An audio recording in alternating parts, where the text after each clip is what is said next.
Good morning, everyone. So I'm Professor Marcos Masco from Aeronautics Institute of Technology. And I'm going to be session chair of this chair today. It's Control of Robotic Systems 2. And the first work is going to be presented by Maria Letícia Figueiredo Ventura from Universidade de São Paulo. The title of the work is Mobile Robot Control for Agriculture using Autocontrollers and Subfusion. The other authors are Alison from Unicamp and Diego Colon, also from the University of São Paulo. So, Maria Letícia, you have 10 minutes to present, and then we're going to have 5 minutes.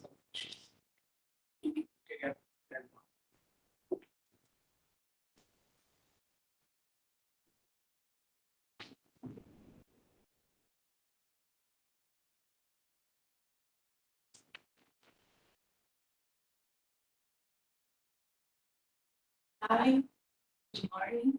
And the steps of my work is a mobile robot control for agriculture using autocontroller sensor fusion and actors are me and I am a master student, Dr. Alison, and my advisor at USP is Diego Pão. And I divide the work to following topics: production, mobile robots, sensor fusion, autonomous navigation, and resultant discussions. This work proposes a mobile robot control applied to a seeding test using inertial sensors, because see many things about these topics and have a motivation with mobile robots and like prepare the landing for planting, seeding.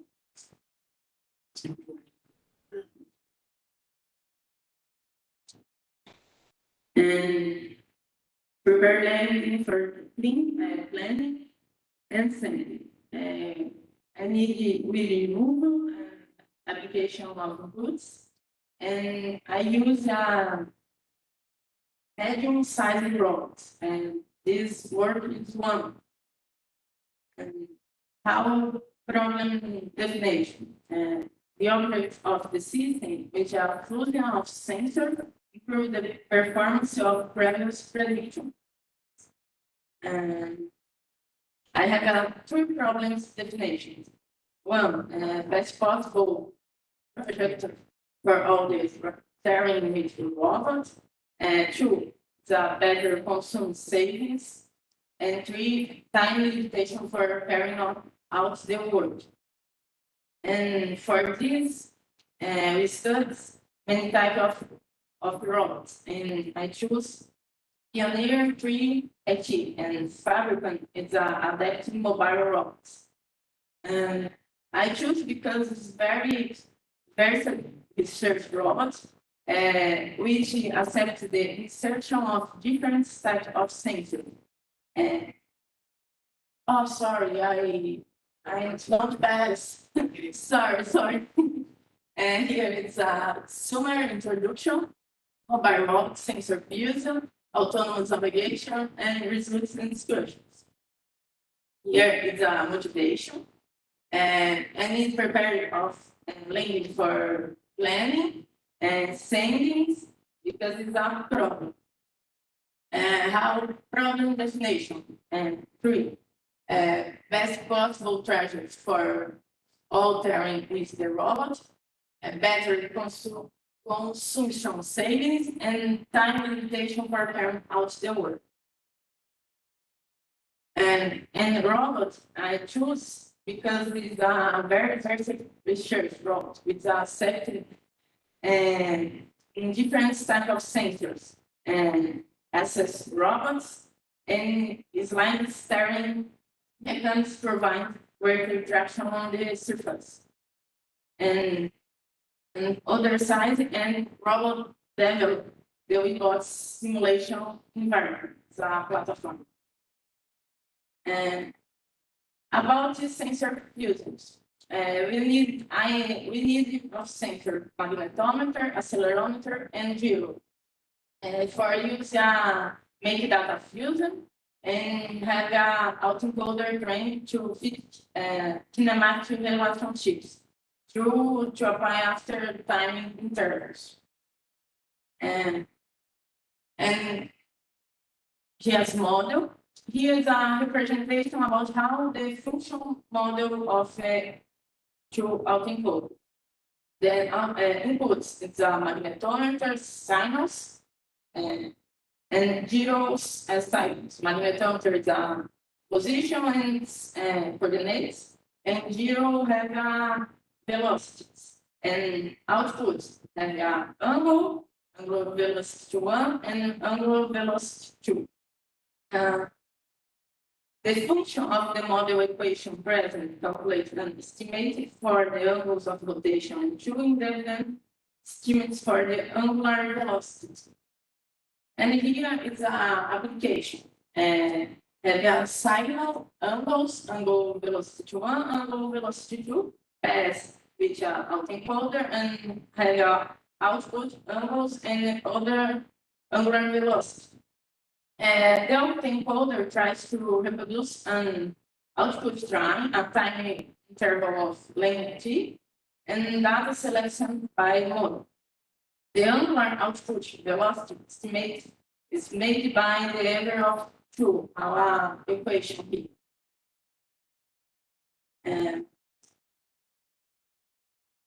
About control of the rotation and position. I have a controller, and the control strategy uses 2 PID controllers, one for position and the other for direction. And have 2 control loops for direction and velocity. And I have a control of objectives, generation of efficient trajectories, and have a PID control. And these controls are optimized during trajectory using the batch algorithm to update its parameter and limited energy cost.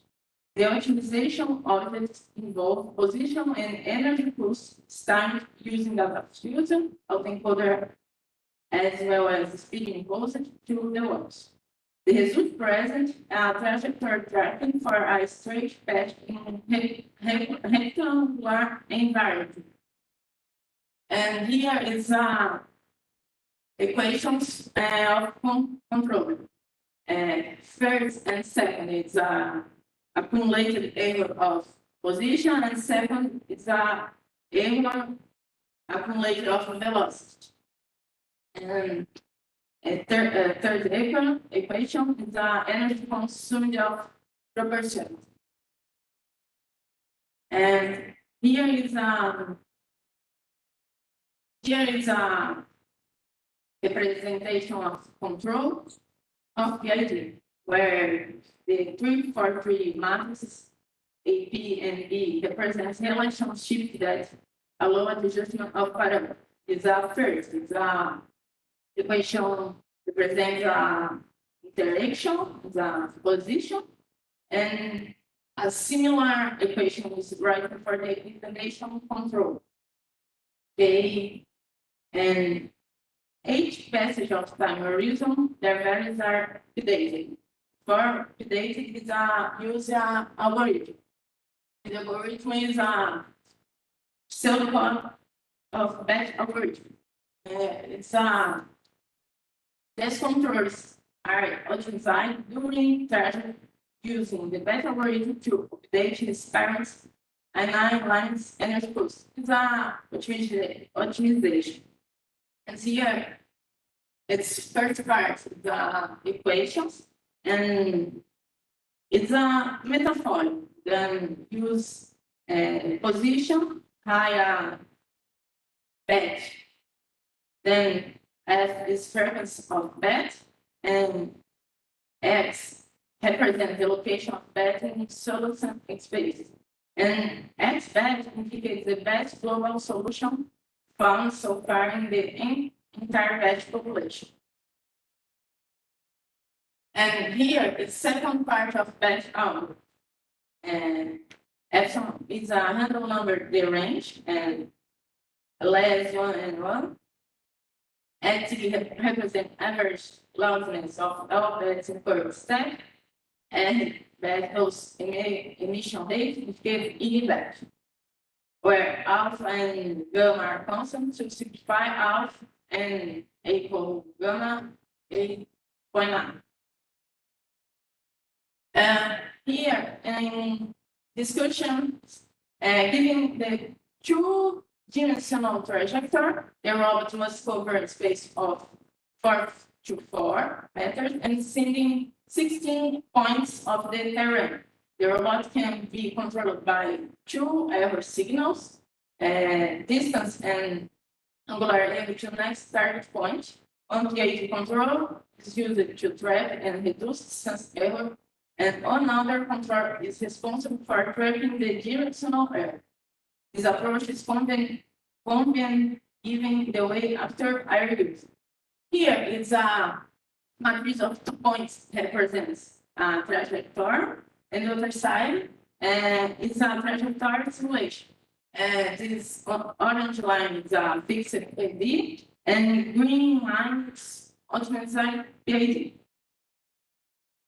And here, in first graph, the error function is marked in the optimized PAD in orange, and next graph, the cost function still has room to improve the simulation, result and reduce the cost function. And further steps are more consistent in obtaining better results for the control of the robot and applying the control for collaboration of a swarm of three robots in the same environment through the use optimization algorithm. And here is reference. Thanks.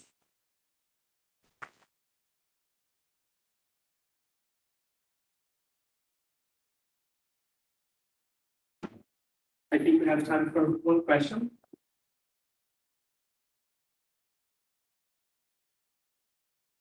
Well, I think you maybe don't have questions from the audience. So I have one. The title of your work says that this is a robot for agriculture, but the methodology that you show here, it seems to me that it's generic, so we can apply to other applications. So the question is if there is something in the methodology here that is related to agriculture, that's specific to agriculture. Because I choose agriculture. Yeah, but if there is something that's specific here about the controller that's going to work only in agriculture, or if you can use the same controller for other applications. Other applications too, because I think about irregular terms. And I apply in agriculture, but other situations too, how accident during other things. Okay, so what makes it difference that you are trying to apply it to when you don't have a flat ground? Is it the case? I don't know if you understand. Sorry. So a flat ground is a ground that you don't have like a lot of bumps in the ground. Yes. Yeah. So in this kind of application, your controller is going to. Yes. And I need a new simulation tool because I'm working yet. And next steps in my master degree is pre-robots and trying for connection and tree in between I don't know remember the award conectando entre si. Sorry, Connecting between them. yes, yes. Okay. Thank you. Thank you.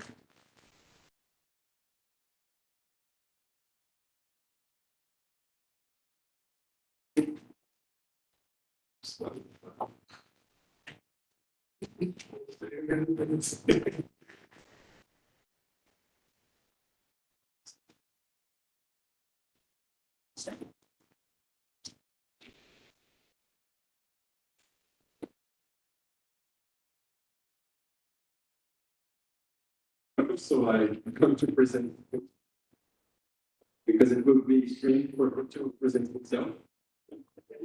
So, okay, so the next work is going to be presented by Marcus, optimization force and torque balance for the flight control system of a quadcopter using PSO by Luis Giacomosi Jr., Angelo Carinaco Neto, Marcos Basso, and all of them from the Aeronautics Institute of Technology.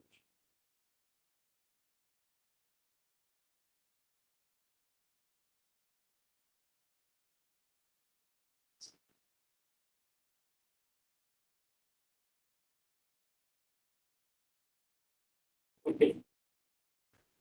I think this is working.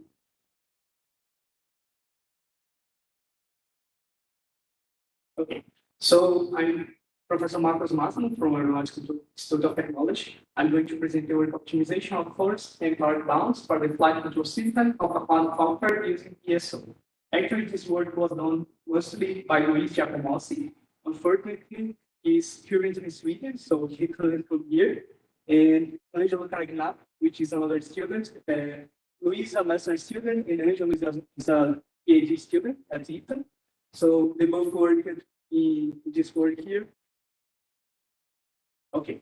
So about the introduction, so quadcopters offer unique advantage due to their simplicity and flexibility. But in their application range from cinematography and agriculture to defense, so we have a lot of applications that we have today and that we want to apply them in the future. And flight control systems have been extensively studied and designed of certain FFCS elements still rely on vertical adjustments. So in control systems, we have a problem of saturation. So if you have applied control systems to the real world, you know that you can usually use some classical techniques to design the control system using linear models. But when you are going to apply them to the real world, you are going to have the problem of saturation because you can't have infinite energy to apply to your actuators. So somehow you are going to have to deal with those operations. And most of the time we do that with some empirical techniques. So we add some bounds there and we saturate by hand. And sometimes it's not very elegant, but it works well. So we have this problem of saturation of control variables. And the objective here is to determine the bounds of the saturations of force and torques computed by FCS with some degree of optimality. So the idea here is that we are going to, so the quadcopter, due to the limits in its actuator, it has its own force and torque bounds for each rotor. But when you design the control system, we have to put some bounds there. We have to saturate the effort computed by the control system. And here we are going to compute which are the bounds that the control system has to take into account. And we did analytic evaluations. So analytic evaluations are challenging in this case because the dynamics is very nonlinear, and we know that for control systems, we usually use linear systems for the design. And the possible solution here is to use meta risk optimization to find those saturation values. And a method to optimize this kind of selection of bounds is to use the particle swarm optimization, which is a meta risk optimization algorithm. And the idea here is to improve the quadcopter's performance through optimization of such bounds. And we are going to demonstrate the effectiveness of this proposal using a nonlinear simulation. So the flight control system is very standard. We have a quadcopter with 4 motors, and we are using a typical modeling. We have the position of the quadcopter and also the attitude of it, the angles of roll, pitch, and yaw. And here we have the force that acts on the quadcopter. So we have the force generated by the rotors. We have the gravity, and we just use regular rigid body dynamics. And this is the control system, which is a very standard one for quadcopters. We have a position controller. It receives as its reference the desired position of the quadcopter. We also receive a yaw heading reference. And then using those blocks here, we have a control locator word that's going to calculate and compute the bit and row angles of the quadcopter, and it's the reference for this output controller. And we have a control locator 2 here, which is going to get those values, the torque and force, the desired torque and force for the quadcopter, and compute the velocities, the regular velocities for the flow rotors. And then it sends to the quadcopter, and the simulation is going to do the rest, the remaining steps. And for the controllers, for the position and aspect controllers, we employ P plus V control laws, which are like PD controllers, and they are basically a proportional term plus a velocity term. And here for the Z-axis, we also we have the gravity to compensate the effect of the gravity on the quadcopter. So you usually tune those gains here, those gains of the linear control wall, using regular techniques from control systems, which we usually have on undergraduate courses about control theory. They are tuned using regular linear system control, but to find those bound years, it's a bit harder because it's part of the nonlinear. It involves the nonlinear part of the dynamics, and we don't have simple control techniques for that. Of course, you can use more advanced control techniques like model predictive control for this, but the computational costs will be a lot higher, and the controller will be a lot more complex. So most of the time, people just use linear control techniques and hand tune those gain gears. So instead of just hand tuning, it's tuning by hand, we are going to use an optimization algorithm to find the best saturation values for this control law. Okay, and the questions of the remaining parts, the remaining blocks of the control systems are those one here. I don't think that we have to talk about that. It's on the paper, and it's very simple of control systems of quadcopters. So about the optimization, we use a mean squared error for the four axes that are sent as reference to the quadcopter. So the four axes are the X, Y, and Z position of the quadcopter, and also the yaw angle, so the heavy angle of the quadcopter. Of course, the pitch and roll are going to be commanded to make the quadcopter move around. So it's part of the dynamics, and it's not a reference to the quadcopter pose. And how do we do this optimization? So we use a simulation made in MATLAB, use the aerospace block set. So MATLAB has random blocks for 6 degrees of freedom rigid body dynamics, and we use that. And also we made the rest of the simulation, including the controller, using MATLAB. And it's a nonlinear model, so we actually take into account the saturation in this simulation, but the design of the control laws, of the linear control laws, does not take that into account. But when we use the simulation is going to understand how the saturation is going to influence the performance of the quadcopter. So you can use the result of the simulation to do this optimization. And the quadcopter simulated is a parity main drone. I don't remember actually which version. I think it's Eric's Rainbow, I think. I don't remember the name, but it's a mini drone. And partial storm optimization is choosing to bring this optimization problem. So we basically have the simulation here. And this optimization is changing the parameters of the flight control system. Actually, the parameters of the control law, we don't need to change it because it comes from a classical design technique for control systems, for linear control systems. But we are seeking just the saturations of the force and the torques. And for the simulation, we use these adjust curves just because they are very simple to write into equations and to have a trajectory that looks challenging. There's nothing special about this adjust curve in this case. And we increase the difficulty, make the drone take the trajectory faster and faster and faster until it fails. So we did some hand tuning to find some initial bound values. So we have those baseline bound values here that we found empirically. So we did that by hand, changing some values and see if the quadcopter crashed in the simulation until it stopped crashing. We also have some experience with this value, so this helped a lot. Okay, but this is the initial values just for the optimization to start with something. So the first experiment, we used a trajectory that is particularly not very challenging. So the quadcopter is moving through this Legendary curve, but with a small velocity. So the instrument bounds and the bounds found by the optimization results in very similar trajectories, as you can see here. So this is the x-axis, the y-axis, the z-axis, and the y-axis, and they are basically the same curve. But we've made the curve a bit more difficult, a bit more challenging. The instrument bounds diverge from the original trajectory, the desired trajectory. So here in blue, we have the solution before the optimization. And if you see a x, y, z plot here, you see that it's very different from the reference, which show in black, in dashed black line. Then after the optimization, the trajectory that the controller is reading after trying to follow the reference series much better, as you can see here, the forward axis.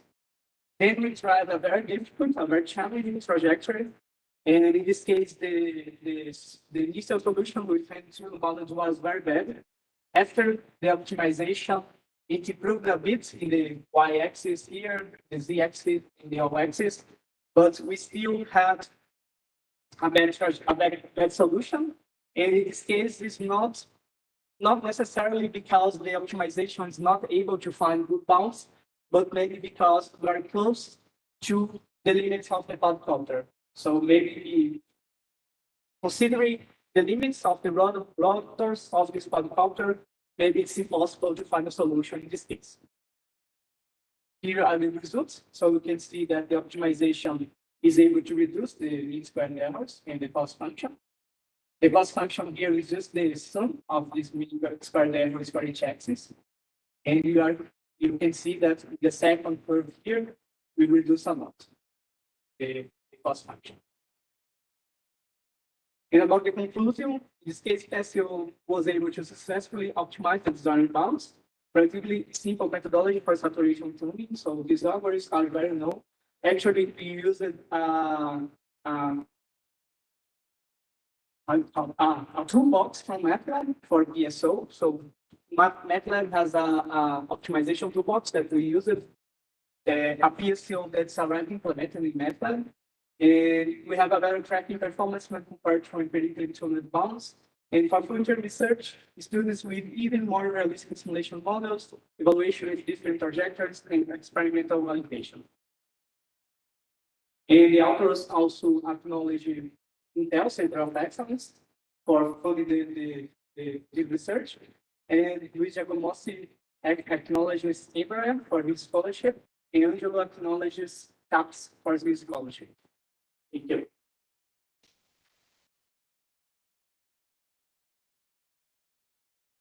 You have questions for the audience?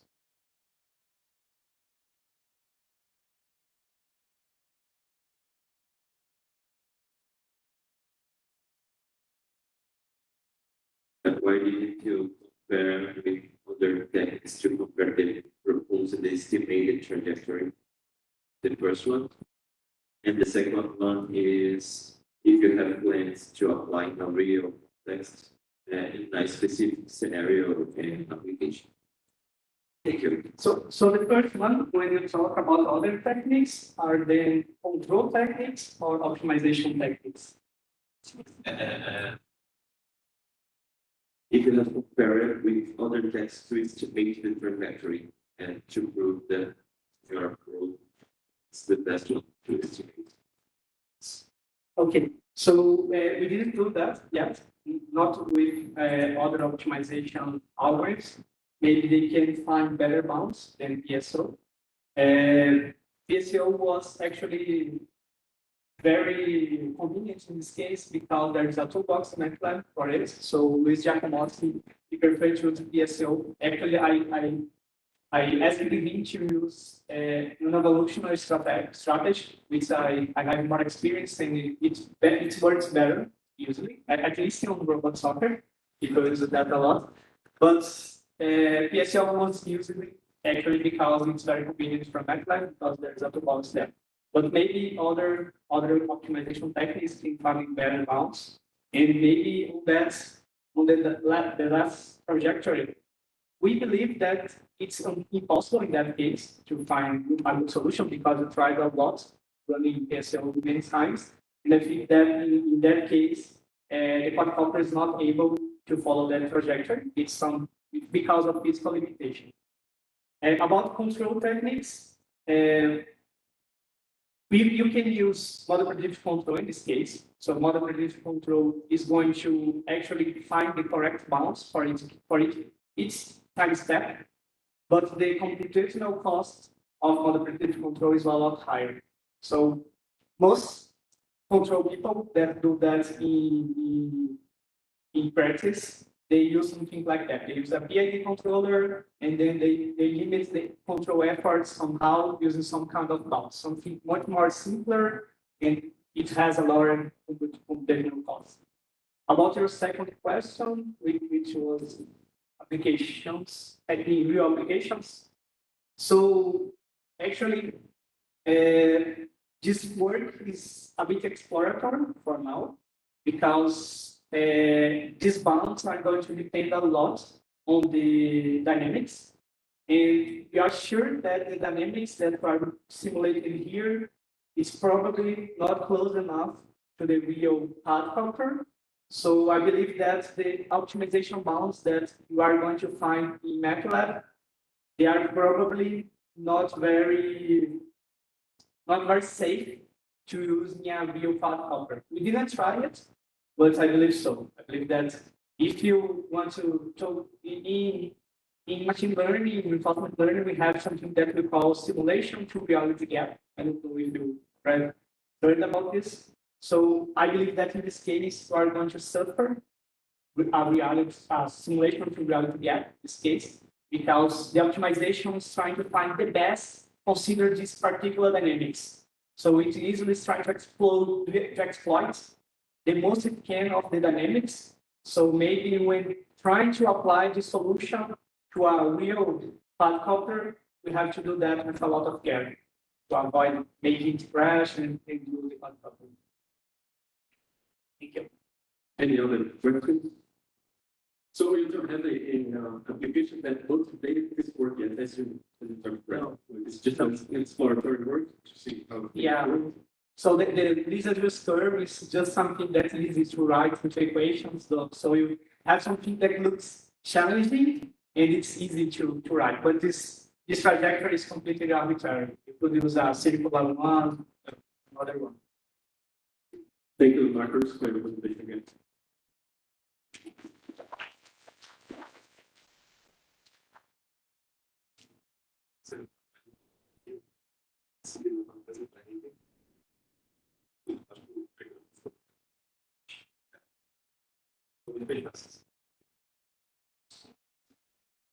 So unfortunately, the last word is not going to be presented.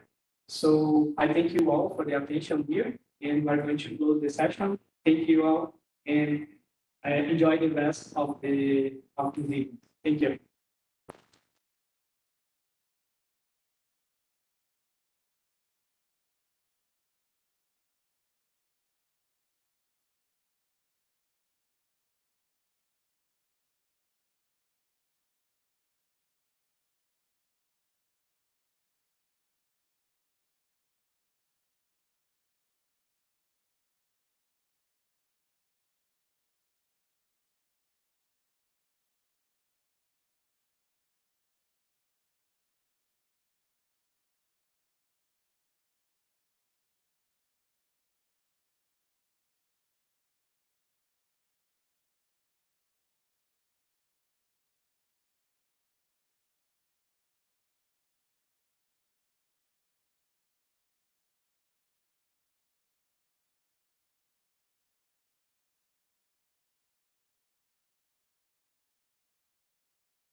Hi everyone, good morning. I am the Professor Felipe from Federal University of Amazonas, and now we will start the section Vision, Sensing and Mapping Tree. And now we will start with the paper titled Localization of Mobile Robots through Optical Flow Sensor Vision in Mini Mining Environments. This work will be presented by Jacob Domingues from Federal University of Ouro Preto. Jacob, you have 10 minutes. Thank you. This work.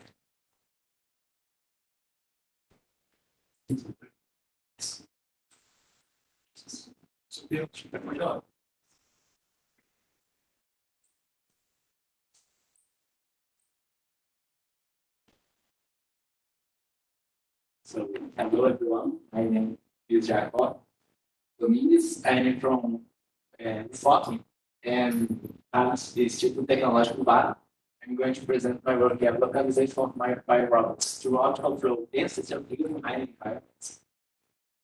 So, the greatest motivation of this work is the increase of use of autonomous vehicles in we have this picture shows some common vehicles that are in line. And the use of autonomous these equipments bring some advantages, being the main one. They decrease the risk exposure of operators to risk. Mind it's a dangerous environment and the equipments are very heavy. And they can also increase productivity and lower maintenance costs.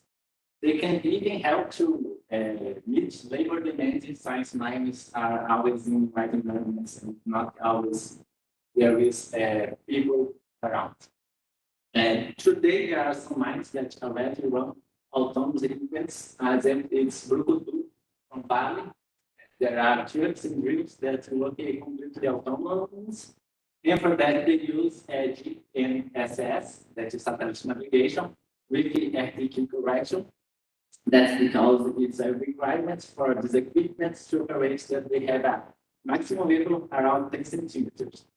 And every time there's a go beyond that, or there is a halt in the localization system, these vehicles need to stop and they create some kind of bubble, a non-transitional zone that no other equipment can go and no people can go. The GNSS works with signal from satellites, and we have a lot of problems with a phenomenon called ionospheric circulation. Ionosphere is a layer of the Earth's atmosphere, and because of its high concentration of ions, it affects the propagation of electromagnetic waves. And in mind, we had a lot of stops of the autonomous equipments due to ionospheric circulation. So, another way to localization of robots or vehicles is the use of embedded equipment. The most common and most accurate today are cameras and lidars using recognition of data or odometry. The cameras are always facing the horizon in the lidars too, but they use features, geometric features like edges or visual features that are not always present in mind. These are some examples of mines. You can see that all the texture geometry is not very distinguished from each other. It's always repetitive. There are lots of dust. Mines operate 24 hours and lots of weather variations and light variations, night and there's fog, rain, and everything that reduce the robustness and accuracy of the state-of-the-art methods for localization, for evolution, destination, and so it's not working so here.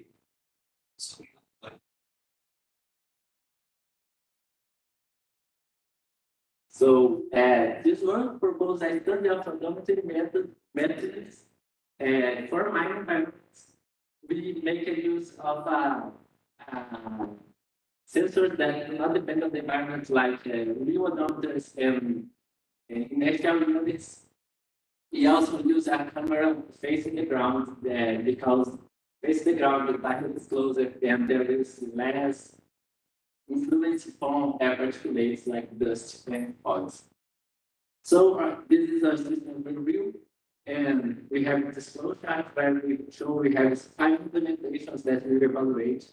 Starting from real-odometer learning and common filters, American real-odometer medical data, we have it for visual odometer methods.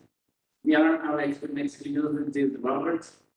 The green one that was built in our labs with GNS RTK, just scanner and INU for comparison.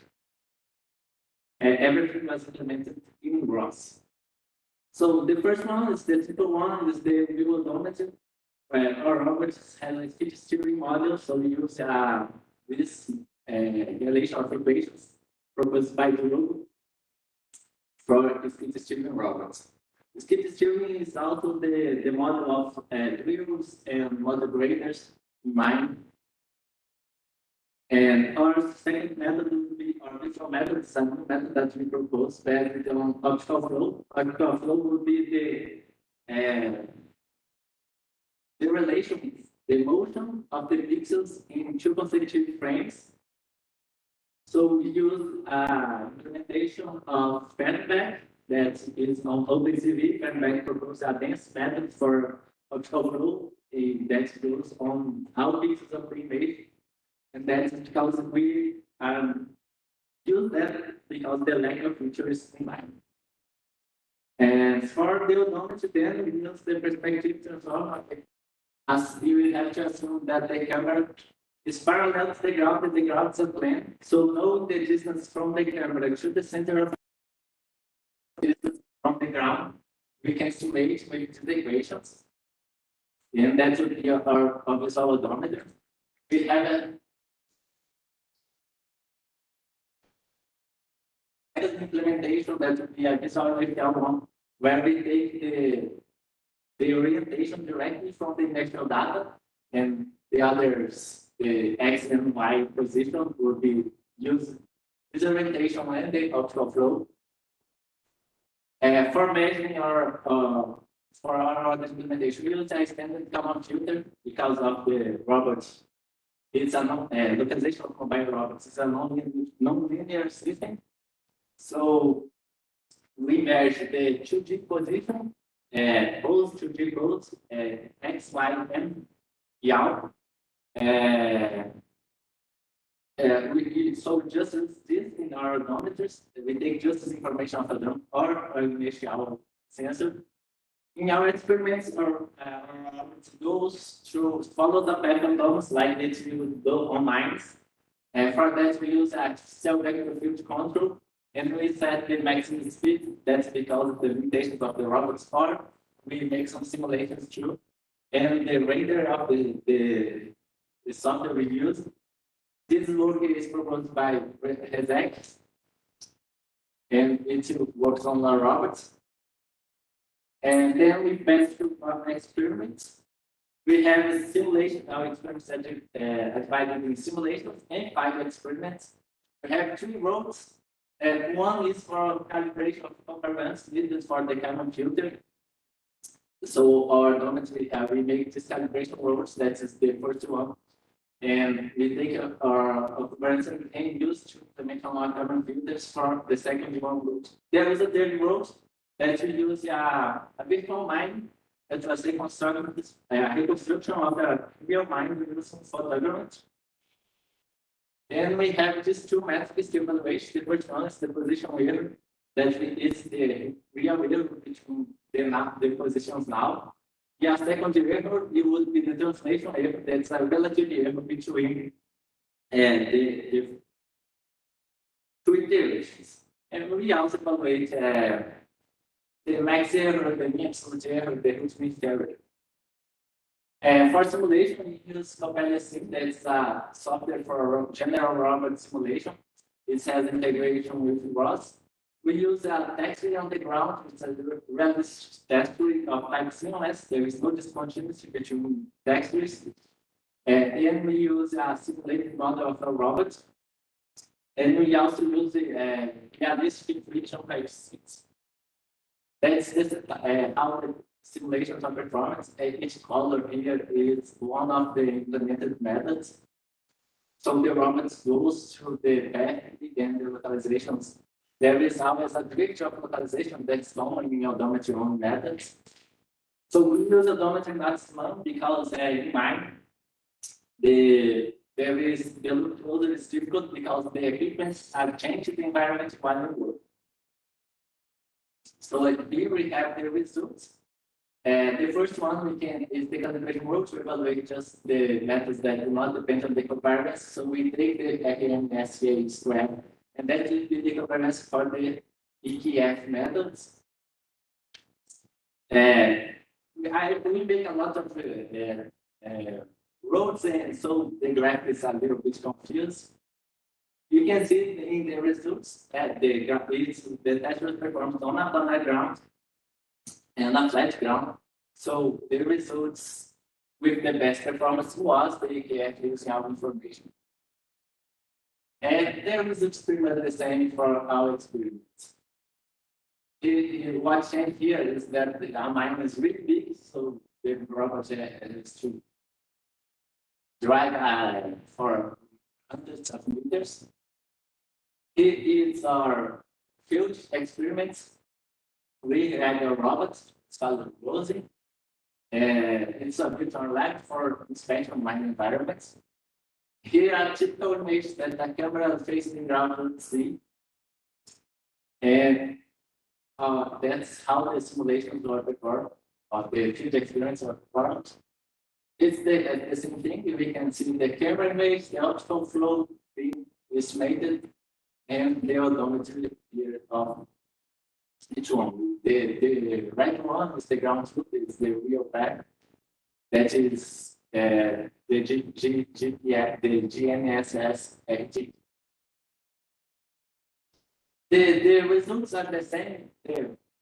They follow the same pattern of the simulations. Just that on the planar ground testing, we have a little bit of trouble with calibration because the roads that we proposed for calibration was not very representative in relation to the road we test for robots. Because a lot of curves and things like that, we have to stop with some simulation because the physical limits of the terrain we test. So I like to make some observations first for our methods. Main one, the visual method that we propose, we have to always point out for the vehicle speed because the higher the vehicle speed, the higher it should be the frame rate of the camera, and that can increase the international cost. But it can be not a problem because the mining equipments are very big and can carry a lot of weight. But for inspection robots and service robots like maintenance robots, that can be a problem. Another thing that we know is that light variation and effect of shape is not influential because we use the whole image and make some statistical evaluation of this image. So we can see that influence of the limit of the shade because that breaks one of the assumptions of the optical flow that a pixel has the same intensity between two frames, but that will not affect much our method. Another thing that you like to notice is that the wheel don't perform really well, and that was not expected. So that's because of the high torque of a robot or one simulation. And the topography we tested with some flat grounds. So here I'd like to conclude, we propose a new method for new visual odometry methods, evaluating 5 odometry methods in mine-like environments. Our method is the best performance goes around 2.5 meters, 95% of the time. That's 3 sigma. And that's scalable for service robots beyond the robots that are my front mines. So as future work, we intend to test it on drills or overall struts on a real line and use lidars and cameras, state of art cameras facing the horizon. Yeah, use that on the ATF methodology or compare with them and try to test it with different weather conditions. What's not a simple test because we don't control the weather. And for increase the robustness and accuracy of methods, of visual methods, we can make it inside the enclosure and use artificial lights. So we do not depend on the even less of the environment. We can also use the depth information of a camera, like the HVD camera, and calculate a 3D optical flow, and we don't need to assume the hypothesis we need to assume before. And the method from Fahrenheit of the estimation optical flow, it's also we can use the kinematic model directly on it because we can make an assumption of the movement. And I think that which we done is to estimate dynamic variance. So I would like to acknowledge these institutions and thank you.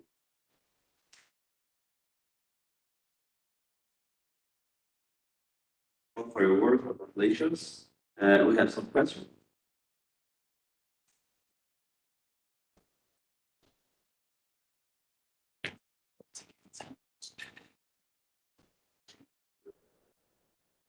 First of all, we would like to congratulate you for your work. It's very interesting work with nice simulations and also with field experience. Congratulations, very good work. I have some question related with the lighting, right? Because what we read diesels and things. Right? So have you noticed the difference in performance during after variations and also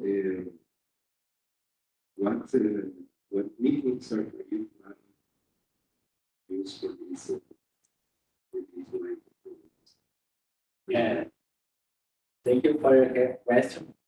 And we made some experiments on when the sun is going down, and the problem here would be the shadow the robots does that move with the movements.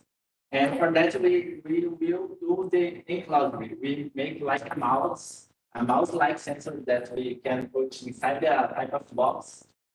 And there is artificial lights that we will be doing for future work. The lights variation, the camera has a high FPS, so they accompany the change very fast, so it do not influence much on our experience. And we have more questions.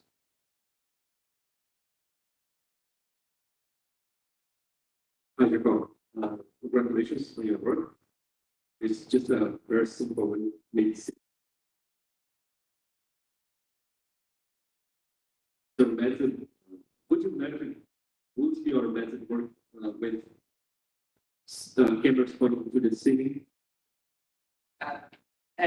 Probably yes, but we are open grids, so there is no ceiling, there is just the sky. But for like ducts, pipes, galleries, and tunnels, yes, that is I think that we are studying because our main.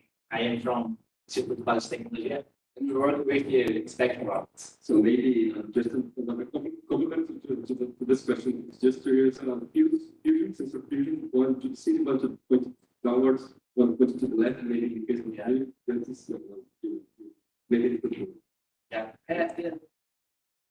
Just like The higher the sensor, the better it would be, right? Thank you. Congratulations, Sir Bob. Now we have the next paper. with title classification of scenery using multinomial logistic regression in a sugarcane crop. This work will be presented by Leonardo Bonacini.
lá.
Olá.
Alô, alô?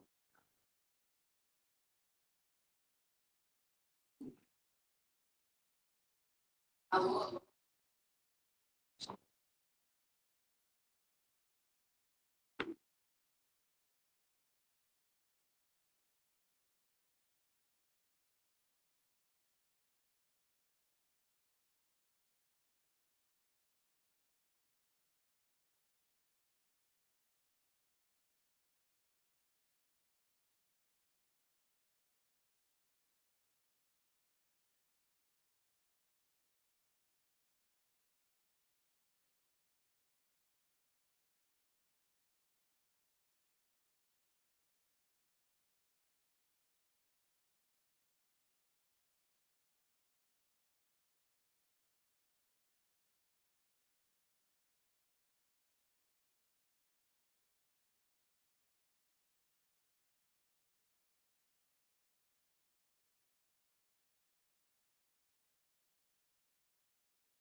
Testando o som.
Ele está ouvindo a gente?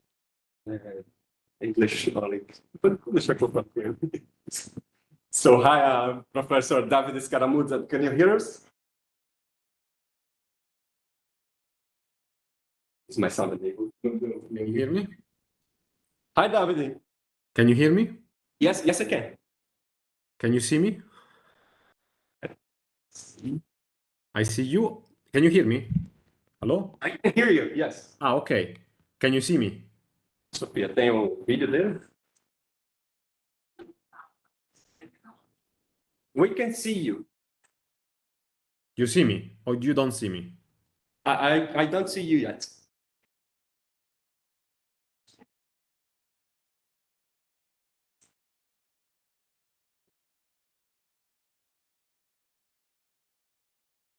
Yes, I think I can see you now. Ah, yes. So hi, Professor David Escaramuza. Finally, we meet. It's very nice to have you here. It's a pleasure to meet you virtually. But I'm Bruno Silva. We are exchanging emails in the last few weeks. I can't hear you. Okay. Nice to meet you, Bruno. Hi, David. How are you doing? How are you? I'm well. Thank you. How is the conference going? Oh, it's a little bit, lot of unforeseen circumstances this morning, but so far, aside from this, everything's going well. Good. Sorry that I could not be there in person. The last time I was in Brazil was actually 3 years ago. I was in Sao Paulo and San Carlos. San Carlos, yes. Mm. It would be much nicer to have you here in person, obviously, but people here is very excited for your talk very soon. And it's already a great honor for us to have you virtually. Thank you. I feel honored. And so it's 1 hour including questions, right? Yes, but it's, if you keep on 45 minutes plus Yes. 50 minutes of questions and discussions, people get really excited to discuss and to ask things. And Yeah, exactly. I think it's more important to have discussions indeed. Is it possible to check my presentation if everything works smoothly on your side? Okay. Can I go ahead and share my screen? Yes, please. Okay. Wait, I have to do something first.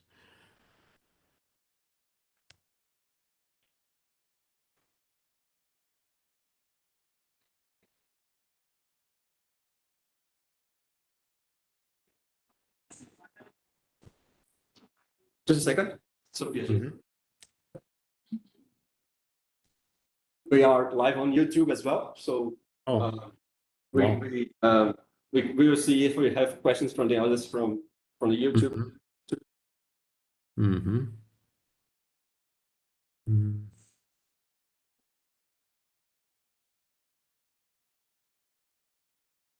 I'm trying to figure out how to share my second screen because I only see the extended screen, which is not what I want to share. Hmm.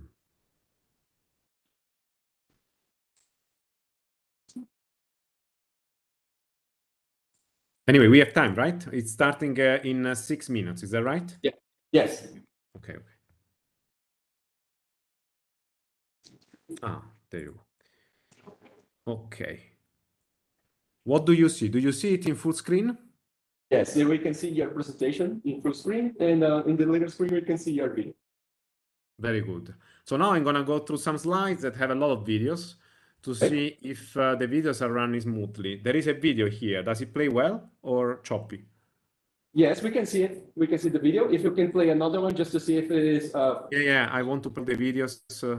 Let me go on this one. This one is super fast. How does it play? It's okay. It's okay. It's not choppy. It's in a good smooth frame rate. Yes. Ah, okay, good. Very good then. That was the most. Okay, then there are also these 2 videos. How do they play? Great. Yes, we can see them as well too. Yes. Yeah. Okay. And It's okay. these It's not are chocolate. Yes. simulations. These are simulations. Can you see them well? Yes. Very good. Okay, so these are the most important videos. That's good. So that works. Okay. I need some water. Can you give me 1 minute? I have to collect some water. Okay. People is Yes, sorry. Were you saying something? no. Sorry. Please go. Yes. Take your time. And by the way, I was just how many trying. people, how Sorry. many people are going to be there?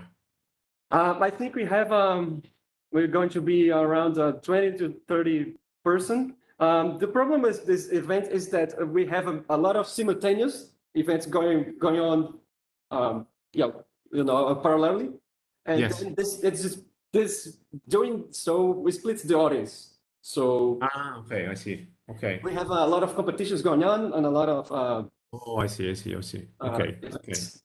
And what's the background of the people attending? Robotics, right? Yes, it's a robotics event. It's Latin American Robotics Symposium. Yes. So that Uh, means that there will be people with the control background, computer vision, and machine learning background, possibly, right? Yes. Very good. Okay, let me get some water and then we can start. Okay.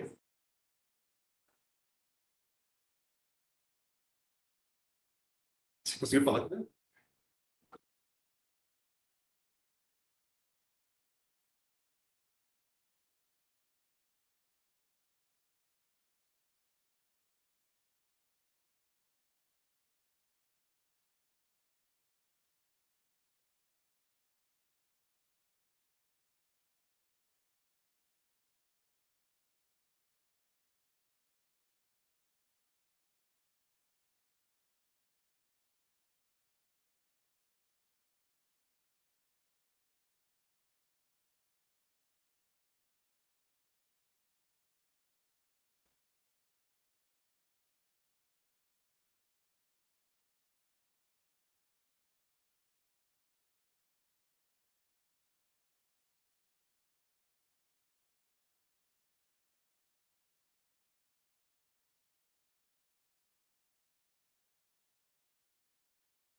Okay, I'm back.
Okay, so just a second.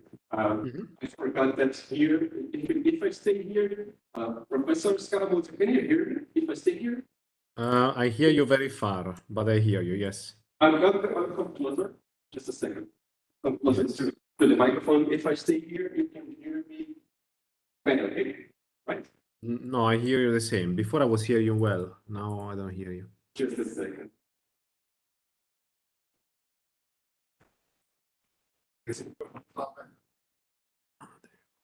I have I don't hear you anymore, by the way. Can you hear me? Now, yes, I do. Now I do. Now I hear you. Okay, thank you. There, perfect. Okay. Good morning, everyone. Now you're going to have the keynote lecture of the day. We're going to have a talk by Professor David Scaramuzza. The title of the talk is Learning to Fly. So a brief introduction. Professor David Scaramuzza is a professor of robotics and perception at the University of Zurich, where he does research at the intersection of robotics, computer vision, and machine learning. He did his PhD at ETH Zurich, a postdoc at the University of Pennsylvania, and was a visiting professor at Stanford University. His research focuses on autonomous agile navigation of micro drones using both standard and neuromorphic event-based cameras. He pioneered autonomous vision-based navigation of drones, which inspired the navigation algorithm of the NASA Mars helicopter. He has been serving as a consultant for the United Nations on topics such as disaster response and disarmament, as well as the Fukushima Action Plan on nuclear safety. He won many prestigious awards, such as European Research Council Consolidated Grant, the IEEE Robotics and Automation Society Early Career Awards, an SNF ERC Starting Grant, a Google Research Award, a Facebook Distinguished Faculty Research Award, 2 NASA Tech Brief Awards, and many paper awards. In 2015, he co-founded Zurich Eye, today Facebook Zurich, which developed the world-leading virtual reality headset Oculus Quest, which sold over 10 million units. In 2020, he co-founded Suent, which builds autonomous drones for precision agriculture. Many aspects of his research have been prominently featured in broader media, such as the New York Times, The Economist, Forbes, BBC News, and Discovery Channel. Professor David Scaramuzza, it's a great honor to have you here with us at Lars. The stage is yours. Thanks a lot, Bruno, for the very nice introduction. It's an honor for me to be here with you, although virtually. And I hope with this talk I can convince some of you of how exciting can be flying robotics. So I've been working on flying robots for 13 years now. Before that, I was working on autonomous cars. And the reason why I switched to flying robots is because it's very exciting and also very, very challenging, especially because of the challenges that they raise. I decided to switch to flying robots because flying robots fly in 3D, of course. And so it's very, very difficult to navigate, to avoid obstacles. And when you fly, you want to actually be as fast as possible. And so today I want to talk about how we can make drones fly even better than human pilots. And so I want to talk about learning to fly and especially the future of autonomous drones. But before I start, let's look at drones. Let's look at today's global commercial drone market. So the drone market worldwide is worth $24 billion and is expected to reach $500 billion by 2028. The most profitable commercial sectors are inspection of infrastructure, that represents almost 50% of the world market. So, for example, drones are being used to inspect bridges, to inspect power lines, to inspect factories. And these are very, very delicate operations that you can expect will increase over the next few years, because as the global warming is destroying or corroborating our infrastructure, so you need to find ways to inspect the infrastructure more often than they are now. Also, another big sector of the market is represented by media and entertainment. So drones are more and more used for filmography and videography. That includes myself. I usually take a drone to vacation in order to take videos on my holidays. Then another portion of the market is represented by agriculture. So the use of drones for precision agriculture, for example, to spray pesticides, to count fruits, to water plants precisely. This represents about 15% of the market. And then the fourth most represented market is actually law enforcement. So police, firefighters are using more and more drones for situational awareness after a robbery, after an incident, after a crime, and so on and so forth. And the last bin is delivery. So 5% of the market is represented by delivery drones to deliver goods from the factory to the destination. Now, the interesting thing is that of all the drones, actually 99% of all commercial drones are still controlled by human pilots or via a GPS-based autopilot. So how do human pilots control drones? Well, like you see in this picture, human pilots control drones with a remote controller, and usually they look directly at the drone, or when the drone is not visible because it's too far away, then you can put a camera on the drone that streams the video to a hand-mounted display. And this is called a first-person view drone pilot, because basically it's like being on board the drone. It's like a telepresence robot. The second way to control drones is actually via an assistance from GPS. So you basically fly drones very similarly to how passenger airplanes are controlled. So basically you specify some waypoints and the drone follows those waypoints by using GPS. The problem with GPS is that it works only outdoors, and sometimes even outdoors things can go very wrong. For example, in 2019, two drones crashed in Switzerland, actually in Zurich, and one drone crashed next to a kindergarten, and this crash was caused by a GPS outage. And this is to tell you that basically, if you just rely on GPS for autonomous operation of drones, this is not sufficient for safety, for the safety of the public. From this, the question, can drones navigate autonomously without GPS? And the answer is yes, if you put cameras on board the drones.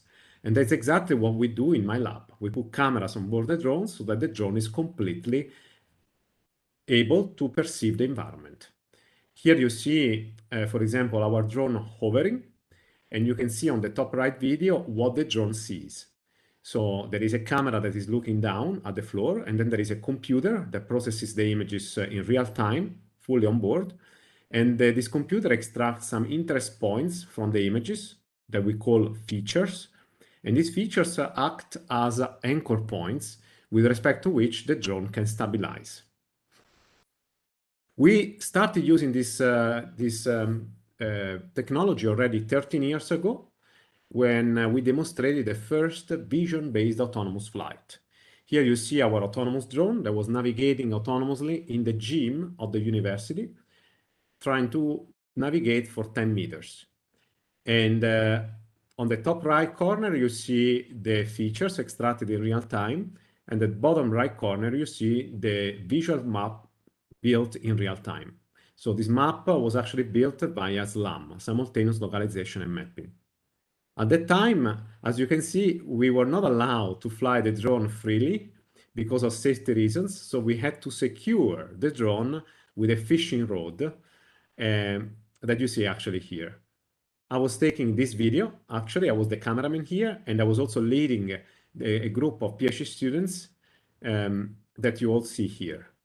And here comes the moment when the drone passed through a narrow window, and then we finished the competition and we won the competition. So it was just 10 meters, but it was the first time that an autonomous drone navigated completely autonomously just using onboard cameras. And by the way, this project was very lucky for all of us because each of my team members became a professor. And the person that you see here in this picture is Stefan Weiss, who after this project moved to NASA Jet Propulsion Laboratory and brought this technology to Mars. So the NASA Ingenuity helicopter that is today on Mars uses the technology that we were using 13 years ago, that we developed at ETH Zurich 13 years ago. As you know, the NASA helicopter has performed more than 32 flights autonomously on Mars, and it flies completely autonomously using vision-based navigation, so an onboard camera and a computer. And on the bottom right picture, you can see the onboard features extracted from the camera. So in green, you see the inliers, and in red, the outliers. We also founded several startups, and one of the most recent ones is Swind, that uses vision-based autonomous navigation for precision agriculture. Here you see our drone that is using onboard vision to spray pesticides around a farm. Pesticides are very toxic for human farmers, and therefore you need drones that can actually do that. Drones are much more productive than rovers and than tractors because they can fly, so they can actually navigate faster than ground robots. And being autonomously, they can actually be much more productive and efficient than human pilots. So at the moment, we are operating in India, in the south of India, trying to actually, proliferate the business over there. So what we see is that basically in 13 years, there has been an explosion of vision-based navigation. It's not just in our company, or it's not just on Mars, but there is plenty of companies nowadays that are deploying vision-based navigation for drones. So we can say that the technology is mature. So we can say that perception is making mobile robots ubiquitous. So they are able to go everywhere.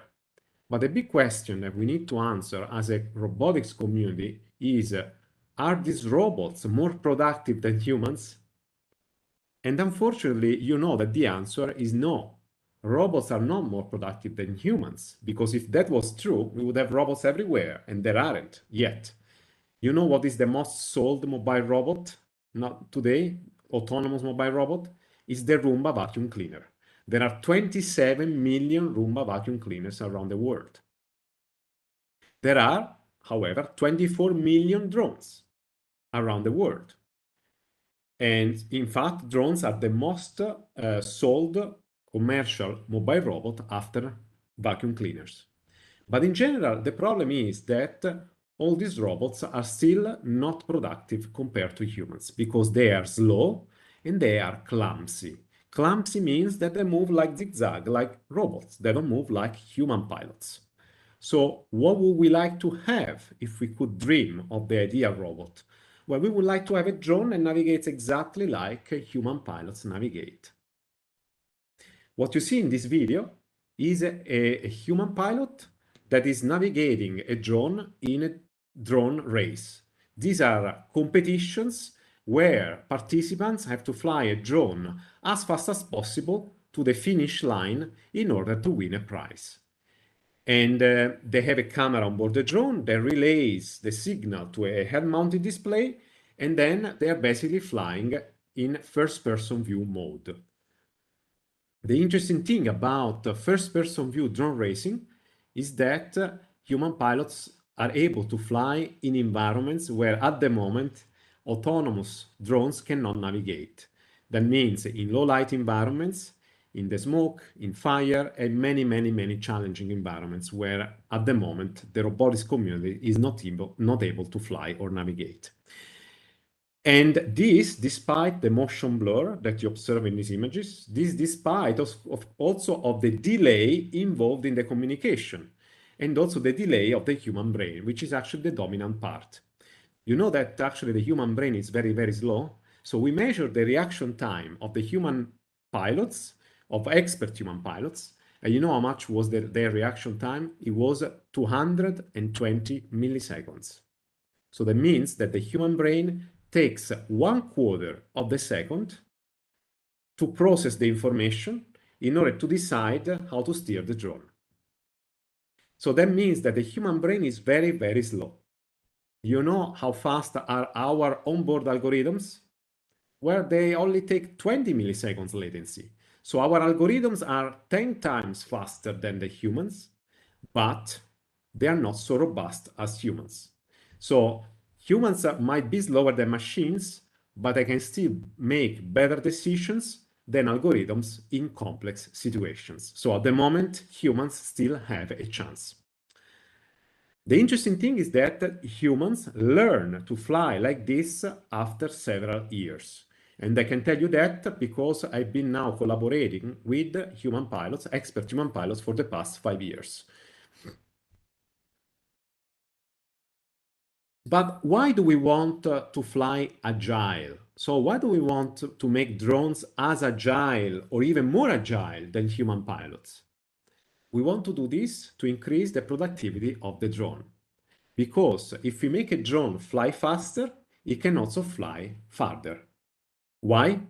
Well, because typical drones have a battery that can only last for 30 minutes, so only half an hour. So there is not much you can do in half an hour. But if you can fly faster, you can cover longer distances before the battery completely dies.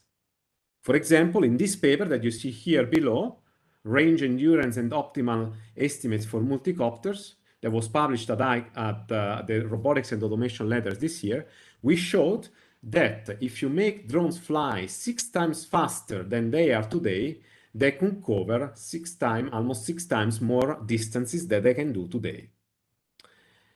And this is very important for many applications that go, for example, from search and rescue, where every minute matters to save lives, to exploration and inspection, because if you can fly faster, you can complete the inspection of a factory, of a ship, within, the limited battery time.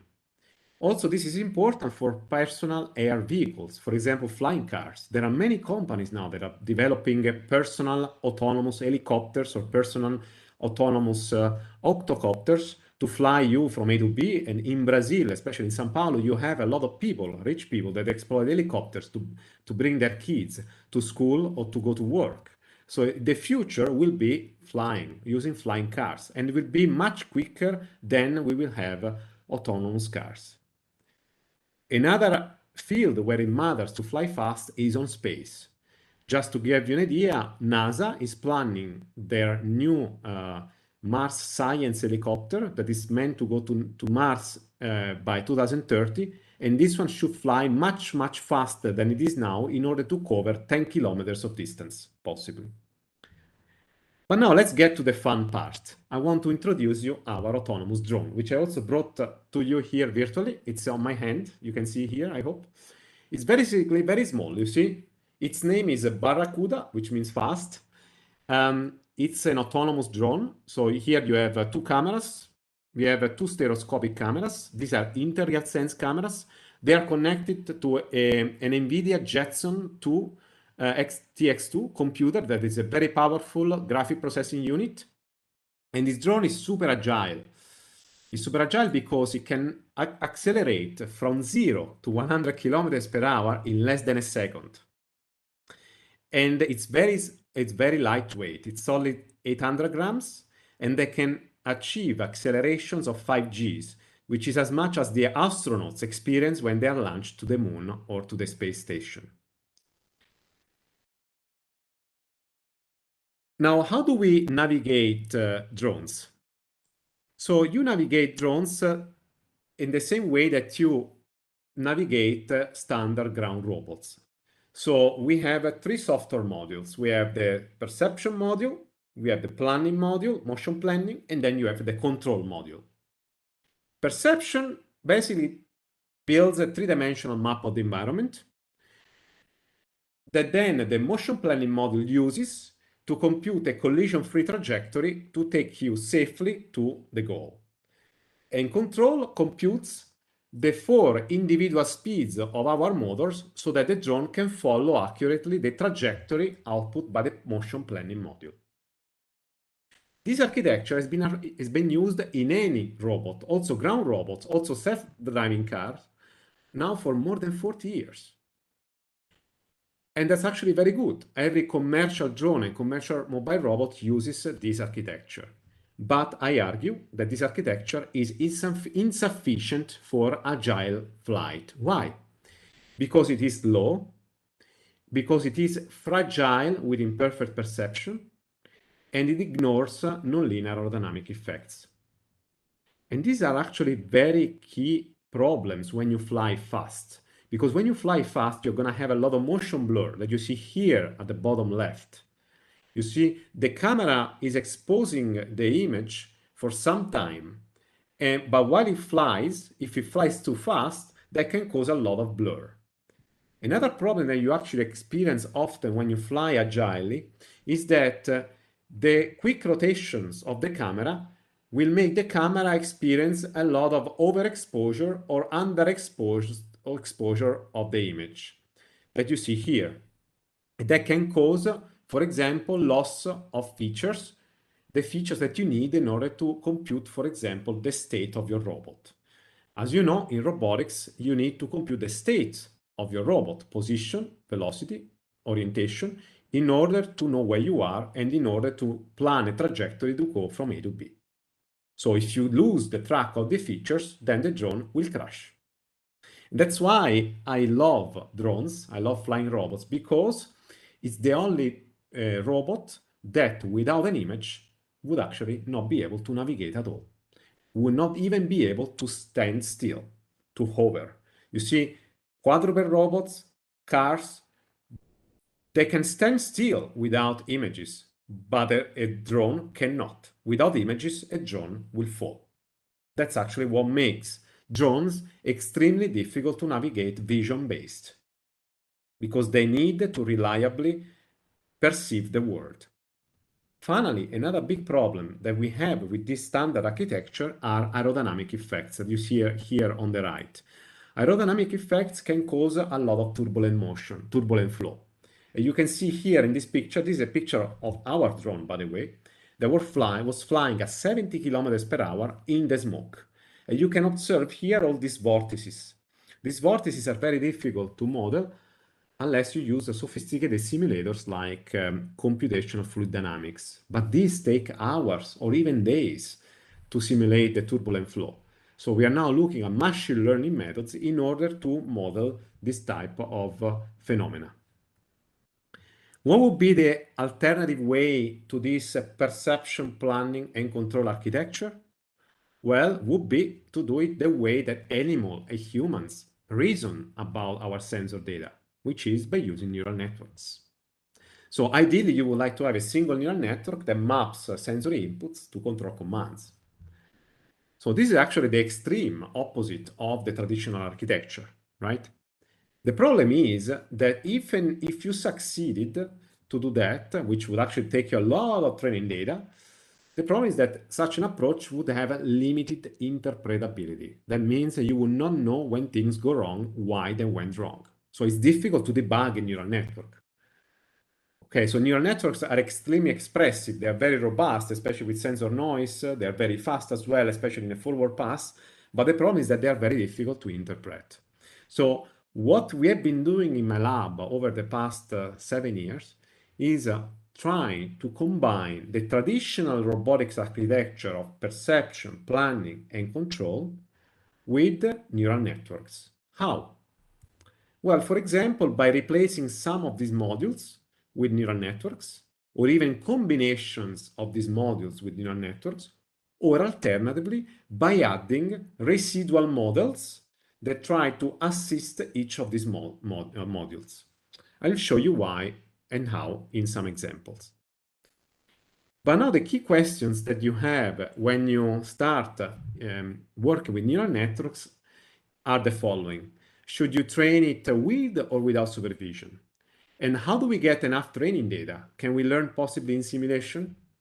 And how do we address the simulation to reality gap? Because simulation and reality are very, very different.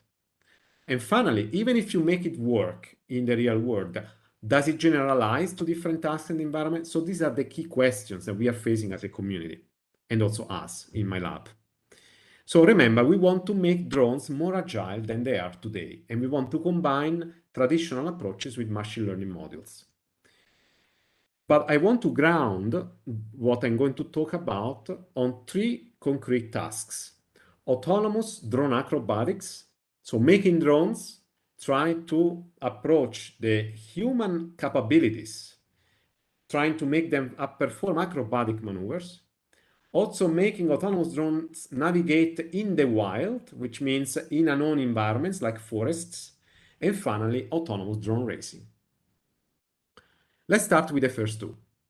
What you see in these videos is on the left, you see our drone, the same drone that I have here, that is doing acrobatic maneuvers.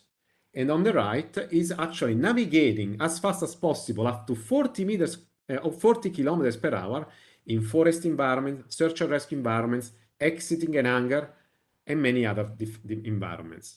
And it's all doing this by using onboard cameras and computation. So this drone is completely autonomous. It's using exactly the cameras you see here. Now, the interesting thing about these videos, you can also find the papers below, by the way, is that a neural network is in control. And how did we train this neural network? How did we collect enough training data?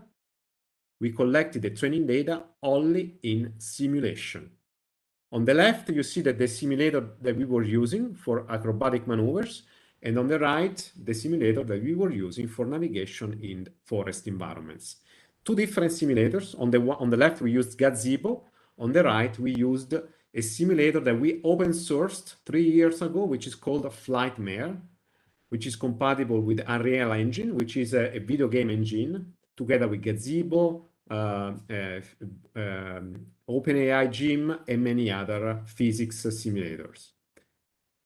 And the interesting thing is that these neural networks were trained in simulation and they were then transferred to the real drone without any fine-tuning.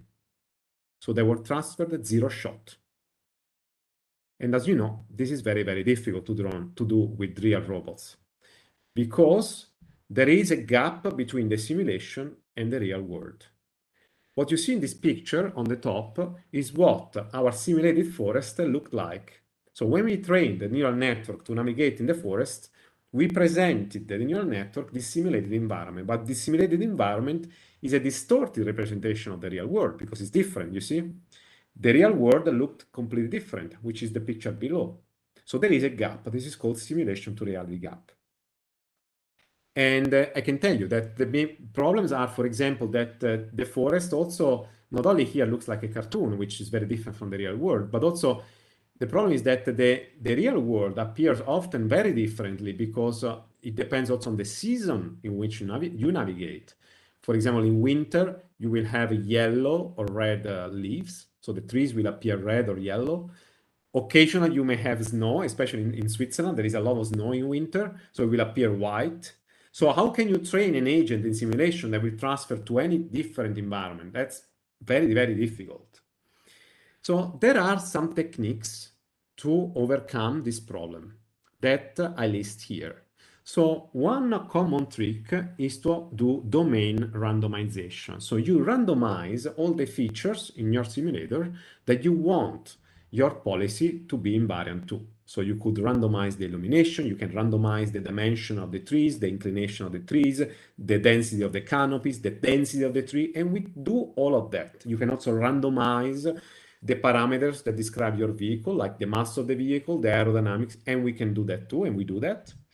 You can also improve the simulation fidelity, but this is the highest fidelity we got from our simulator because high fidelity simulators are also slower. So there is a trade-off between fidelity and and time that they need to simulate these environments.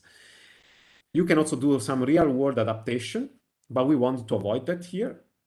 And then there is another thing that is often discarded, which is abstraction of the policy inputs and outputs. What does it mean, this?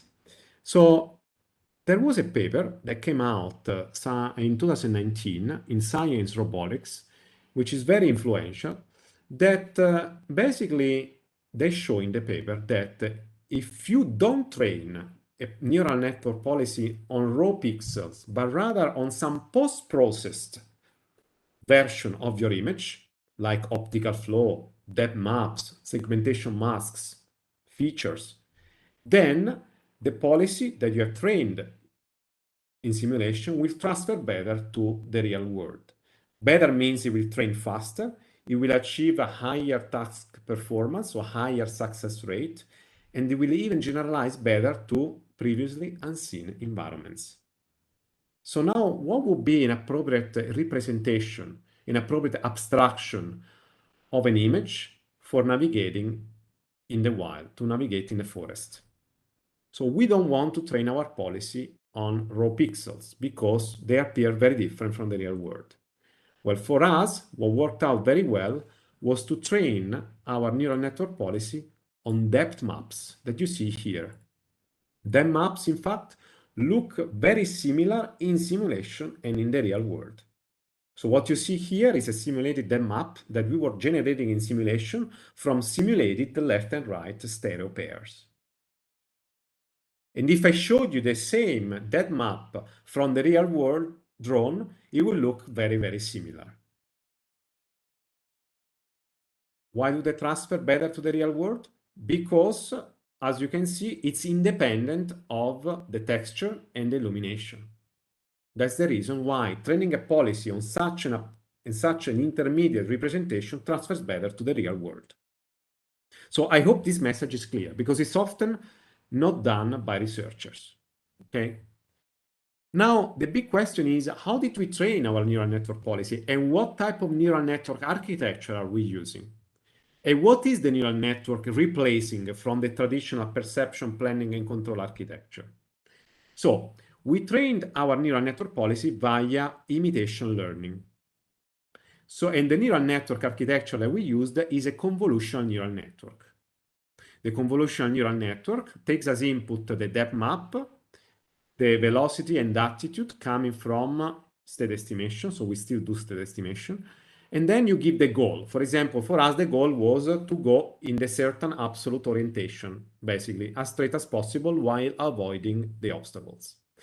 And then the neural network policy will output a trajectory in the form of waypoints. Actually, we are predicting 10 waypoints in a receding horizon fashion. So about 10 meters ahead. And since we are actually navigating up to 10 meters per second, it means actually we are predicting waypoints 1 second ahead. That's pretty fast if you think about it. And we are doing this actually, at 100 times a second, all on board. That's the beauty. And we release this code open source, so you can play with it, and also the simulator. Now, how did we train it? You need to provide some supervision signal. Now, we didn't want to imitate a human expert because we wanted to be better than a human. So we imitated the best state-of-the-art global trajectory planner, which is a Monte Carlo simulator. I don't know if you're familiar with Monte Carlo simulation, but basically, typically what you do in Monte Carlo simulation is that you generate a bunch of trajectories, like thousands of trajectories, and then you pick the one that has the lowest probability of collision in the direction of the goal. And so the neural network is trying to imitate the output of the Monte Carlo sampling method. I hope this is clear. So basically, the neural network will output the blue trajectory. At the beginning, this trajectory will be random, but after a few hundreds and thousands of iterations, it will actually start to converge toward the output of the teacher, so the artificial expert. And how do we then execute this trajectory? We will execute this trajectory with the nonlinear model predictive control, which is a classic optimal control method to do trajectory planning for quadrotors. I would say is today the state of the art for trajectory planning and control, especially for control of quadrotors, for quadcopters. So as you can see here, the neural network does not output directly control commands. It outputs an intermediate output, which is a trajectory. Now, the question is, why don't we ask the network to generate directly control commands? Because we want to be able to generalize not just to this drone, but also to many other drones. And that's the beauty of using an intermediate abstraction of the policy output in this case. You see, we are using an intermediate abstraction of the sensory inputs, that maps, and we are also using an appropriate abstraction of the policy output by asking the network to generate not the control commands, but rather a trajectory, so that we can generalize this approach to any possible drone, no matter the mass, no matter the aerodynamics, and so on. That's the beauty of using intermediate policy outputs. But now let's answer the question. Okay, we have replaced basically some pieces of our perception, planning, and control with a neural network. But which pieces have we replaced? Well, here what we have replaced, what the neural network is replacing, is basically the perception and planning modules. You see, the CNN is doing the job of the perception and planning. And actually, this is considerable and remarkable because perception and planning usually take 2/3 of the computation time. So we expect that by using a CNN, the overall approach will gain in efficiency. How much faster will it be? Well, it was up to 6 times faster than traditional model-based approaches. Six times faster? How does that translate in terms of speed? How faster can we actually fly? Well, we can actually fly up to 2 times faster than traditional approaches. If before we could only fly up to 20 kilometers per hour, now we can finally fly in a forest that we've never seen before at 40 kilometers per hour. So we showed for the first time that by combining neural networks, in this case a CNN, with a nonlinear model predictive controller, we are able to skip the perception and planning parts, to shrink therefore the latency of the system and gain significantly in speed. Here you see that basically our algorithm takes only 10.3 milliseconds, while the best of the state-of-the-art would take 65.2 milliseconds, so 6 times faster. On the right, you instead observe the success rate. Ours is in green, and then in blue and in orange you have and red you have the traditional approaches.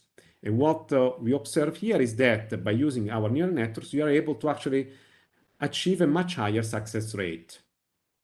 For example, at 10 meters per second, which is almost 40 kilometers per hour, we achieve a 60% success rate. So we can reach the end of the forest while only crashing 40% of the times. Why does it crash when it crashes? Yeah, okay, you don't achieve. So the problem is that when you increase the speed of your vehicle, then there will be more increased motion blur, okay?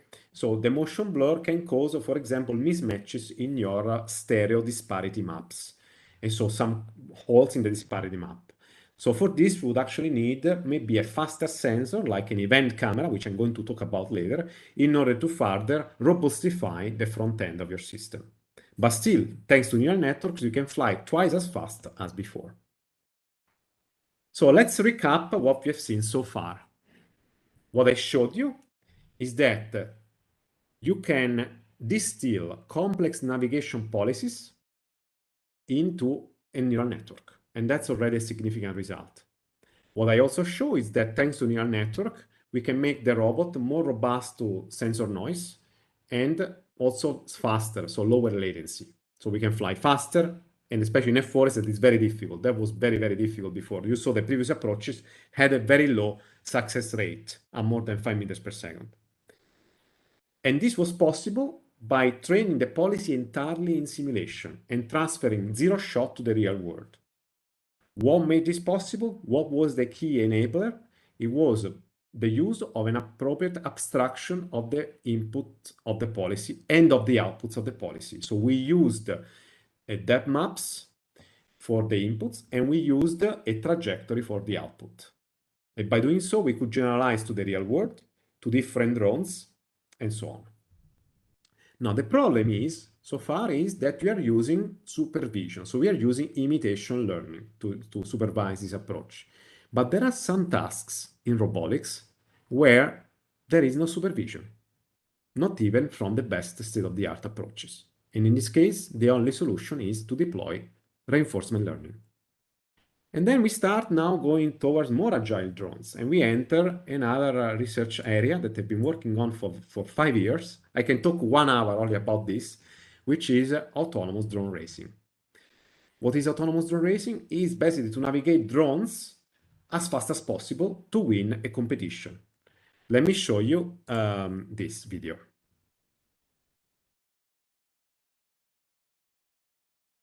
So, Bruno, can you hear also the sound in this video? If you don't, it doesn't matter. We can't. You can?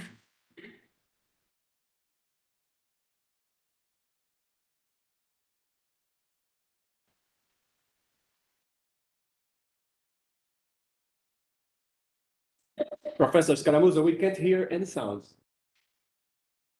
Okay, so did you, okay. Were you saying something, Bruno? Did you say something? Well, I was saying that we can't hear any sound of the video. It doesn't matter. Don't worry.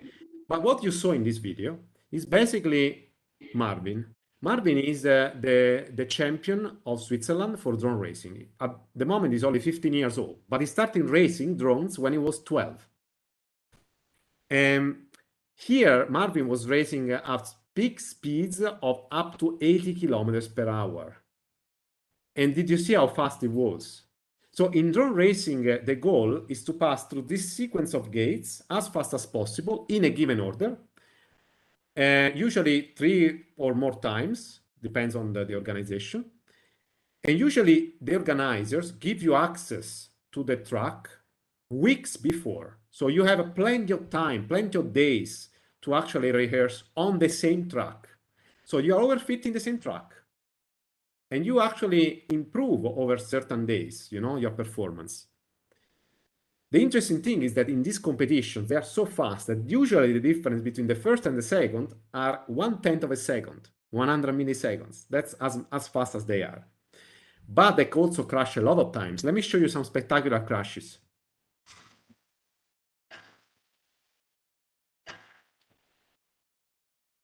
So Marvin broke a lot of drones over the past 3 years, more than 100 drones. But fortunately, we were always able to repair all of them.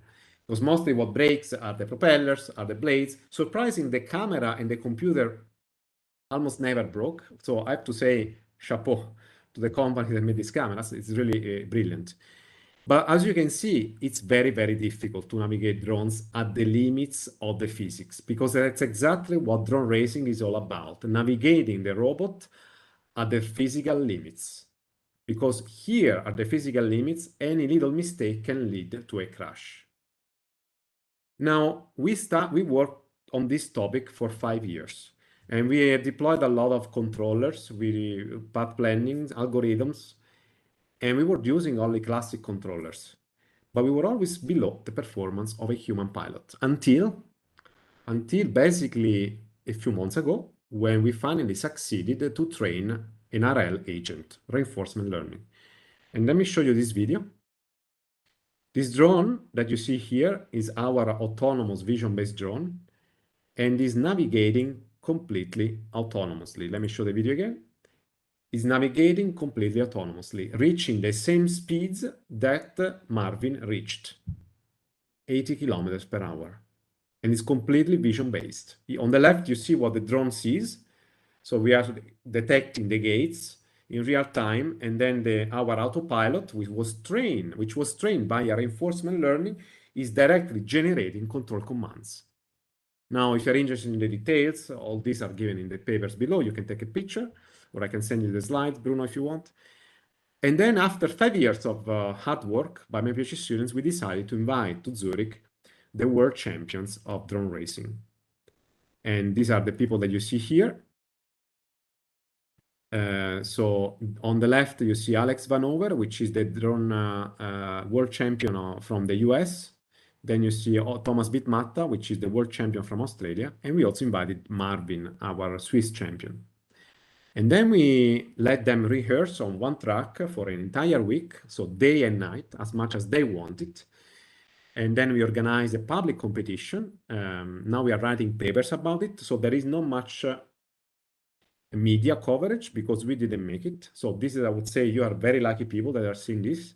If you want, there is a little article that you can check here, but I show you this video.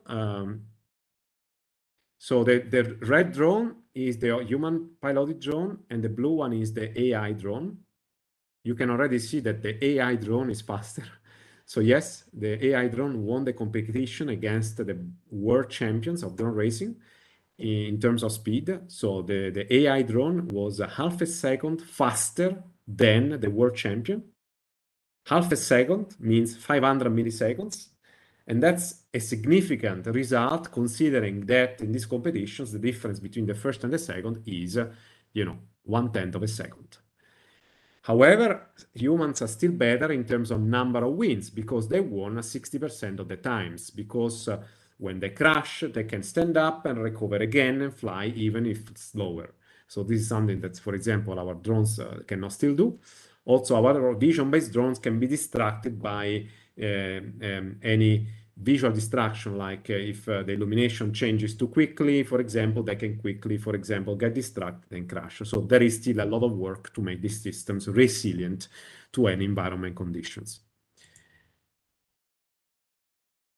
And these were trained via reinforcement learning that you see here. If you're interested, this video is also public. There is a paper below.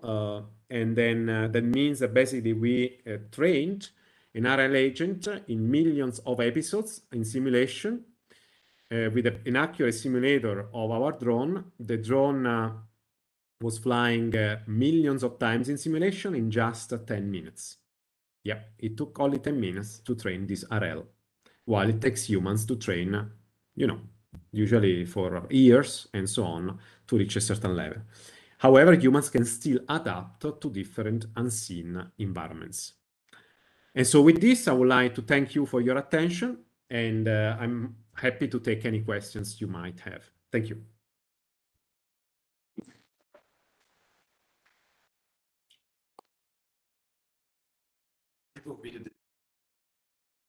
Thank you very much, Professor Scalabuzza, for your great talk, very interesting words, surely.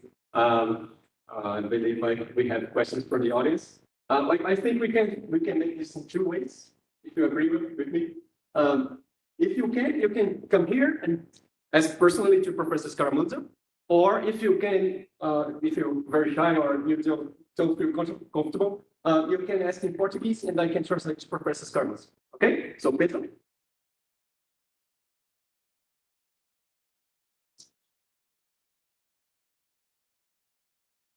Pedro, if you can introduce yourself, it would be nice as well. Hello, Professor. Can you hear me? Yes, I can hear you well. Hello. My name is Pedro. I work in a research group called Nowtech. We are the very south of Brazil. And it's an honor to talk to you. Thank you very much for your presentation and for the UAV community. I do believe that your name is already the history. I follow your work since 2015. And thank you. Wow. It's very impressive what you've done. Thank you. I do believe that the event camera should be really more used for UAV localization navigation. So I was thinking that about your work, you used a stereo camera for navigation and localization, right? It depends, not always, to be honest, not always. For the acrobatic maneuvers, we were using a single camera. For the forest, we were using a stereo camera. But for drone racing, we are still using a single camera because human pilots use a single camera. So to be fair, we use exactly the same drones and it's also a single camera. Oh, that's okay.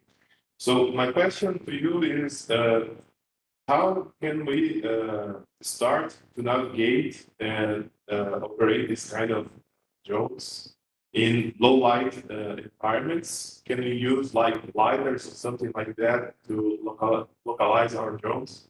Because I work in a project where we want to perform some inspections, and it's really dark environment. We want to go close to the walls, so we are very worried about how can we do that. And I was wondering if you have any thoughts on that. Yes. So basically, navigation in light is a challenge. Of course, as you are aware, there was recently the DARPA Subterranean Challenge, where basically the different teams had to basically navigate with their legged robots and flying robots in caves and underground. So there was little light. Interestingly, if you look at the several papers that just came out, there are several papers from the winners and participants of this competition. The interesting thing is that they used mostly LiDAR, both on board the drones and on board the quadruped robots. So LiDAR can see also very well in smoke, in rain, in snow, but in low light is usually not a problem. However, there were also teams that deployed the thermal cameras for navigating the drones. And we also started working with thermal cameras with a project together with the NASA Jet Propulsion Laboratory, because NASA is investigating new exotic sensors, including thermal camera and event cameras, to explore the underground surface of Mars, because they want to now have drones go in the lava tunnels to check if there is ice under the surface. And so it seems that clearly from all these papers and also my personal experience that thermal cameras can be a good, a viable solution.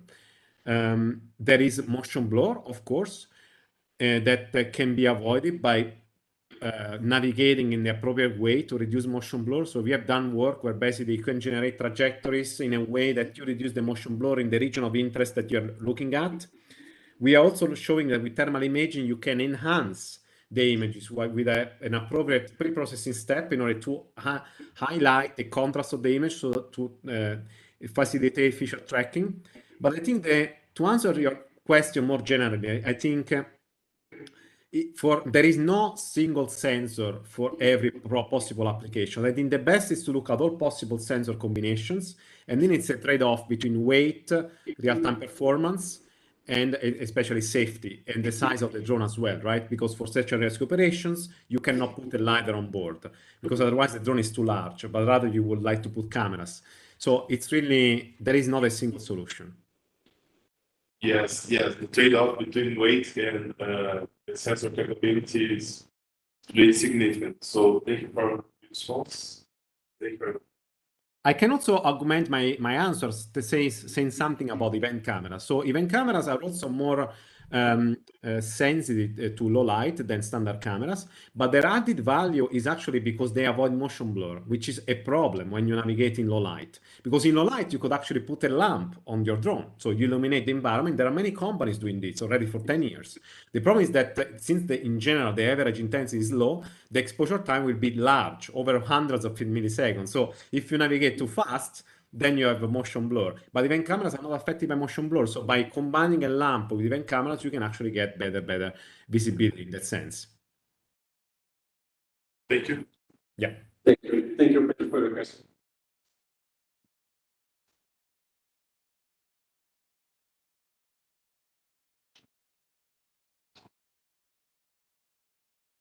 Hello. Hello. First of all, congratulations on your presentation. Thank You make yourself clear really easily. My name is Kevin. I also work with Rainforest Attorney, mostly on ground robots for navigation. And one thing that on your last part of the presentation was remarkably astonishing was that you trained the drone in only 10 minutes. And I was thinking that, like you said in the first part of your presentation, that there's a really big gap between simulation and reality when you train your models. So how was the feature abstraction for this application on the competition? Because if you had problems with motion blur with 40 kilometers per hour, I mean, when it goes to 80 kilometers per hour with a lot of spinning of the drone, bet it's really tough, especially for simulated environments, to be able to reproduce what will get in reality. Very good. So yeah, I skipped all these details because I would need 1 hour to only talk about autonomous drone racing, but it's exactly the key problem. You got it. So, okay, the abstraction of the sensory inputs, we are using the 4 corners of each gate. So basically we have a neural network that out of each image detects the 4 corners. And then, by the way, all these things are not published in detail. Now we are running publications that will be available next year. Okay, so this is still unpublished. Then the policy, yes, was trained in simulation. Why did it take only 10 minutes? So in the paper that I was referring below, which was published at IROS last year, that was the very first RL that we experienced, and that was taking 30 minutes. And now we just optimized the code, and so it became 10 minutes. But what we wrote in that paper already, and it's published, is that basically, in order to make it so fast, we use a distributed initialization strategy. So we simulate 100 drones that are sparsed, all around the track. Remember, we only need to train on a specific track, right? We don't need to generalize. We only want it to work in that specific track, and we want to find the policy that wherever you are, will always output the correct commands to reach the finish line in minimum time. So the policy basically distributes 100 drones around the trajectory, and then we have a distributed initialization strategy, meaning that at each episode, basically we start from the different initial position throughout this, and we have a replay buffer. So you always start from when you ended the previous simulation. So these are the 2 key enablers. They are described in the paper. Then let's go further, because I omitted a lot of details in my presentation before. Now, in drone racing, you cannot simulate only in the real world and transfer 0 shot to the real world. It's impossible. We did it, but it's impossible. Why? There are 2 key problems. First, the drift of visual inertial odometer, or let's say the drift of visual localization, or let's put it more general, the uncertainty of visual localization, which is quadratic with the distance from a gate because of the parallax error. And second of all, aerodynamic effects. These are the 2 dominant effects. Now, aerodynamic effects are so strong that at 80 kilometers per hour, if you don't model them, you can get an error of even up to 2 meters. These are competitions, but well, I would say even 10 centimeters matter. So what did we do? So there is a paper we published in RSS 2021 called NeuroBEM, Neuro Blade Element Momentum Theory. So usually to model the aerodynamics around our drone, you would use 2 things that are standard in aerodynamics. So the fuselage drag. So we will model the drone as a cube and then try to basically model the air drag that is pushing against you. And we know to be, quadratic with the velocity. Then there is the rotor drag, and we can model that with a linear model. But this is not sufficient, because the problem is that when you fly at high speed, you have the downwash of your propeller. So you take basically air from the top part and you push it down, and then you're flying your own downwash. So you're generating a lot of turbulent flow. This turbulent flow is not laminar. It's very difficult to model. And as I was saying at the very beginning of this talk, you will need computational fluid dynamics simulators, which you can use. NASA JPL made it available 5 years ago. You can download it, but it takes several days. And it depends on the trajectory you're navigating. So we could not do this at all. So what we do instead is that we fly the trajectory 3 times in the real world, and we collect data with a motion capture system. If you don't have a motion capture system, you can use CallMap. Then we go back in simulation and we look at the mismatch between the desired trajectory and the executed trajectory. And then we use a simple TCN, temporal convolutional neural network, to model this mismatch. This paper was published, and also the code was published. It's called the NeuroBEM. Then this NeuroBEM basically models these residual forces and torques that cannot be explained by blade element momentum theory, which we also have deployed, by the way. And then once the neural network has finished, learning this model, but remember, this model is specific to this trajectory, cannot generalize to other trajectories. Then we improve the simulator, we fine-tune in the new augmented simulator, and we deployed it finally in the real world. And this time is zero shot. So we are basically fine-tuning with the real world data. I see. This is quite clever, and it's remarkably amazing that you can follow all these steps and a simple explanation, and you can actually recall all the steps done. And I think that it's a really clever solution for this problem. So thank you very much for your answer, and congratulations again. Thank you. Congratulations also to my team. Thank you. Thank you. Any other questions?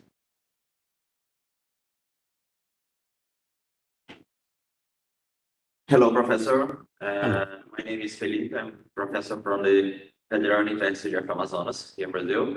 And I would like to know if do you think that it's really possible to remove the motion blur regarding the response time needed for drones?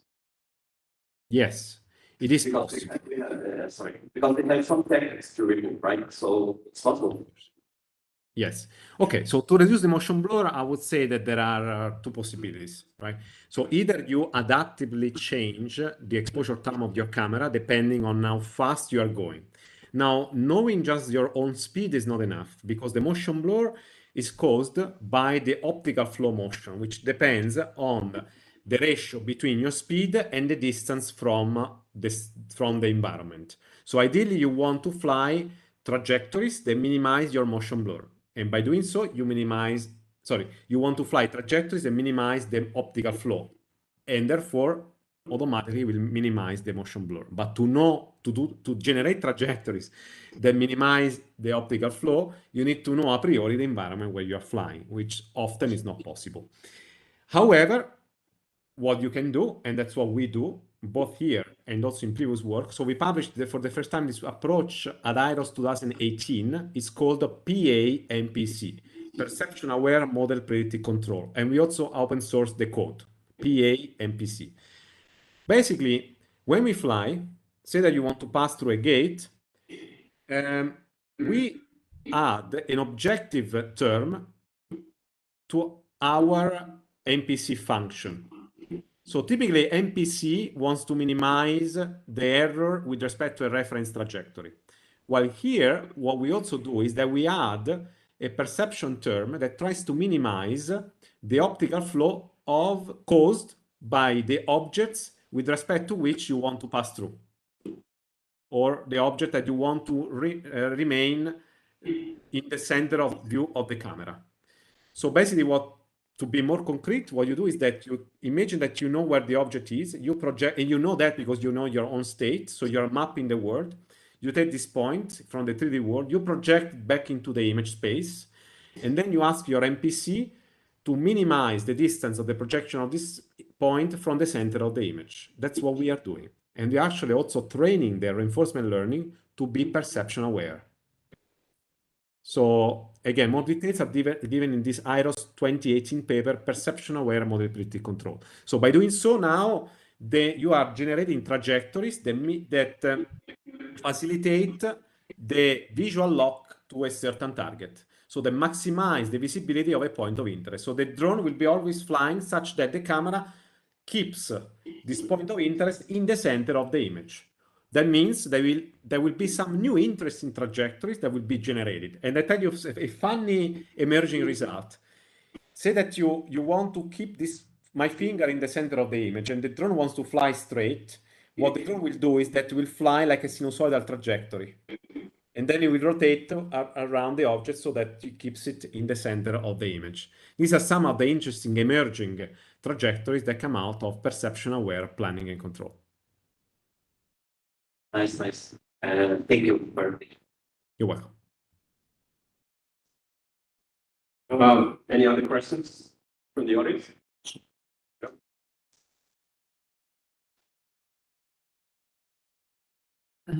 Hello, Professor Carmoza. First of all, thank you for your presentation. I'm an undergraduate from the University of São Paulo, And I have one question about the specific case of the navigation in the forest. You first training the model use a depth prediction from the simulator that you developed, right? Wait, careful. The simulator is only used at training time. Then we have a stereo camera that outputs depth maps, and then we have a neural network policy. So now I'm talking about the deployment in the real world. The neural network policy takes as input the depth map coming from the stereo camera. So the stereo camera outputs on hardware the depth map. Then the neural network that runs on the Jetson takes as input the map and outputs the trajectory. Okay, and this is done in a forward pass. Okay, the one task that I want to do is because when you are passing from the simulated world to the real world, the depth prediction from the stereo camera is going to be a lot worse than the simulator, especially for high velocities. So how do you deal with this difference if the CNN was able to generalize well, even for over depth prediction? What did you need to do to mitigate this problem? Okay, I think you are referring now to some residual sim to real gap that there is between the depth maps generated in simulation and depth maps in the real world. Yes, they are similar, but they are not identical. You are correct. But you can reduce the sim to real gap in the following way. So I often observe that people train on ground truth depth maps, and that's not what we did. We trained on realistic, noisy depth maps. This was found out also in many papers that if you train on noisy inputs, it actually transfers better to the real world. Now, in our case, that means that in simulation, we are not generating ground truth point cloud, ground truth disparity maps, where we are generating disparity maps from the simulated left and right images. So we run an OpenCV algorithm called SGM, semi-global matching, that matches points from the left and points from the right image to generate these disparity maps. These disparity maps are very realistic, much more realistic than ground truth depth maps. And we show in the paper, so refer to the paper Learning High-Speed Flight in the Wild that was published in Science Robotics. All these details are given there, and also we also compare with respect to training the policy in ground truth depth maps. And what we show is that when you train the policy in realistic noisy depth maps, the success rate increases by at least 20%. So that should answer your question. Train on realistic sensory data. So that means you need to improve the models of your sensors. Thank you for your answer. Thanks so much for your question. Any other question?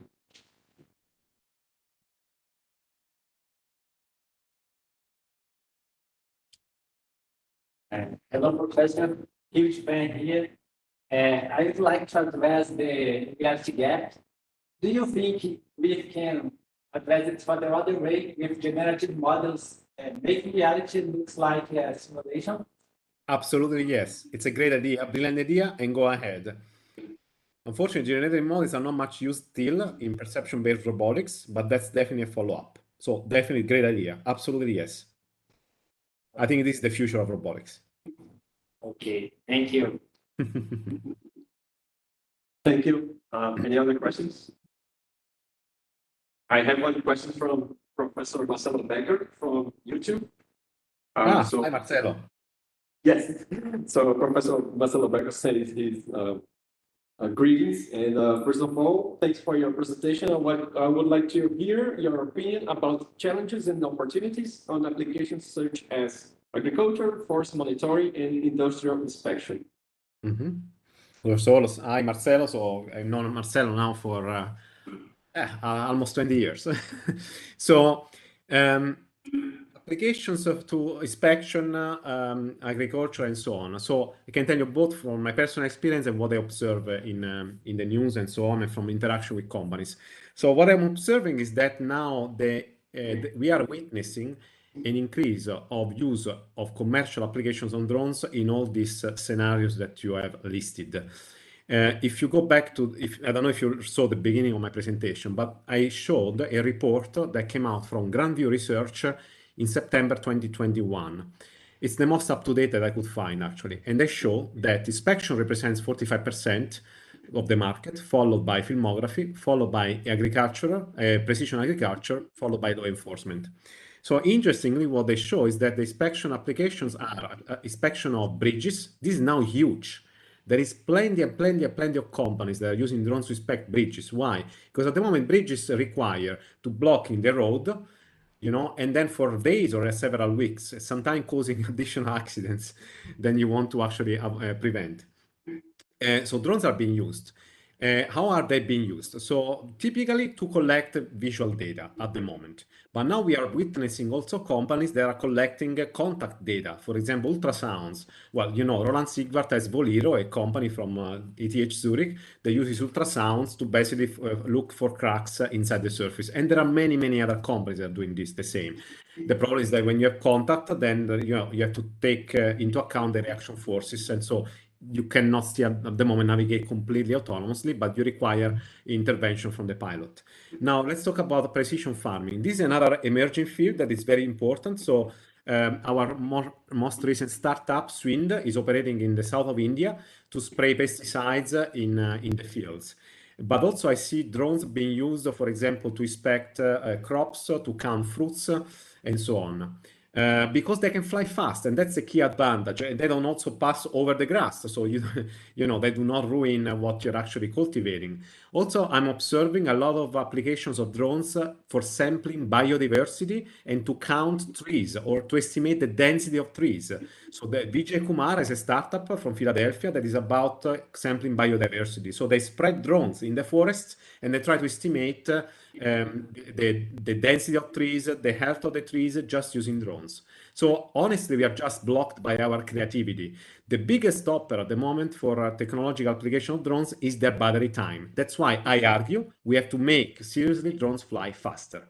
By making them fly faster, they will be more productive. Because if you make the drone fly at the moment, you know, already at 6 meters per second, they can reach 3.5 kilometers with an average DJI Mavic drone. And that's impressive. That means you can be much more productive than typical drones are today. Any other questions from the audience? I have a final question for Professor Julio Paulino. He asked personally asked me to pass the question to you.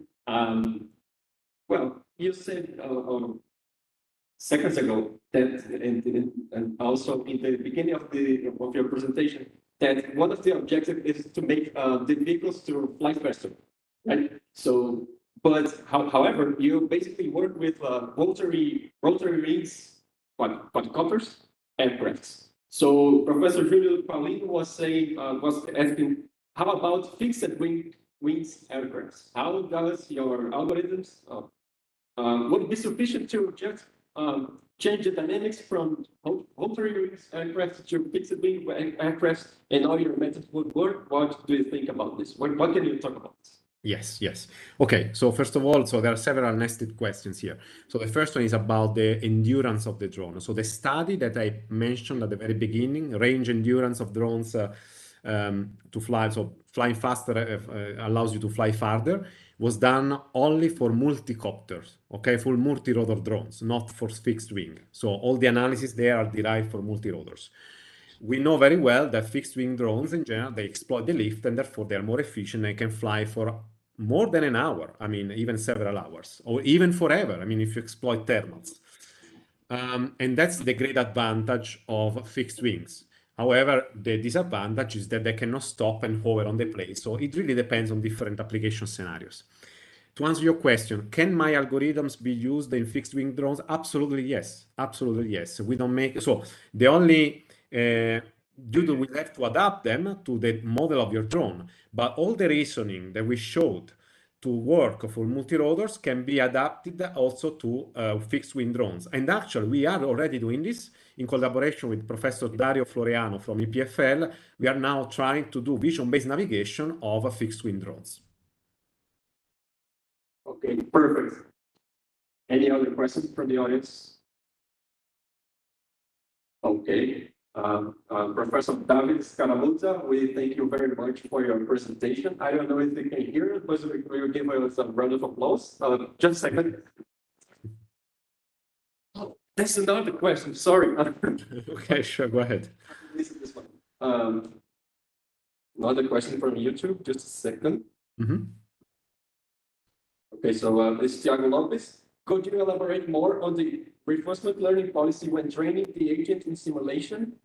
What was the main reward used? Only the time it would take for the drone to reach point A to point B, or something else? If it is only the time it's used in the policy.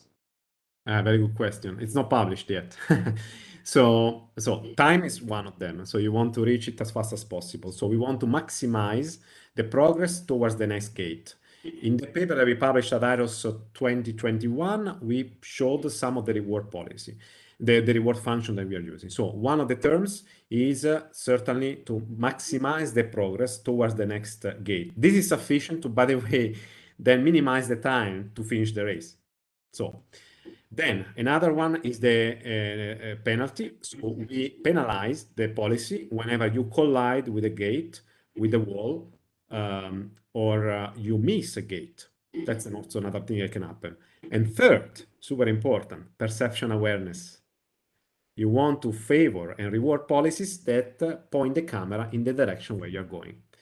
But this is not a hard constraint, it's a soft constraint, because if you miss to observe or face a gate, doesn't matter. You still have an IMU. I mean, even humans don't always look straight because they have an internal model. So that's our drone also reasons. But we have to have this perception aware reward. That actually could it emerge if we didn't introduce this reward? Probably. But we introduced it in order to speed up the RL agent. So that's another ingredient to actually speed it up a lot. Okay, so thank you again, Professor David Scaramuza. I don't think you can hear us, but we'll give you a round of applause. Let's see if we can hear. Yes, I hear it. Thank you very much, guys. Thank you. Thank you very much for your attention, Professor David Scaramuza. Thank you. Thank you. See you and enjoy the rest of the conference. Bye. Bye-bye. Ciao. Bye-bye.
João, tá?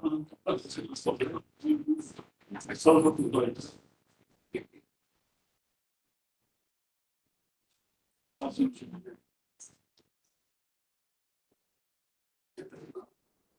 Guilherme Miguel tá aí? Beleza? Não, só para confirmar. Gustavo, da Maná. Beleza, perfeito. Todo mundo. Posso confirmar? Depois eu transmitindo? Lucas, já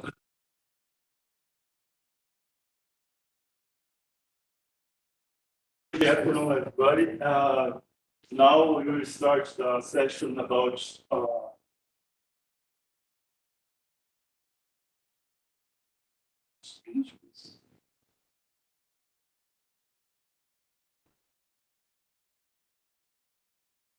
robotic system in architecture field.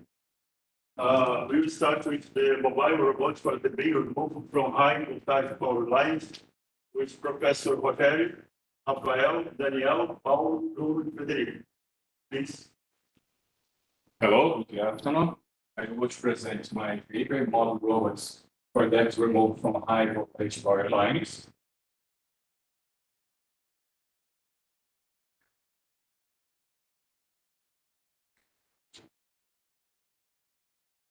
This continues here.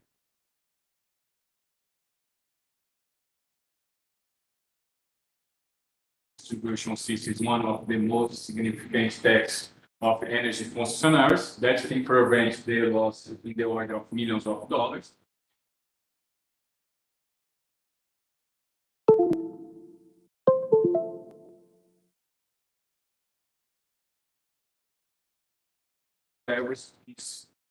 This paper.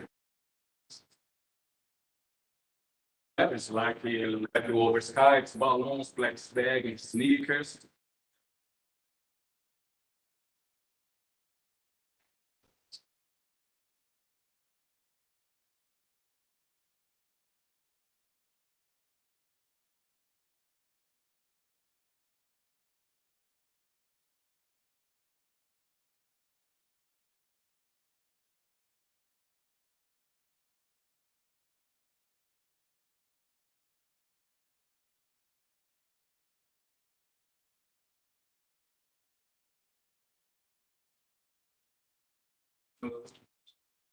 Thanks. Of the sneakers and the cards. In the way to make the removal of these debris of the power lines, you have three main procedures. The first one is the use of a helicopter, that a crazy guy want to stay outside of the helicopter moving the drums. Another way to make this removal is using the mobile robots that have clean tools specific for the application. And another way is to use the drone with the adaptation of a flamethrower. The use of the drones with adaptation frameworks has led to discuss whether this would be the most efficient, the best way to clean the caves, because this kind of removal results in fumes that contaminate the environment. The removal in many cases not incomplete, and you have a big problem that is the possibility of the fire in some rounds to the large amount of used in the flamethrower.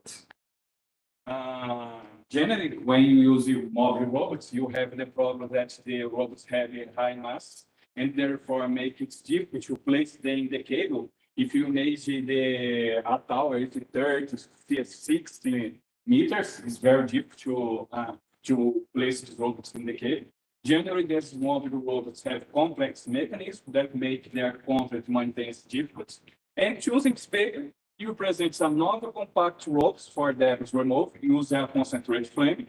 And the flames concentrate activate in short periods of time around the point of the removal of the debris. Here you have the design of the robots. The design of the robots is like a hat, because you have all the prostitutes, the center of the mass stay below of the cable. The robots has two wheels, one cannon, the project of the shield that you will explain in few seconds, and the concentrate flame in the front. Here we have the one video showing the balance.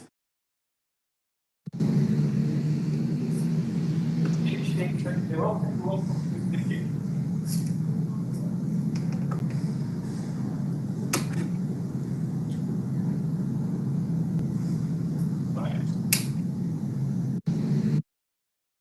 now you're a little about the electromagnetic interference and shielding in high voltage power environment intense robots.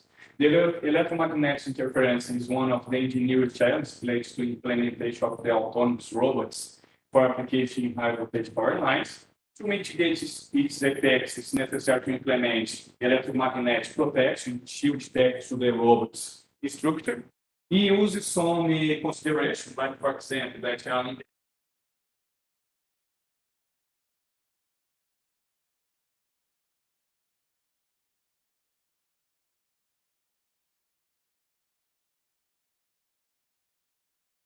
the efficiency of the shield. And if he uses the aluminum because it's cheaper than the copper, it's the best material for the using.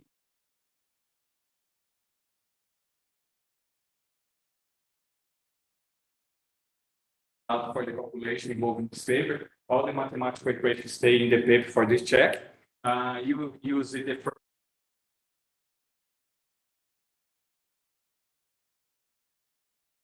equation that you use to calculate of the shield effectiveness is formed by three parameters. The first one is the A, that is the absorption effect. The R is the reflection, and the B is the correction effect that corresponds to the effects of the thin shield walls. We made the calculus of the shield effectiveness for the electric fields and for the magnetic fields. After the calculus, you have stated that you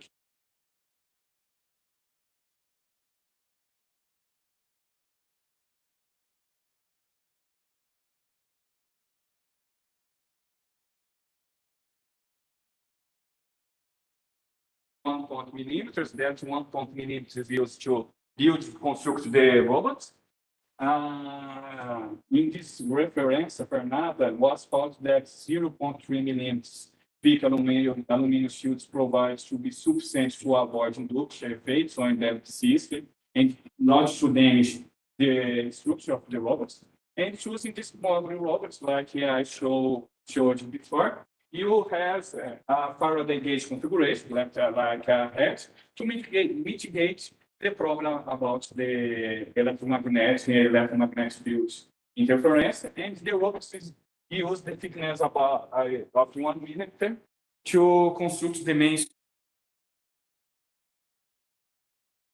experimental test in the alternate day, because it's in a rainy day, the cable is wet, and you put the robots in a live line. If you want 130 kilovolts, the electronic components were not damaged, were very good.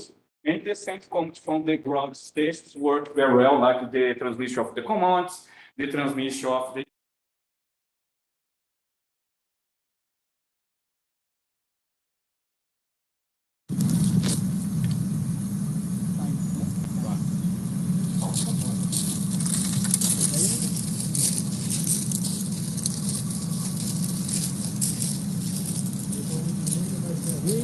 Isso, tem duas rodinhas, tem que pôr as duas rodas.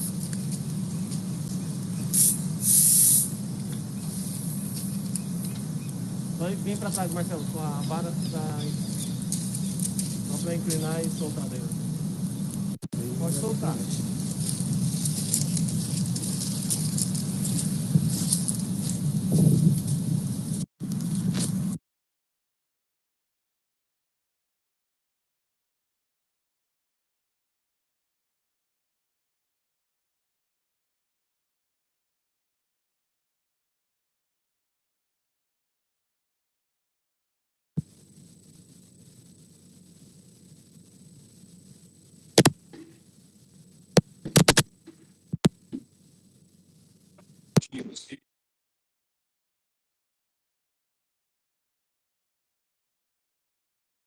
like for example, one for remove sneakers, and you have the rope, you start the command.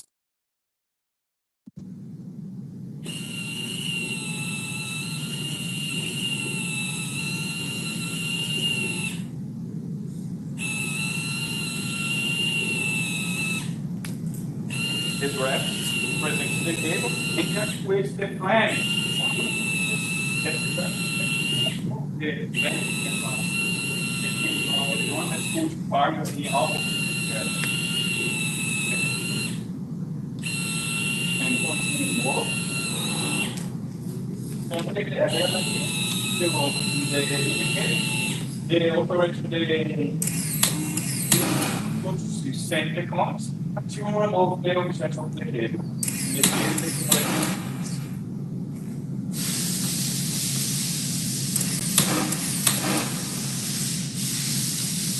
Bye bye.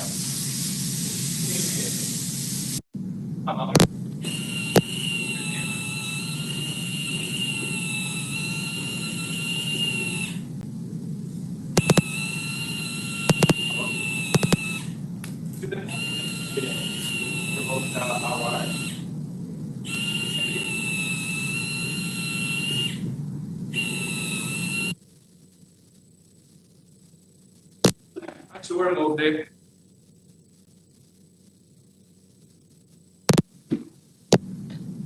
conclusion. Design of the model robots for remote depths from high voltage power lines. This model robot is compact with a mass of close to just 5 kilos. The mechanical design of the robot was carried out to balance itself on the high voltage power lines. You made all the mathematical model about the equilibrium, about the shield protection. You made experimental tests in a live line of 138 kilovolts, and the robot works, send transmission and receive the command start. And the next steps will be make test in a real situation if you go to push the rope, to move the rope to remove some debris in the cable. Okay, just more one important thing. The retanks, the Celeste Distribuição S.A., da Agência Nacional de Energia Elétrica, a Fundação de Apoio Universitário e a Universidade Federal de Uberlândia. Thank you.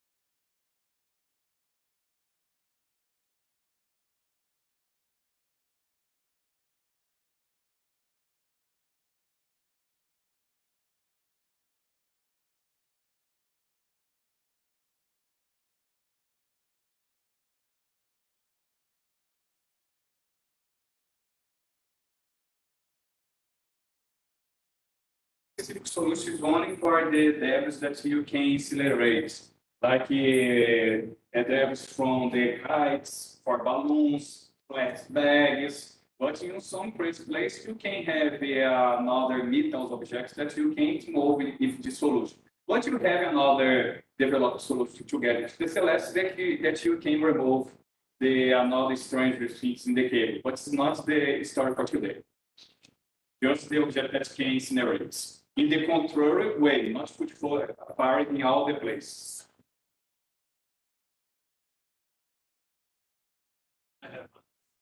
Yeah, that's for presentation. If you heard work.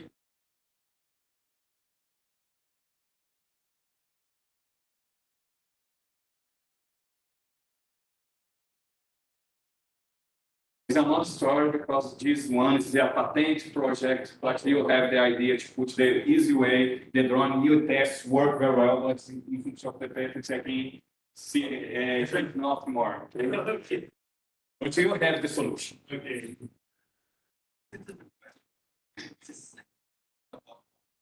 Yes.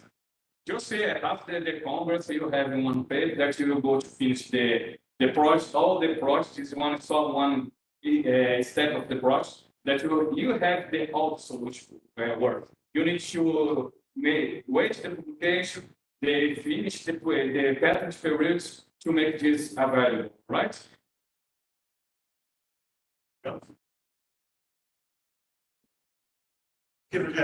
Congratulations, it's a very good.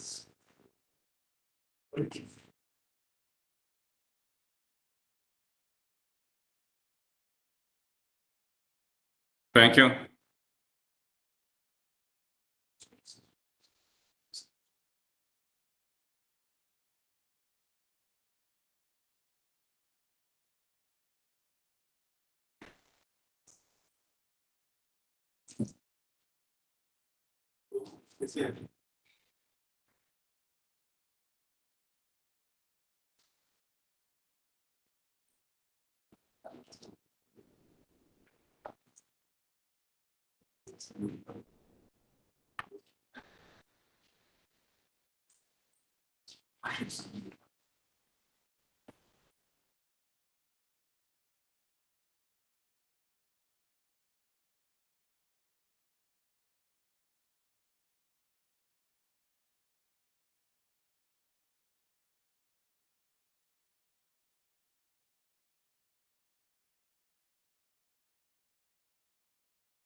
So,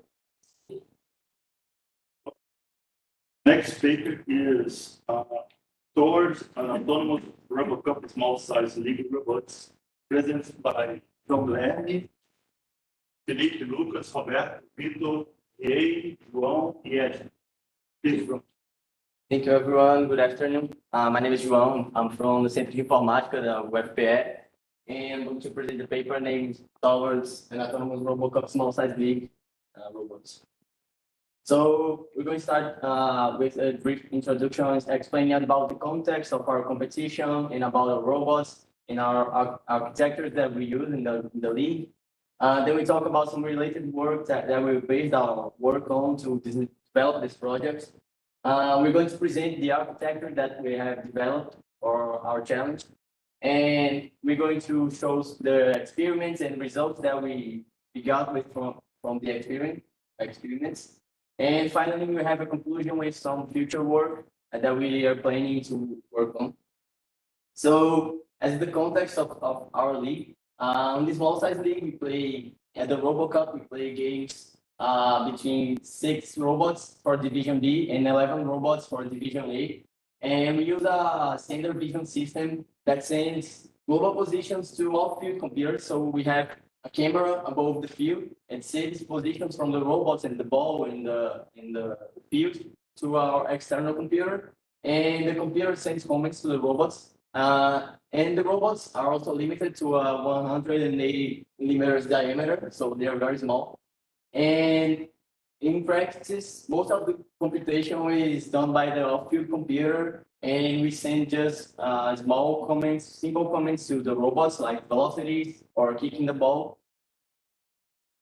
So in the small size league at the RoboCup competition, we have a technical challenge called the Vision Blackout Challenge, which has the goal of developing more autonomous robots. So we need to develop more autonomous skills to the robots. And at this competition, the robots need to be totally autonomous. They can't receive signals from external sensory. So in the competition, teams are only allowed to use embedded sensing.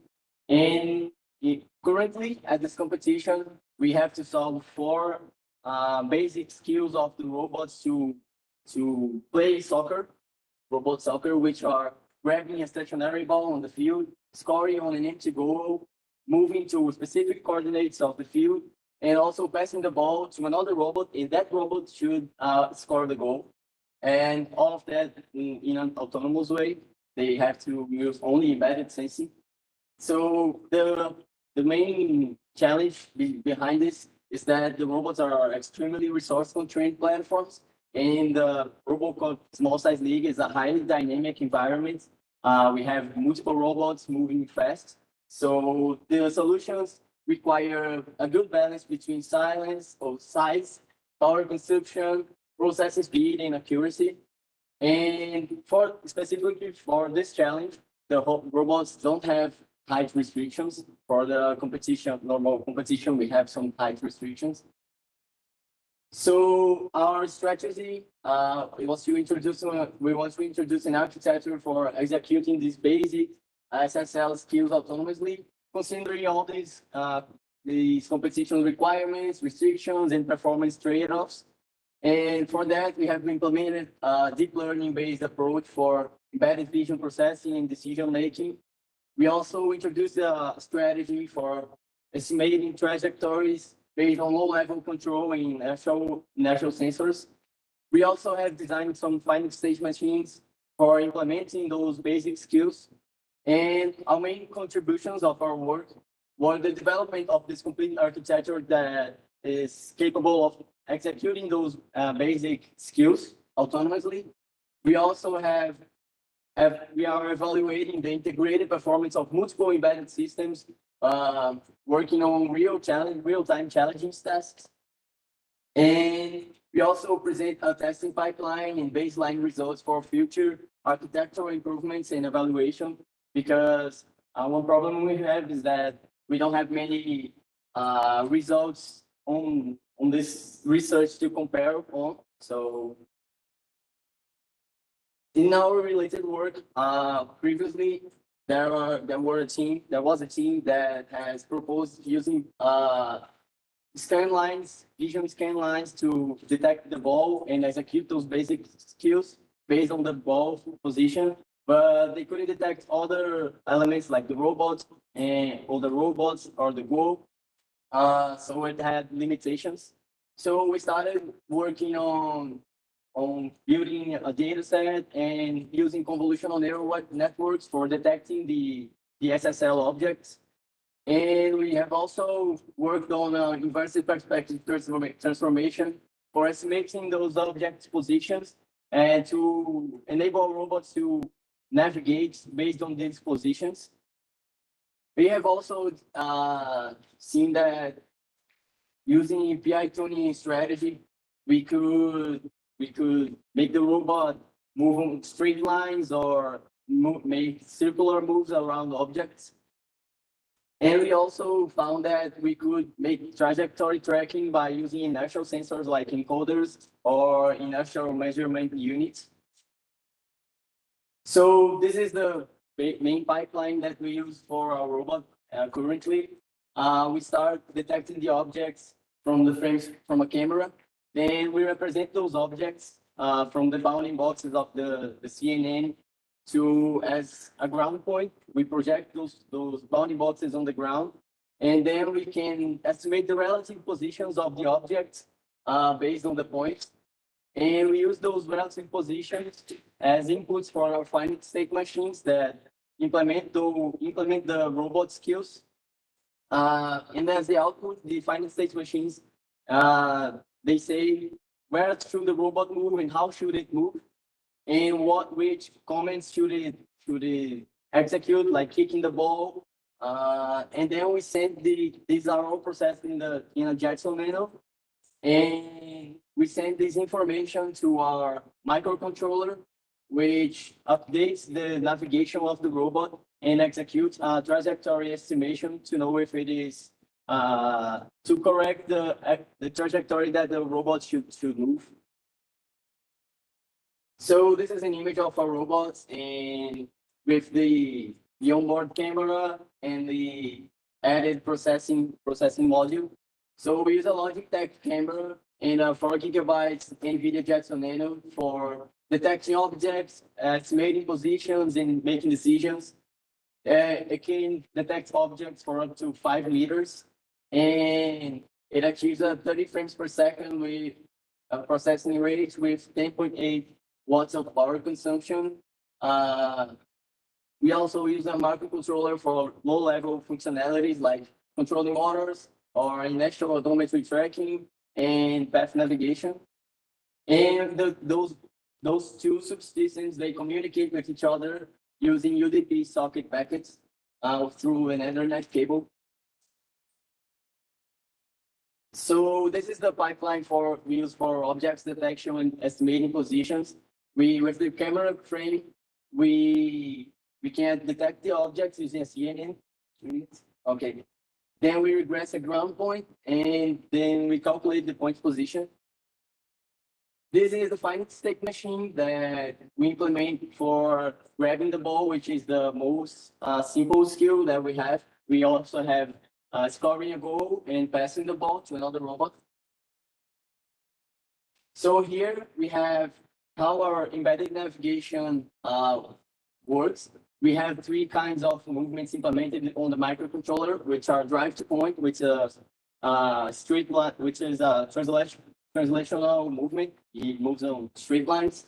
Rotates on self. The robot should move on its axis. We use it for searching for objects on the field. And rotating point, we move around a point with a circular move. So here, for example, the robot is looking to the goal, and it should move around the ball until it looks directly to the goal and kick the ball. Here's the geometry of our robot that we use inverse kinematics for estimating the robot's trajectory while it's moving. And here's a quick video of it executing one of the basic skills that we implemented, that is scoring on an empty goal.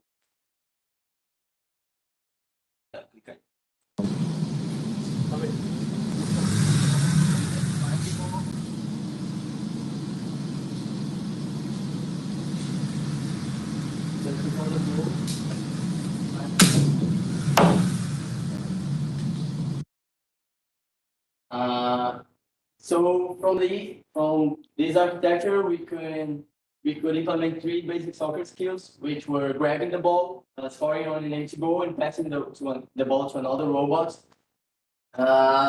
We've done a bunch of experiments for testing it and validating it to evaluate how was our success rate based on this. So we divided our experiments on 3 phases based on distances. We put the ball and robots on different distances and positions on the field. And we found that for grabbing a ball, we got 80% success rate on 15 attempts. For scoring on an empty goal, we also got 80% of success rates out of 15 attempts. And for passing the ball, we could hit the pass on 7 out of the 15 attempts. And these results show more specifically how much time the robot takes to actually do the task. And what we've seen mostly is that most of the failures were caused by false positive of detections outside the field. Sometimes the robot would detect objects outside the field and think it was the ball or the goal, and it would cause the robots to navigate to the wrong point or execute the wrong skill. So we are working on field boundary detection, so we can ignore objects that are detected outside the field and would mostly solve most of the problems we had with the experiments. Also, all these skills are implemented without self-localization. The robot doesn't know its position on the field. It only uses relative positions for the objects detected. So we are introducing we need to introduce a self-localization solution for these robots. This is one of our future works. And one of the contributions we had, were mostly adding an embedded vision module to the robot for the decision making as well, and introducing this approach for estimating the robot's trajectory with low level control and sensors. So these were our references, and thank you for the presentation.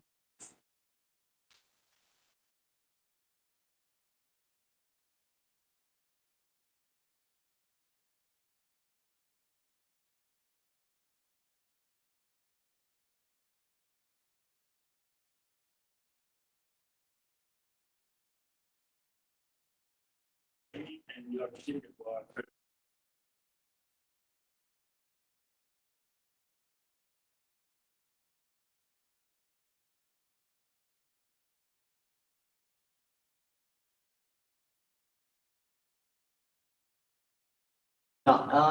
This technique is specific for the vision blackout challenge, which is a technical challenge during the RoboCup. But the plan is to develop skills, autonomous skills that can be used on the real game, because these autonomous skills make the robot more robust to problems in the league, like the vision, the external vision, the external processing, communication failures. If we have a more autonomous robot, we can just say to him like, shoot on the goal, and it will do it autonomously. It won't depend on continuous commands from the external computer. But for now, it's almost everything is processed outside the robot. How do you solve the problem?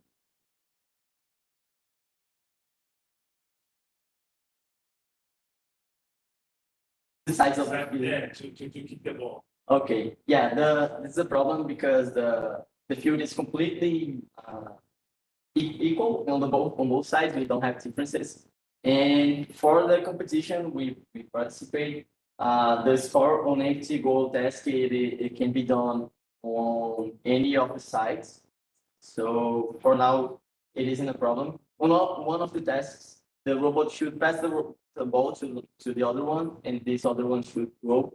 On this one, we have to score on the right wall. So we choose the right wall from the distance, because in all this test specifically, we know the initial position of the robot. So if we know its initial position, we can, with the distance to the goal, we can, to the detected goal, we can presume which one is the. This is a similar problem that we had on humanoid robot soccer, because the robots are so we can here maybe we start the robots to a side, but we reset the EMU. Yeah. So we have some localization, but we can, by the time we have a error. Yeah, it increases the error. Yeah. So that's why we added the vision processing, because we were developing a inertial odometry strategy for the robots to estimate the trajectory with the encoders and the IMU, but it wasn't enough because the error starts increasing with the time. So we have to like reset the error using the vision. So now what we're working on is the robot global localization on the field, and we plan on using party computers to mix the inertial odometry with the visual information and calculate this position. Thank you.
Okay. The next paper is thermal modeling of electric motors used in a very small size socket robots, presented by Guilherme and Marcos and Isabella. Good afternoon. My name is Guilherme Miguel, and I'm presenting the work thermal modeling of electric motors used in very small size socket robots, in which I was oriented by Professors Marcos Máximo and Isabella Batista Henriques from Aeronautics Institute of Technology, or ITA. So, to give an introduction to the subject, we studied the overheating in electric motors, which is one of the main reasons of their burnout or shortened life services. What is expected dealing with electric motors is that due to their constitution, while they operate at high temperatures, the engine performance can be undermined. So the context of the study is the very small size socket category, which projects robots that need to be really small. So here we have a picture of the robots that are designed as androids, and they need to fit inside a cube of 8 centimeters of edge. So we have a really limited space to fit all the electronics and the mechanics of the robot. And one other point of this competition is that we need really agile robots. So we need to use high power and high-speed electric motors. And a problem that is caused both by the low amount of space that we have and also by the requirements of agility and of power of the motors is the excessive rise in the robot's internal temperature. Therefore, the goals of this work are to model the temperature rise as a function of the electric current, to analyze how the robot's structure influences the motor's heating, and to evaluate the obtained model. To do that, at first, we needed to determine which were the sources of losses or the sources of heating for the system, which were mainly the friction losses, the Joule effect losses, and the magnetic losses. During our research, we realized that in the situations that we normally use the robots, the main component for the heating of the system were the Joule effect losses. So it would be a good approximation to consider this the main component and to not and to ignore the remaining two components. So the thermal model of the system was obtained by means of the global capacitance method. It is a method that uses an analogy with an electric circuit. So we basically consider the source of heating as an electrical source, and we model each layer of material of the system as an electrical resistance in order to see how the heat propagates through the structure. This method was validated using this parameter here, that's the Bios number, which I will explain clearer further in the presentation. And finally, to simulate the model and to analyze what results we would obtain from the model we did. So at first, the first step was to obtain the thermal model of the robots, which we did through the analysis of the CAD schematics that we have here. So basically, we have here the motors. So here is where the heat is generated because it's where the Joule effect losses occur. and the heat propagates through the robot structure until the surface in which it's dissipated. And so we had to analyze each layer of material here to determine the thickness, the area, and the material of each layer in order to be able to determine the thermal resistance values. After doing this process, we have here our thermal circuit that is an analogy with an electric circuit. The conduction resistances, which are the resistances inside the robot, are calculated by this formula here. That is basically the thickness multiplied by a constant that is associated with the material of the layer and the area. And the convection resistances, which are the resistances external to the motor in which the heat is finally dissipated, are calculated by this formula here, that where H is a constant associated with the fluid and therefore the air that's surrounding the robot, and A is the area in which the heat is dissipated. And so we obtain basically a thermal circuit that's really similar to an electric circuit, in which we consider both the internal and external thermal resistance to our system, which is the motor. After obtaining the thermal circuit, we need to validate the model. So we need to see if the model, if the global capacitance method can be used. That is done using this parameter here. That is the BIOS number, which I mentioned previously.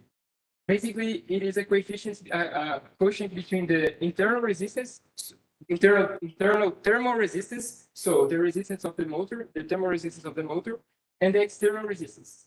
And the validation is done by checking if this coefficient here is greater than 10%.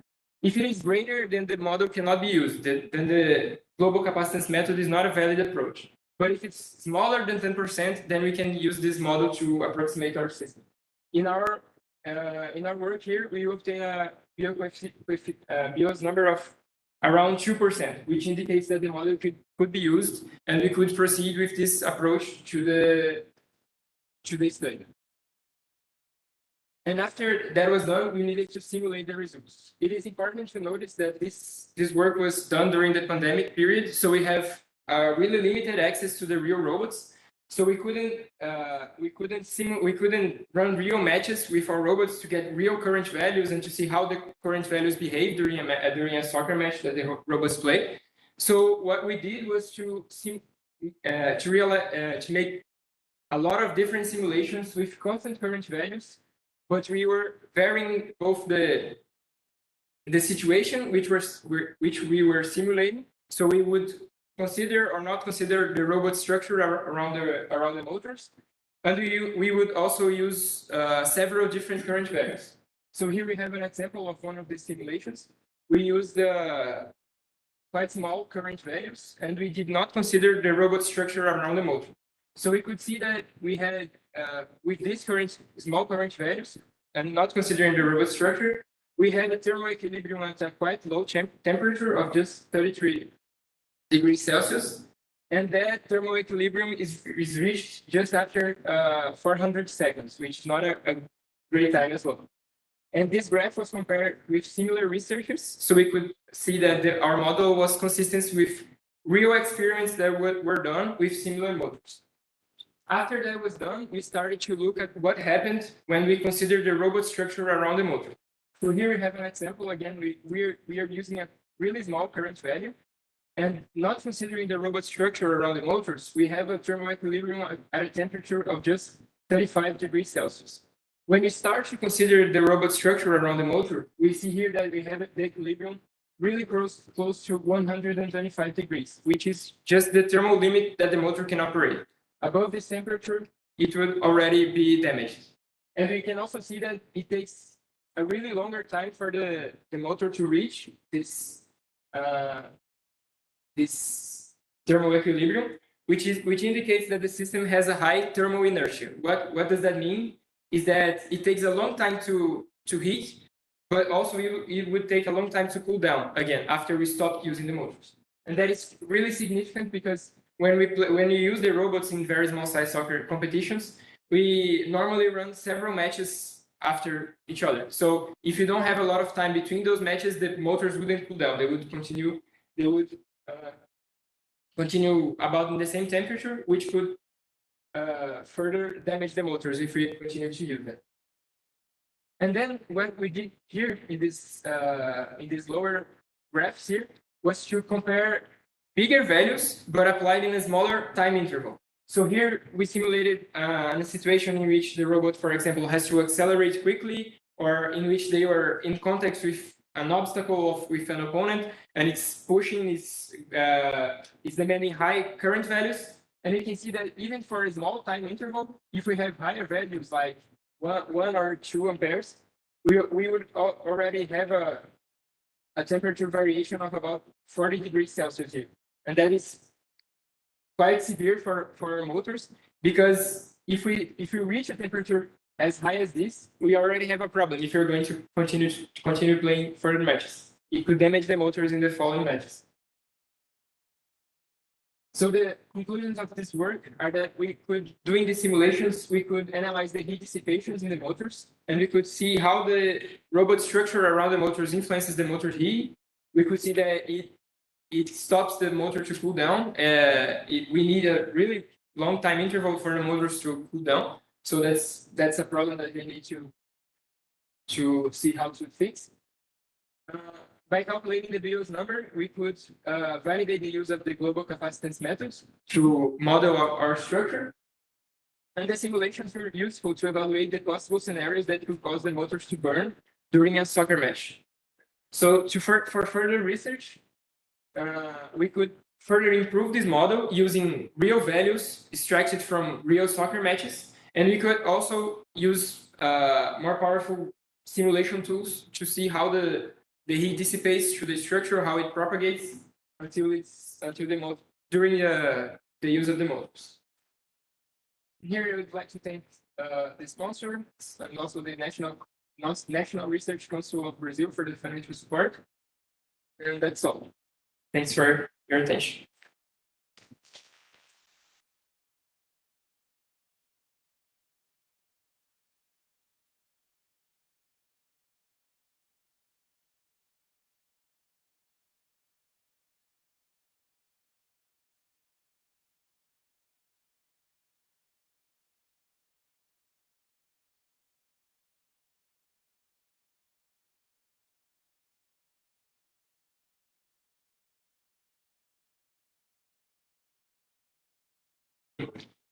Yes, so that's actually one problem that we struggle with, because our first idea was just to implement a routine that could check the temperature of the motors directly. We didn't want to have to estimate the temperature to the current values.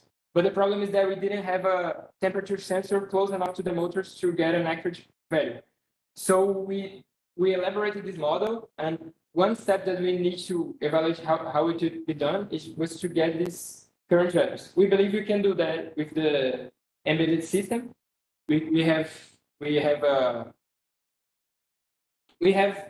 everything there is connected with the microprocessor. So I believe we could extract these values to evaluate this, how the current behaves during a soccer match, and to further test the model. Yeah, maybe only if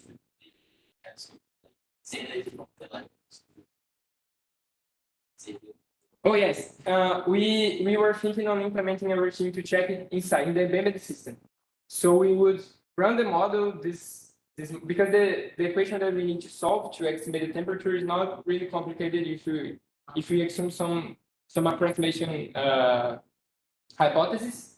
So we believe we could run it in the embedded system. So we would just get the data and analyze the data inside the own embedded system of the robot. Question based on this, how would it be used? Like this information, like you set the data, right? But how would it be? Yeah, we have basically we have discussed this inside the team, and it's kind of a problem because you can't just stop the robot inside in the middle of the game. So what we could do is to use this information to see if we need to, for example, change the strategy and to make the robots less aggressive in the game, and in the soccer match, not to not demand such high current values. But we are still considering another option. It would be to change the mechanics of the robot in order to allow a better heat dissipation. So that would also solve this problem. Thank you, Guilherme. Congratulations.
Okay, the next paper is fault-tolerant architecture and implementation of a distributed control system using containers, presented by Gustavo Peru Bernardino Tamanaka. Hi. So, Hi everyone, my name is Gustavo. I'll be the presenter for this paper today. The other two authors are Rafael Aroca and Glauco Party. They could be here.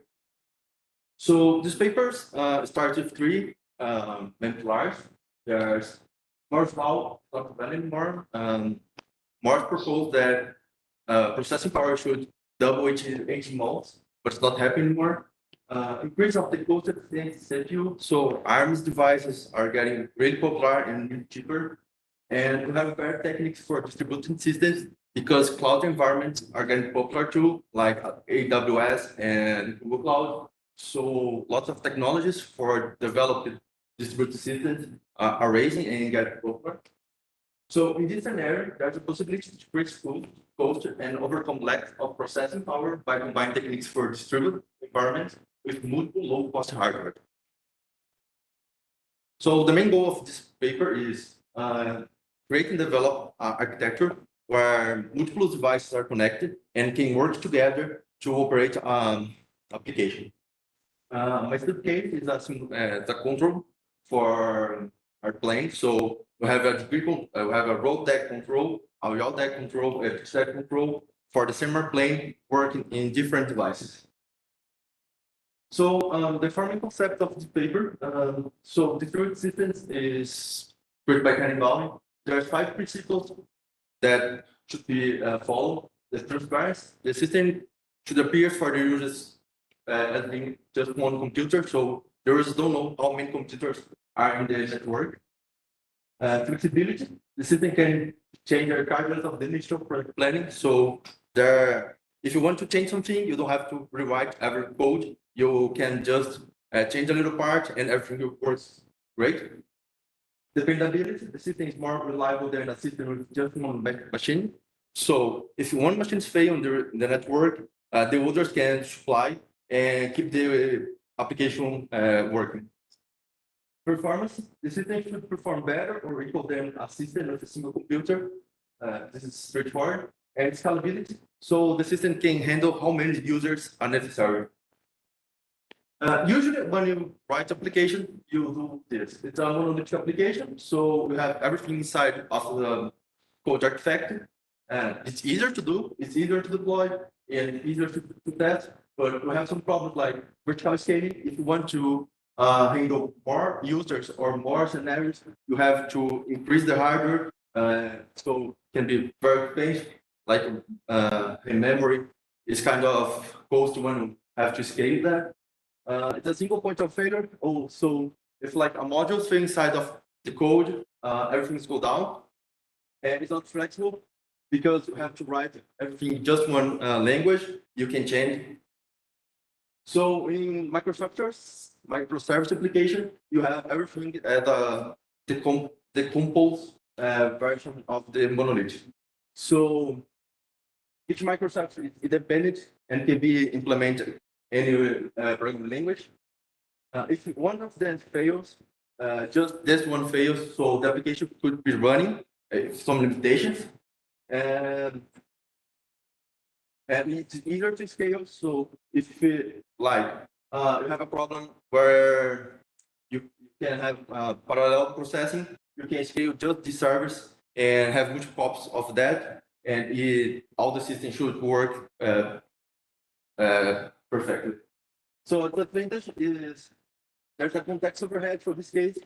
You have to know which microservices talk with each other. In this case, it's simple because it's just 3, this example, but you can have several, like 100.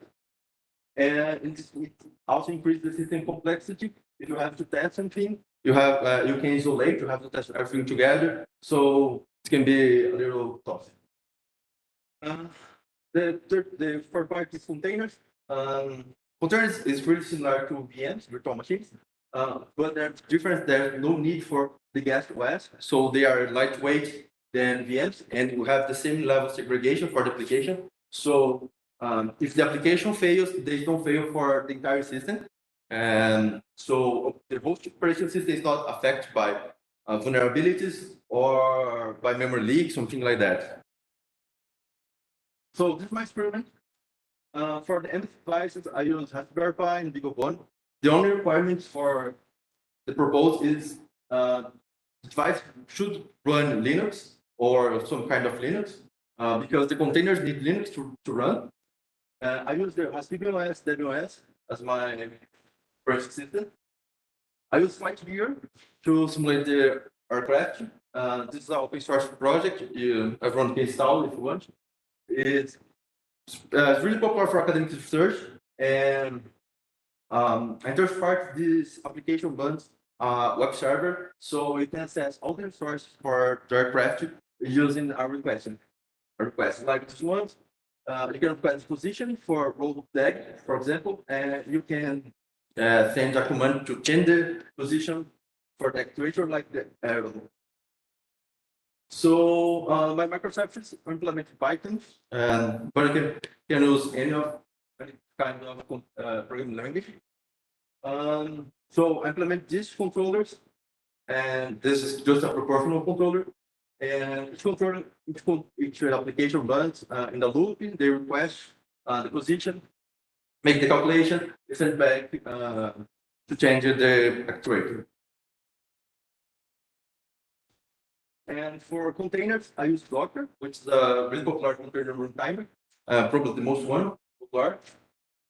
And Docker Swarm is container orchestration tool, who is used to orchestrate all the container running in the application. And this is Docker Siemens I use. And one important point is I use the professional placement mode for the nodes. So every node in my network can run the application, but in some real scenarios, interesting use the constraint mode when just some kind of nodes can execute some kind of application.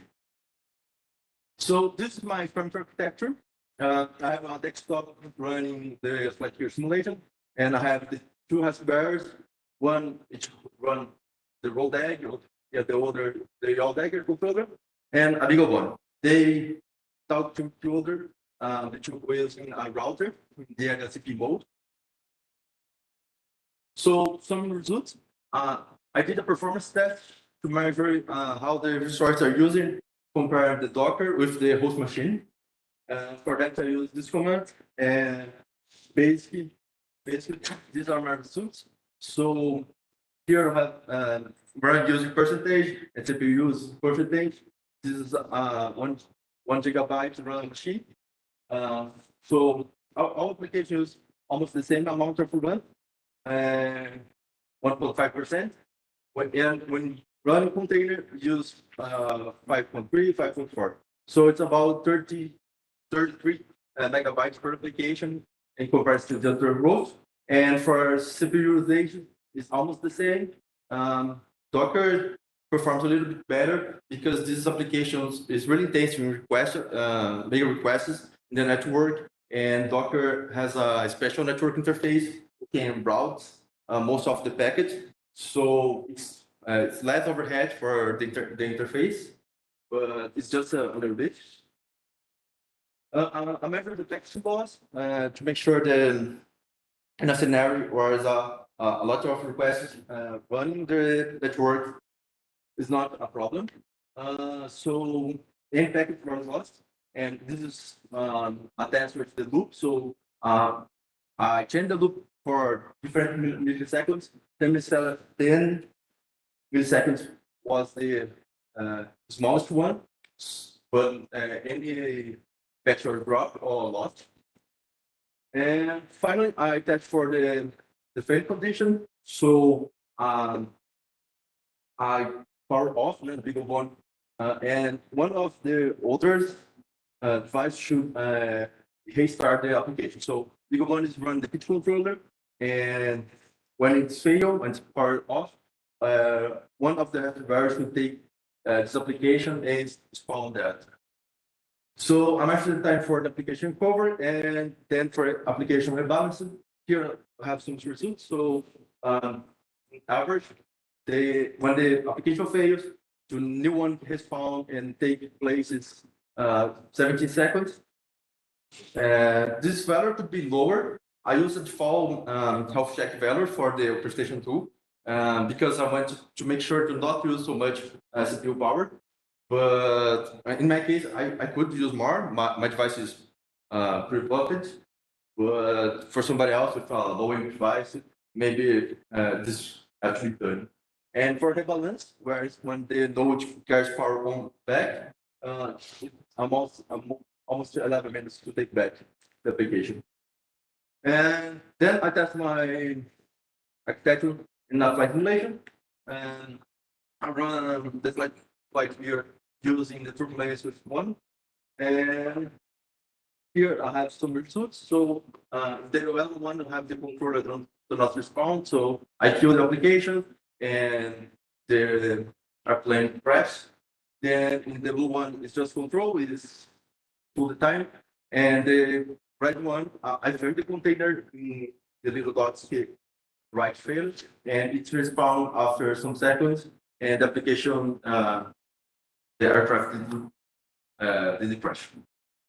So my conclusions is in this experimental environment, the system performs really well. It's capable of separating, and so to prevent some catastrophic scenarios. The user, the resources used to create redundancies is not a constraint for high-end device. So it could be for low-end, but 30, almost 100 megabytes, not too much. And the systems can be flexible enough to support different programs languages. So thank you.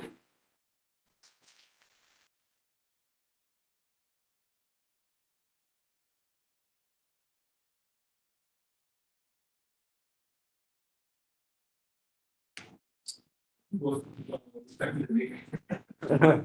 the microphone? I'm sorry. Presentation. Our general one is, when we talk about.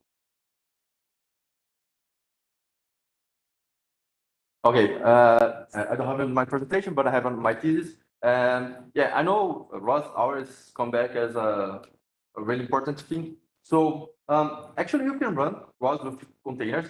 This is not imperative. I think this is like an alternative to ROS. So you can use it together, or you can implement yourself any kind of application you want. And for example, in this one, like for airplanes, you could have the entertainment system as an application and run together with the ROS application. If so, and you can give priority for any application. So suppose one of the nodes go down, and you can make the system kill the entertainment system to let computer power for the critical mission applications. It was what I believe you have just answered.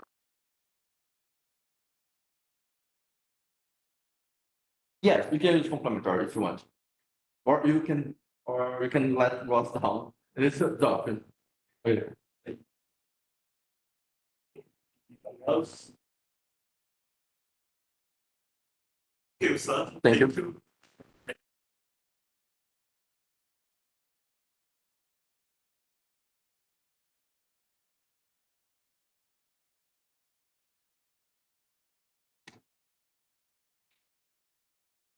Okay, I want to say thank you for everyone. And now when we start the next section.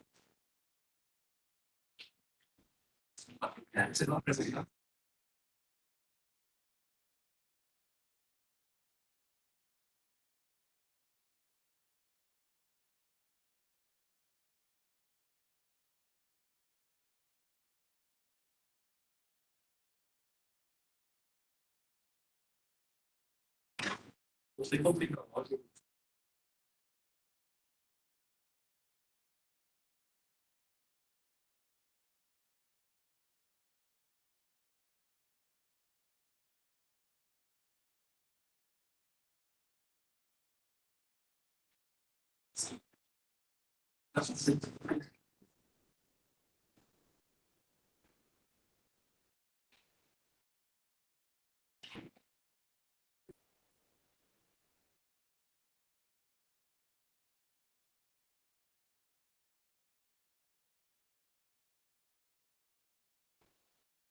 Primeiro para apresentar.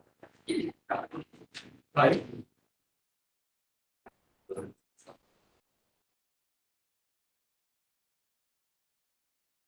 Hello. Now we will get started of the second of the name, Navigation Path Planning 2. Each author have 10 minutes for presentation, 5 minutes for questions of the audience, okay? The first presentation is multi-value decision methods applied to path planning for mobile robots. Okay, you have 10 minutes. Good luck.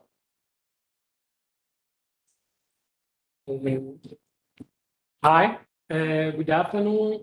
My name is Caio Carmo, and I am student master degree student in the PPGA in the UFPA, and I will be present the working named multi-criteria decision method applied to path planning for mobile robots. This work is developed by myself and my professor Marcos Serufo e Roberto Limão.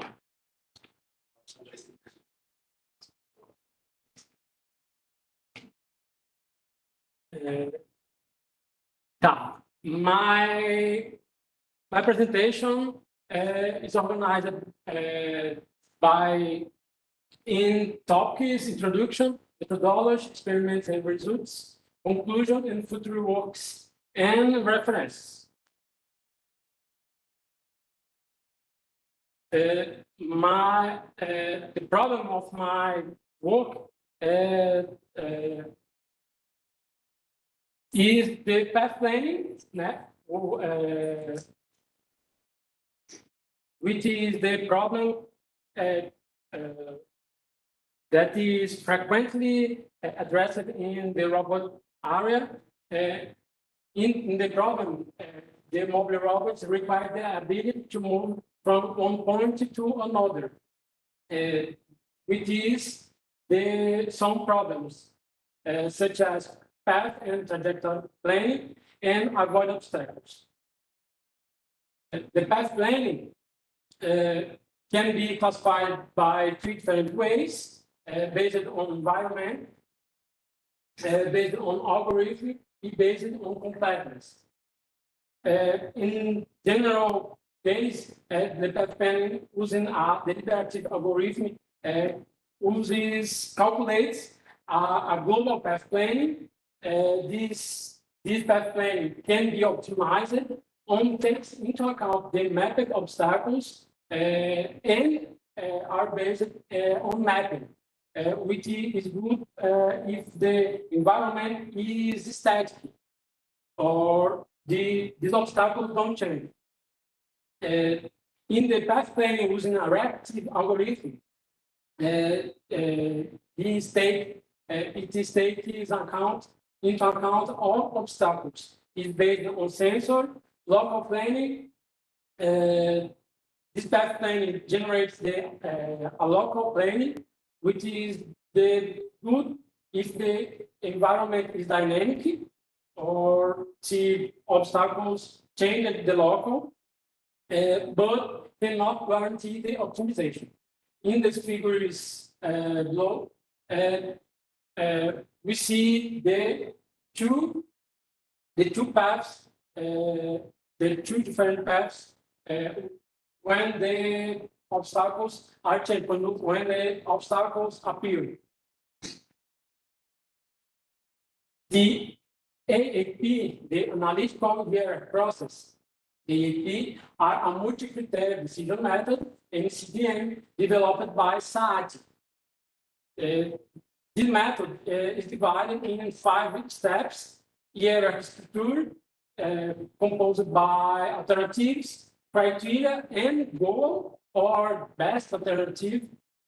And the second step is pairwise comparison between criteria. In table 1, we can see the degree of importance of each criteria.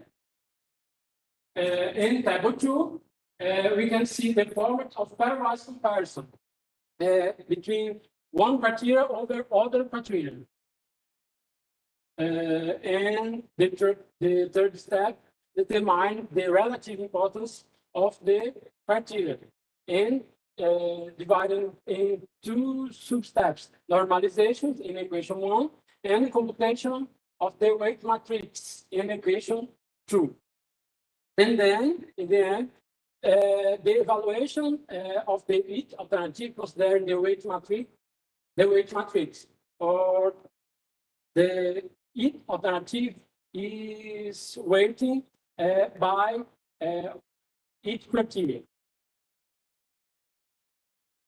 DRHP are used mainly in the managed applications and decisions that normally need some expert opinions to determine the importance, but has a great potential to use in other applications, such as in robotics. This method can be used, for example, to determine the next movement point to the robot, considering several criteria. Kin et al. Uses HP and Fuse HP to path planning in 2 works, in 2 papers. In the first, omni-wheel mobile robot, this applied the algorithm in omni-wheel mobile robot. This developed a hybrid path planning algorithm with the HP and I-star algorithm and brain limbic system-based control. In second paper, they developed point-to-point movement and no control automation. The objective of my work is developed a reactive algorithm considering a pre-planned path using a NLP. This work has a main reference, the article development of a hybrid path planning algorithm and a bio-spirit control for an on-wheel mobile robot by Kim et al. 2020. Some difference can be quoted. The hardware, the robot structure, and the sensors are used. The simulation environment, the maps in the experiments, in the tests, the motion control, and a small difference in the calculation of the criteria. My methodology can be organized in 3 steps. The first step is determine the global path, can be optimized or manually defined. In this work, I used I-star algorithm. And 2 steps, apply the AAP to calculate the next point, taking into account the robot sensing and pre-planned path. The criteria of the AAP is target distance, target angle, collision potential, and path deviation. And in the end, The robot driving the third step, the control is a algorithm open loop algorithm, and it are based on braking vehicles. My alternatives are defined by the ultrasonic sensors position on the Pioneer 3DX, okay, in the first picture. The angles are here in equation 3. Each alternative have a x and y position associated defined by equations 4 and 5. In picture 2, that we can see the alternative positions. The first criterion is distance to target, defined by the Euclidean distance between each alternative AN and target T. And the criterion can be defined by the equation 6. Criterion 2 is the angle deviation to target. Angular difference defined by the angular difference between robot alternative theta AN and robot target theta RT. The criterion can be defined by the equation 7 and 8. The third criterion is collision potential. The criterion can be defined by the equation 9, and M distribution in equation 9 is defined by the matrix. The matrix M distribution indicates the performance, the calculation of the influence of the neighborhood on the collision potential of the alternatives. In the example, second alternative have Z0.5, and the neighborhood have some influence of the alternative Q. The fourth criteria, path deviation, is a freedom distance between each alternative AN and a point of the path, replanning path, WP. The criteria can be defined by the equation. And the criteria 4 considers a prediction horizon to avoid being influenced by a point on the global path that is too close, such is in a zigzag path. In the zigzag path, the pre-planned path can be too close on the other. But using a prediction horizon, we can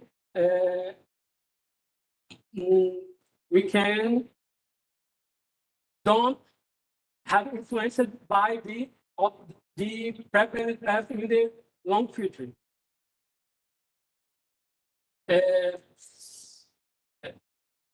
In the end, after the criteria is defined, the M-safe, the matrix on the relative importance of the OET criteria is defined.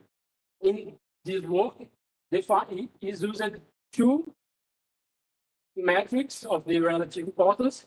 Is the M-safe, where the safety is most important, and M-echo, where the safety has the same importance that the deviation path. The AP calculates the W safe, and W echo is the factor waiting for waiting alternatives. And the robot drive, the robot navigation receives the AAP indication of the best alternative. For example, alternative equal 0010000, which specifies the robot's movement direction. The robot motion is defined by two variables, VREF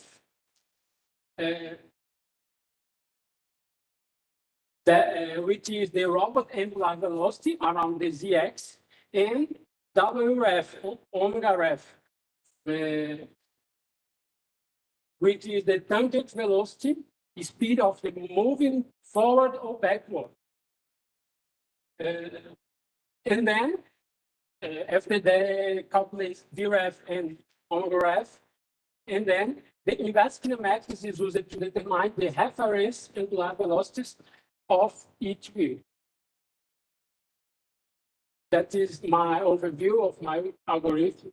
The beginning, the goal target definition, the generate global path planning based on mapped obstacles, can find an optimal path, or I can manually define it. The AHP defined by this structure, the alternative 1, 2, 3, into 8, weighted by 4 criteria, and the best alternative is calculated. The AHP sends the best alternative to robot control, and the robot control, the total alternative defines the reference and tangential velocity, the reference tangential and angular velocity, and the inverse kinematic defines the reference speeds to the wheels. The robot sensing, and if the goal are achieved, we return to begin. In my simulation environment, war experiments were performed using the software Pedasim and MATLAB. I used 3 different maps: A, corridor map; B, map 1; C, map 2.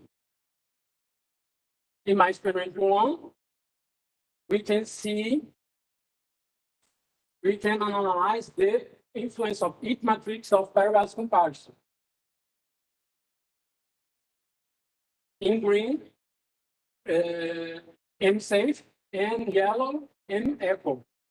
We can see that the M-safe tends to far away, tends to move to far away of the obstacle.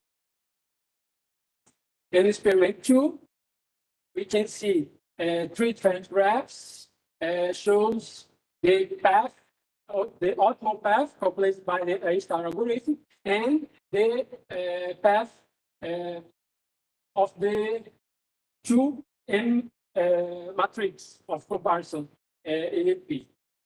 In graph 1, we can have the rank max equal to 1 meter. Graph 2, rank max equal to 2 meters, and graph 3, rank max equal to 3 meters. In experiment 3, we can the same experiment but in different map. Okay. In graph 2 and 3, we can see the difficulty by movement the robot. In experiment 4, we can see the same experiment, but in the different map. The overall results in this case are calculated. The cost for each path performed by the robot to compare with the cost with the optimal path, the pre-planned path performed by A-star algorithm. The cost is calculated by the path length defined as the sum of consecutive points Euclidean distance, and the related values indicates the lowest cost in each map. In this table, the table indicates that the rank max equal 3 meters and A matrix are preferred to minimize the path length. But in the other experiments, the configuration results in collisions. The configuration tends to run a smoother path. In conclusion, the results show the difference between the criteria considerations. The weight matrix equal tends to smooth the path. However, the potential collision is bigger. This conclusion is the same when the range max are increasing. The range max equal 1 meter had the highest cost, the path length, however, had no collisions. In my future works, the multi-criteria decision method has other possibilities of application in this problem, such as the choice of the range max based on the analysis of the mapped obstacles, can increase the number of alternatives in navigation. I think so. Therefore, I should improve the algorithm to allow more alternatives with the same number of sensors. Improve the robot drive, implement a control loop with the closed loop, like a PID, and implement the algorithm in a real robot with the same structure. This is my references. Thank you. Thank you very much for your presentation. Some questions? Okay. So,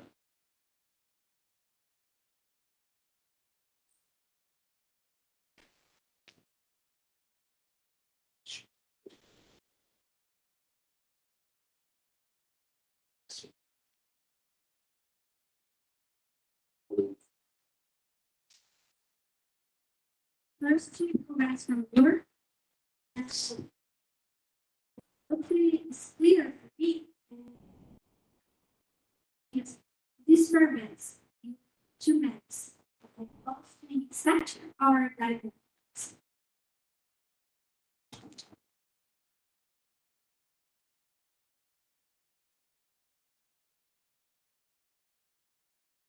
In my experiments, these maps, the black is the static, is the black obstacles are mapped previously, and the gray box no mapping.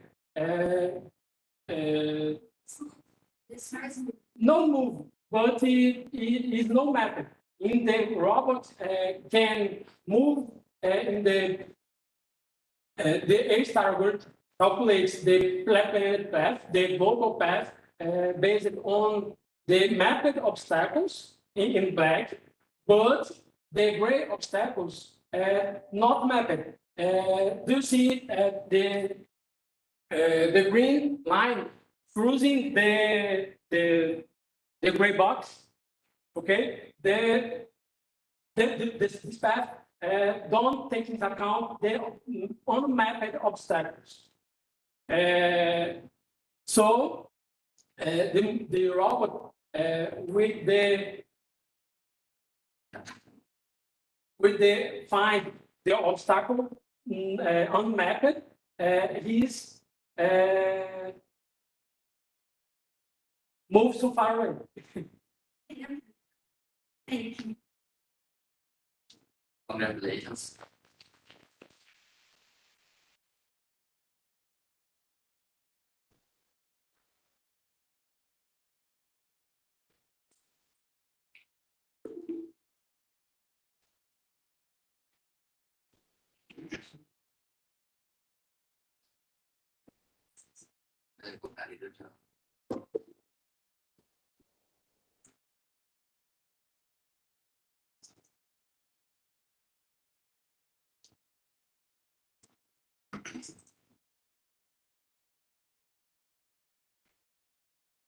The next presentation is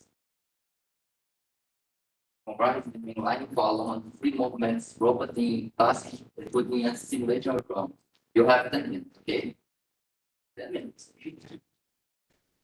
Hello everyone, my name is Igor and I'm going to present this work. This is an introductory work as I'm beginning my master's degree, so it has early results. So I actually work at the industry. In there, we can see that something that they are constantly looking for is efficiency and productivity. And for that, There are increased usage of multiple robots to attend several tasks simultaneously. And if that usage, there are a lot of questions that comes up as how many robots are necessary for each process. And process consists of various tasks that needs to be done. Okay. And what kind of navigation systems should be used to attend to those tasks? And navigation here, we divided in two main types. There's fixed path that normally bounds the robot to one specific task. It has to follow a specific path and cannot deviate from that. Some sensors commonly used are optical, magnetic, or even an antenna that follows a frequency on the ground. And the free movement robots, they are not bound to any specific tasks. They can move around freely and complete tasks that are located everywhere inside the factory or warehouse. And normally, some common types are using LiDAR or straight to computer vision. But here I'm going to focus more about the LiDAR one. And the main objective of this work is to compare how the free movement robots and the line followers, how they can complete tasks, evaluating time efficiency.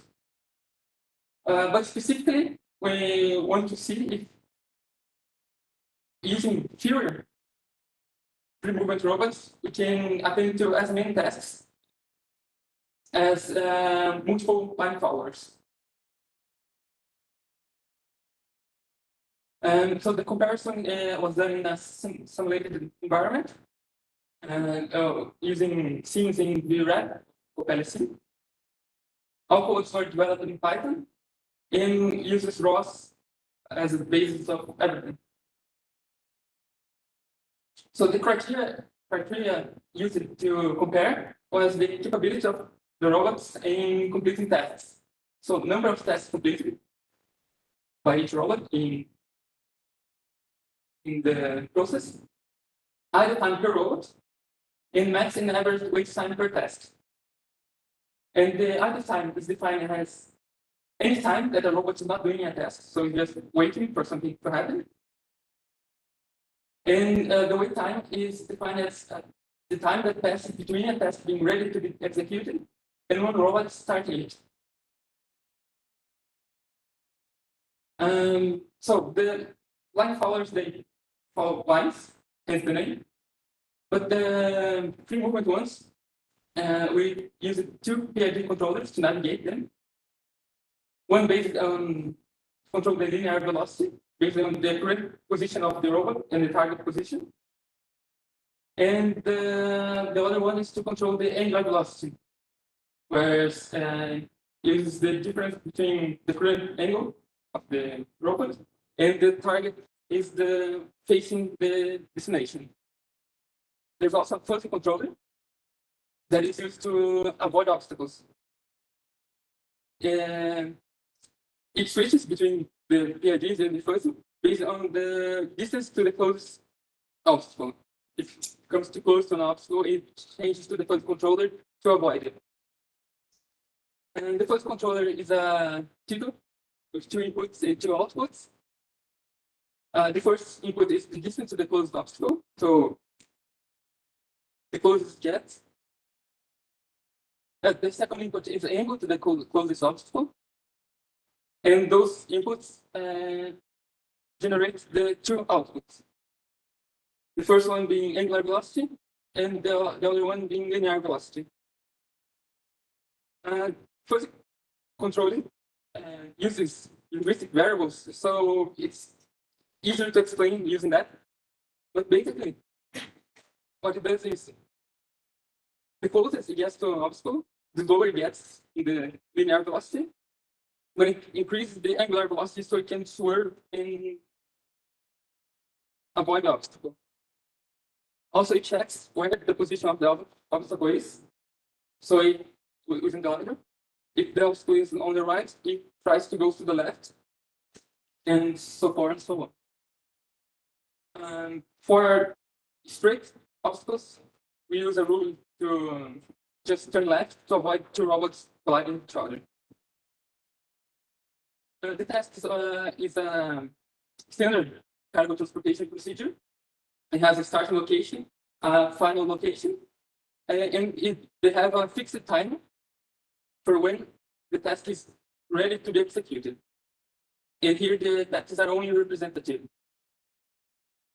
The robot doesn't do anything, it just simulates that it's done the tasks, it's doing the tasks. So the tasks are formed by 2 steps.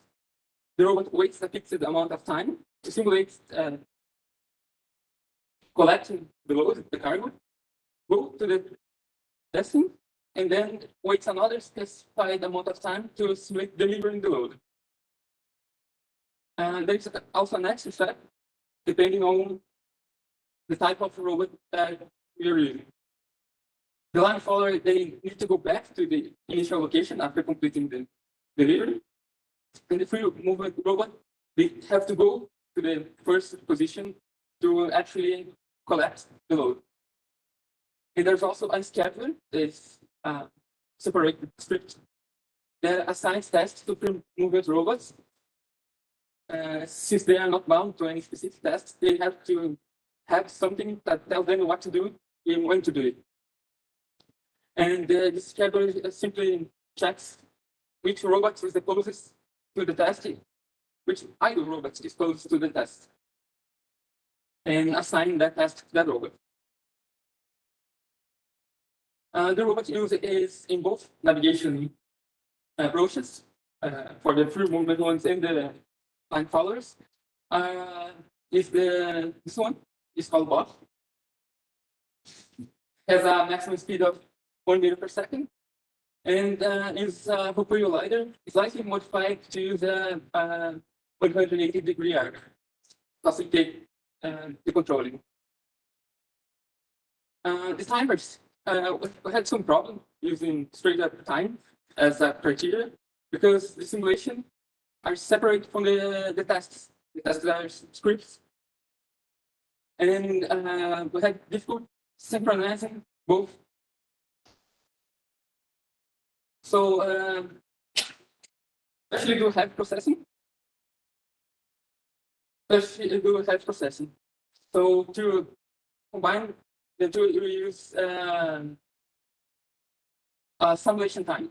Simulation time, there's an internal variable in the rep to guarantee consistency between parts. So if the simulation slows down, everything slows down and keeps the same. So we use 2 scenes as an introductory work. So it's low complexity. The first one is pretty simple, just 2 tasks.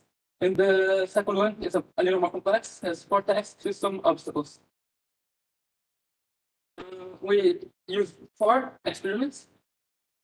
Here's the in parentheses is the amount of time that this experiment run. The first one is pretty simple, just a test to see how things would turn out. The second one is low times. So everything is under control. The third and fourth experiments use the same time table, but the fourth experiment has 2 free movement robots instead of 1. The idea of this experiments were to stress the robots. So there's some data collected as a result, but I'm going to focus here on this top table, especially the idle time and that's completed. In the first experiment, you can see that the free movement robot has a lot of less idle time than the line followers, but they both complete the same amount of tasks. So here you can see that the free movement robot does not less nothing. In experiment 2, the same thing can be seen here, but it's even more. The difference is even greater, as the free movement robot could attend to the 4 tasks and not be stale. In experiment 3, we can see that the free movement was not capable of keeping up the frequency of the tasks, and the task starts accumulating, which is not ideal. In the 4th experiment, using 2 free movement robots, we can see that they both attend to 28 tasks, and the idle time is a lot less in the free movement ones. So in conclusion, we see that there are advantages in using fewer robots, more intelligent ones, but it is important to keep track of time in the tasks, because it can generate an overload of work, and with that, everything doesn't work as it should. And for future works, we aim to increasing complexity, adding more robots and tasks, dynamic obstacles, and more intelligence to the schedule. I also consider power supply. This is a frequent issue. Recharging is a frequent issue in the industry. So thank you for attention.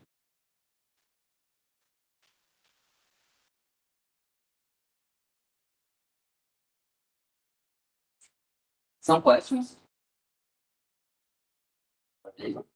So, I have a question. Do you believe it's possible to use pieces, robots, and robots to work together or exchange the time of the collection or similar?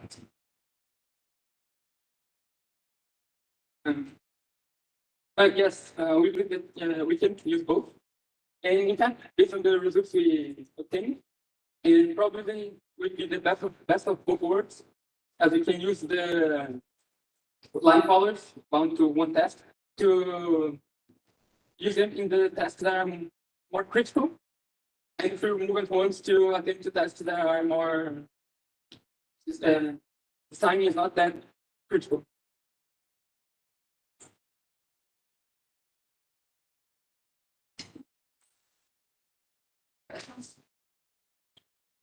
Okay, thank you.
Next presentation, part the section is path planning for ground robots based on radio signal strength. This is presented by Andreas Cid. Okay, you have 10 minutes. Okay, hello everybody. My name is André Cid. I'm a student from Universidade Federal do Rio, in Institute of Technology Bar. And today I'm going to present my work entitled Fascinating for Ground Robots based on Radio Cyberspace. So here's a small outline of this presentation. And I will start with a brief introduction. So mobile robots are increasingly being used in various situations in the mining industry, especially in mapping and inspection operations. And the main goal of this operation is to remove the operators from hazardous areas, such as confined spaces. There are places that were not suitable for human presence. So for this, we can use autonomous, semi-autonomous, or teleoperated robots. And regarding the communication, one of the critical points of this operation is the communication. So today, there are two main methods that stand out in the environments. The first is through cable, and another one is through electromagnetic waves, such as radio broadcast. And they both have some advantages and disadvantages. But the main goal is the same, is to maintain the connection. So here, in this video, we can see the challenges of cable extraction. The cable can be stuck in some obstacle, or the drag force could influence in the autonomy of the robot. And the cable has a physical length, so we cannot inspect more than this length. In some places, we need this extra length to inspect. So, regarding this problem, for these operations that could not be used with cable, we propose a path planning to increase the total radial signal quality between 2 points. So for operations that the radio is the only available option. For this, we first map the environment, we collect the radio data, and after that, we interpolate this radio data and pass this information to a graph. And then we use a path planning to optimize this graph, mapping this graph. So for interpolation, we use the linear bicentric interpolation on each triangle. So we make a convex rule with each data that we read, interpolate each data, and then we use this linear bicentric interpolation to fill out these spaces to create a dense radial map. And then for the path planning, we use the bidirectional backstream that will always generate for us the optimal path. And in this case, we use because we will have a directional graph. So it will search both directions, and for us, is the best way. For mapping radial data acquisition, given a local screen map of the environment, we can classify each cell as free, unknown, or obstacle cells. So while we were mapping, we collect the radio data, and we need a metric to evaluate the radio data. So we choose the sinus strength or received sinus strength indicator. That is a quantitative indicator, quantitative metric, that represents well the sign. And here in this video, we can see the collecting, the mapping. And then we start the interpolation process that I told before, using the bicentric linear interpolation, the bicentric triangle. And then we generate with this radial map with the same resolution as the Bruch's grid map, with the values available only in the free cells. So as we can see, there is an obstacle in the middle, and the radial map will not be available there. And that's important for us. Now I will talk about the graph creation. We use two metrics to evaluate our approach. The first one was the shortest distance. That is a simple method. And then each node will be a free cell from the grid map.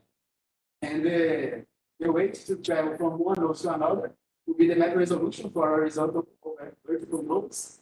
And for diagonal nodes will be map resolution times square root of 2. But for our metric, the nodes will be the free cells from the grid that has a received sinus strength indication. For this we use a direct graph because the weight to travel from node 1 to node 2 will be different.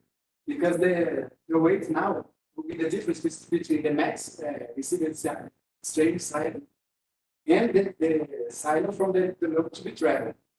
So supposing we are in the node N1 and N2 has the best silo of both. The weights to travel from N1 to N2 will be different. And we have to power input prioritizing the difference between silos. It's right there. And here we use the distance as a tiebreaker. So after we attribute all the neighbors, we remove the graph borders. So if a node doesn't have all the neighbors, and it is located here unknown or obstacle cell.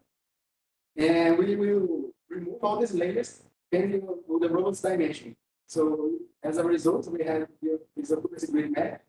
And after this remove layers, we have this transbendable path graph. In the case of the radar web that we approach, only the nodes with the design strength will be available for the road space. So the cost function, the shortest path will be the sum of all the weights of the path, and for the radar path will be similar. It will be the sum of all the weights from the path that originated the path.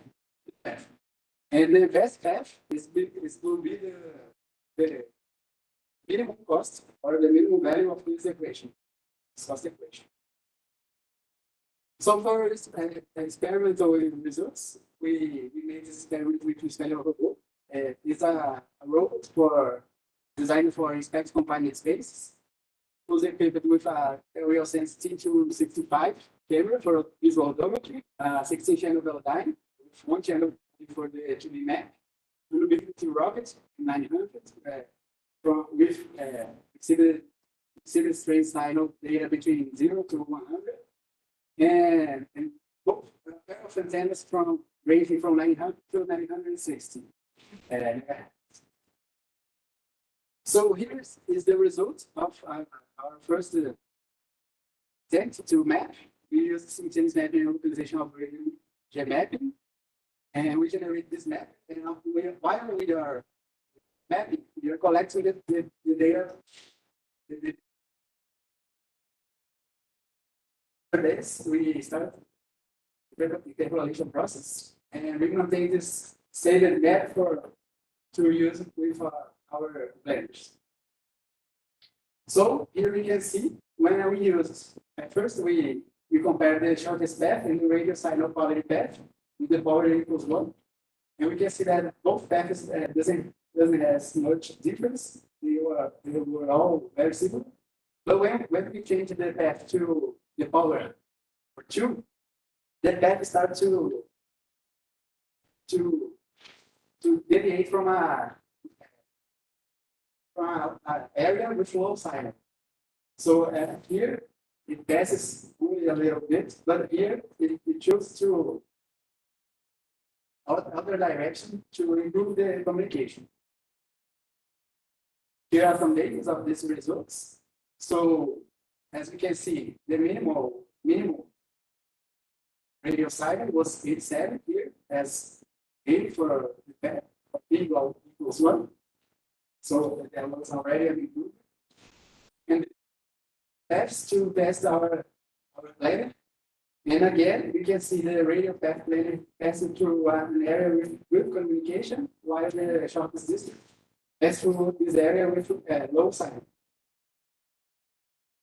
And with results, we got a 14.5 improvement over the lowest radio signal quality on paths 2 and 3. Here, it's 69, it's 79.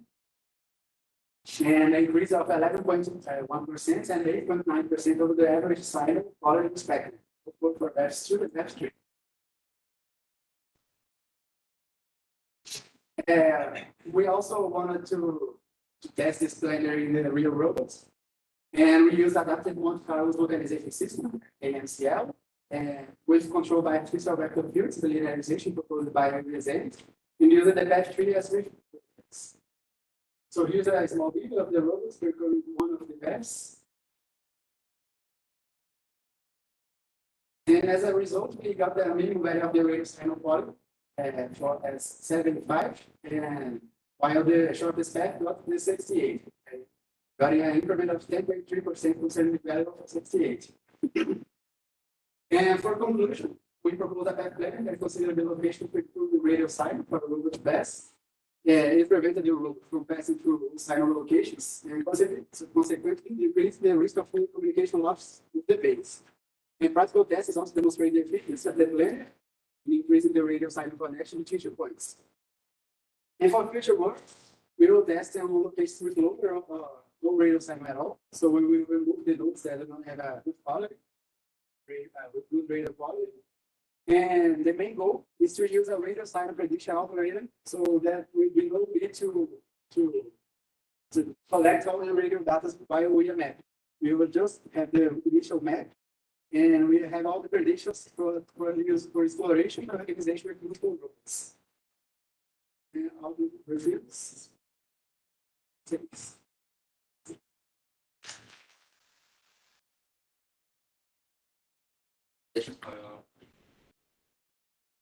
Some questions?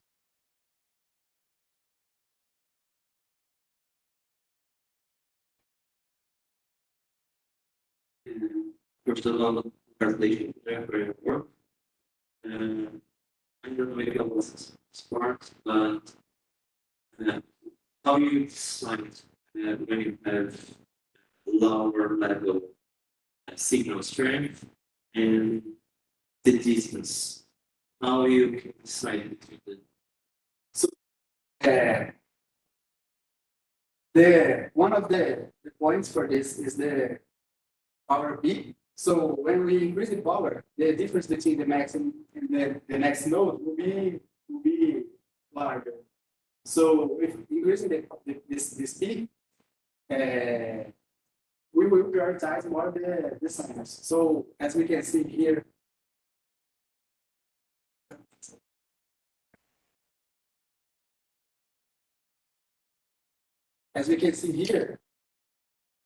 when we use this P elevated greater values, there will be a lot of angles, a lot of trying to adapt to the greatest sign. But when we reduce this, we will prioritizing the distance as much as the radio sign. And we have to the diagonal values times the square root of 2 to prioritizing vertical and horizontal movements beyond the direction. Because I think that you are prioritizing the strength, cycle strength, right? Yes. Because you could to perform the trajectory in an ideal level, but increasing the distance. Yes, and that's some of the cases that happen because I only show the radio that increased, but the distance was also much more increased. So it's we have to measure what is good for us in the situation. If we want this distance, it will affect us, or if the radio signal will be the main goal in the navigation. Thank you.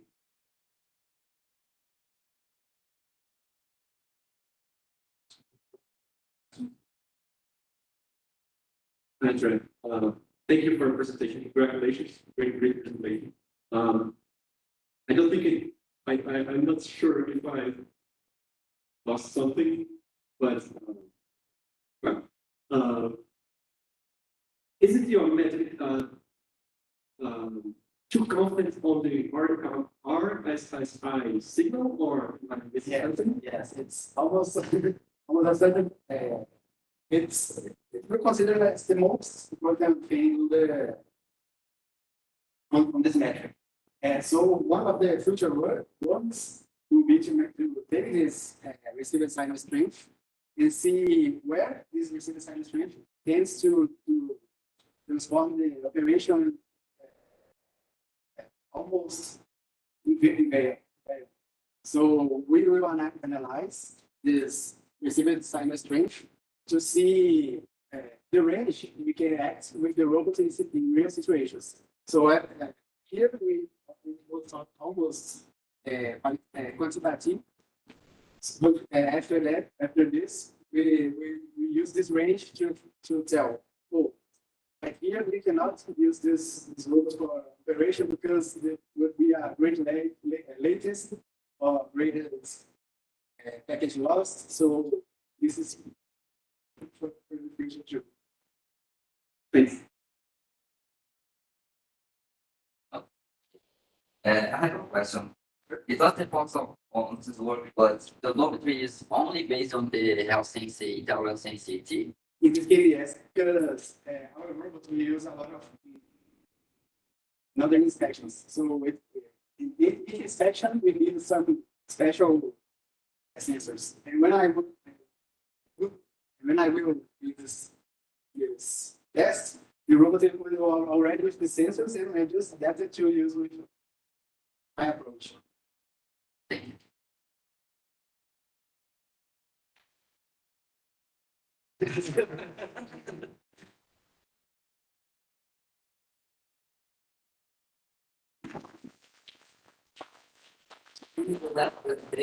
The second's finished. Thank you.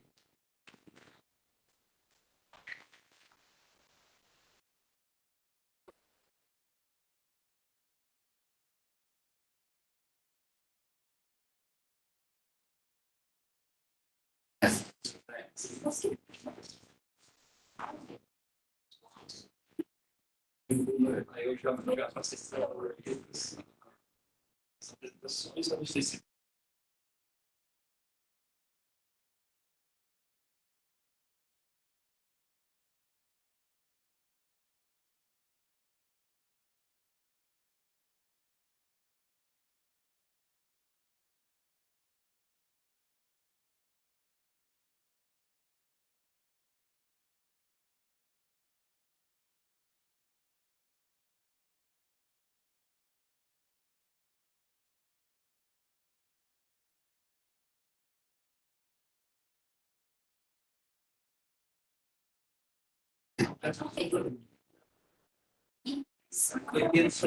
não, beleza.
Pode reduzir mesmo. Sem ser o PDF. Acho que esse aqui.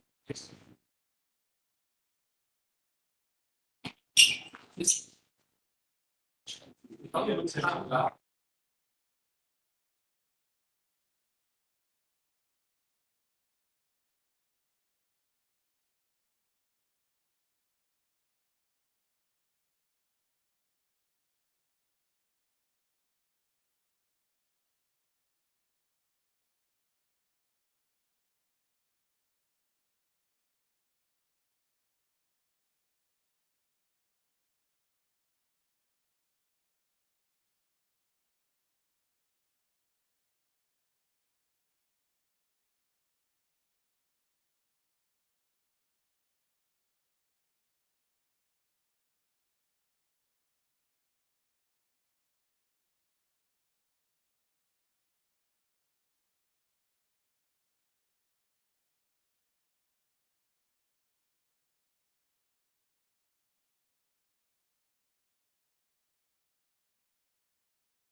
Programação.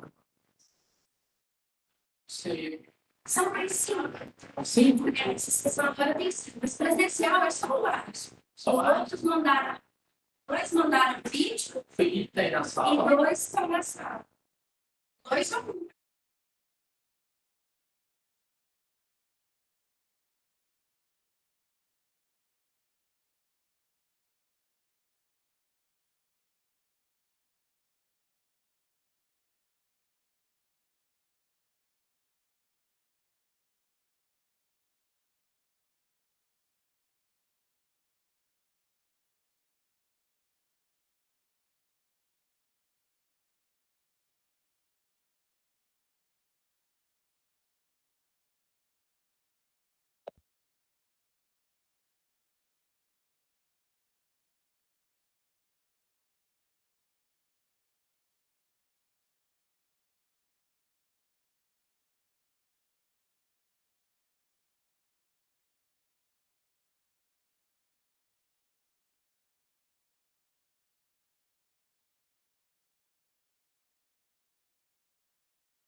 Yes.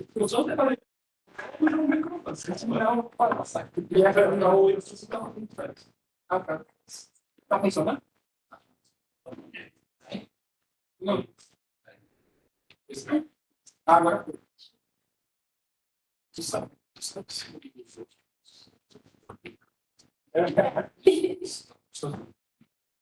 Então, o pessoal pegando o vídeo, isso, daí eu vou ter que explicar o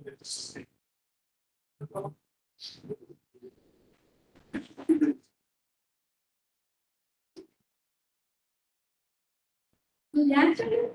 And this section, we discuss robot learning, and we have 5 words. And the first word is presented for Alison from Weaponry. Okay. Thank you. So good afternoon, and thank you for your presence. Well, I will show you one of our research works regarding objects transportation using deep reinforcement learning. So why to study methods to allow robots to transport something?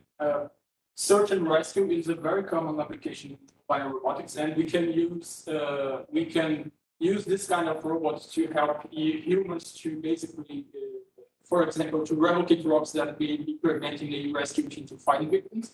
And another interesting application would be for logistics, where robots could be used inside warehouses for organizational purposes. And how could we model this problem? First, we need to assume that the robot knows how to navigate. And secondly, we need to assume that the robot knows how to locate the object and how to interact with it somehow.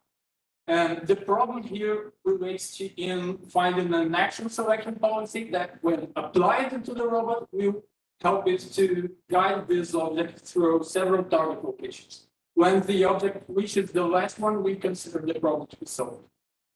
We also consider that the object reached a target location when its distance to it is basically below a specified threshold.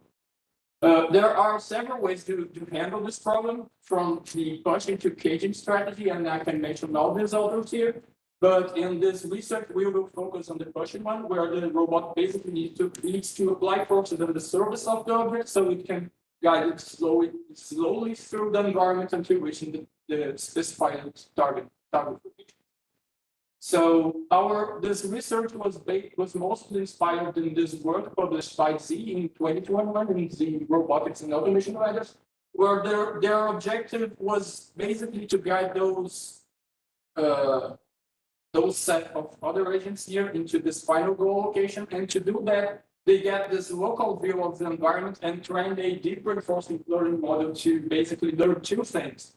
The first one is to teach the agent how it could interact with this enclosed circle representation so it can guide it towards the goal location. And the second one is basically to learn how to do it in such a way that it will avoid obstacles.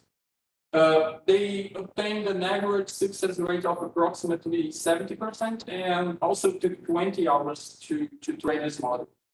So we just thought if it would be possible to train an agent to transport objects in the transportation context and yet achieve reliable success rates and perhaps even reducing these training times. So in our method, we basically used a very similar state representation. However, we decided to follow a more hybrid approach, where we train our agents just to understand the impact of its actions when it is applying forces on the surface of the object. And after we train this policy, we generate several sub-goals with a probabilistic road maps approach. And we give each one of these sub-goals to the training policy so it can guide the object through the environment.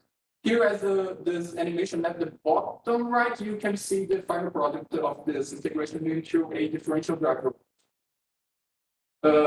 Just as a reminder, when we are dealing with deep reinforcement learning systems, we often need to calculate some loss function that is is very similar to this one, and it also it requires an immediate reward, also a state representation and an action space to do these two predictions here.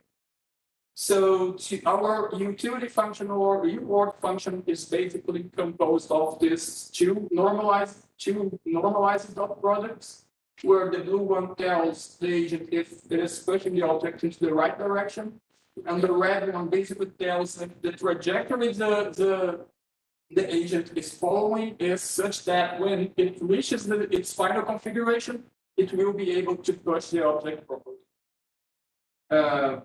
To assemble our state, we use these two image processing pipelines, where the first one is basically responsible to get this local view of the environment and to detect the objects. And the second one is basically used to enhance this representation so it can encompass all the constraints posed by the reward function. We get a bunch of these low resolution grayscale images and put them together into the stack structure, since this is a very common structure to be used to enhance learning in deep reinforcement learning applications. So we evaluated our method in 3 steps. Firstly, we developed a box-2D training environment following some OpenAI architectural guidelines. We next prepared a gazebo simulation using the robot operating system so we can evaluate how well the policy integrates with the external path planning method. And finally, we deployed it into these differential driver robots to see the impact, the uncertainties of the real world would cause when interacting with the real policy, with the training policy, sorry. So regarding training, we evaluated 3 models, a more recent one based on a Q-learning architecture, a vanilla deep neural network, and a classic Q-learning algorithm. We computed the success rate from 20 episodes and also accounted for these upper and lower deviations from 5 months. And this chart here has a very straightforward interpretation where basically the neural network-based systems were able to achieve approximately 100% success rate with low deviation, and the classic Q-learning algorithm wasn't able to solve the problem effectively. Here are some activation maps for the first evolution layer, and what they show is basically that some filters were where the object is, and where others were where the objective is. And we also need to account for time here, since we use a low sampling rate to assemble that frame stack input volume of the neural system.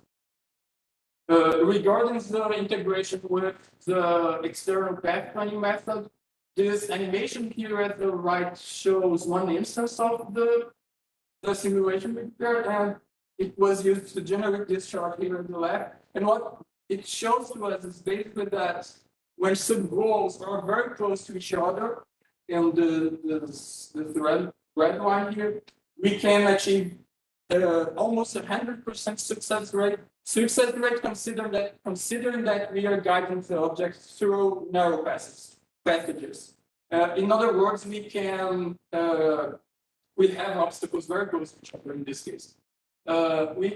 If we increase the distances between sub-goals, then we will need to add more space between obstacles to ensure a certain amount of success rate for this. Finally, we deployed this method into this robot here called Hero. It was developed by Paulo, Hector, and others.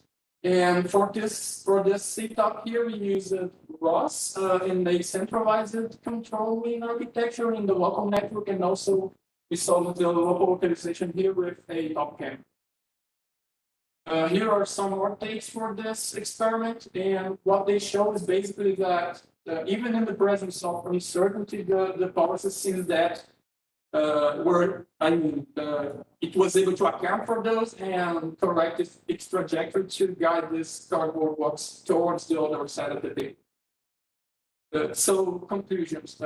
I just would like to mention that we were able to train this agent in less than 1 hour, and also to achieve almost 100% success rate, considering some distances between sub-goals. And it seems that the policy is kind of agnostic to the robot's imperfections, since usually in this kind of robotic system, all those low-level controllers will account for this. As future work, we would like to consider different shapes on agile robots, since those seems to be a very natural extensions for this kind of work, and perhaps adding more deep reinforcement learning. So I just would like to thank you again for your presence and for the opportunity to be here, and the university and the supporting agencies. Thank you.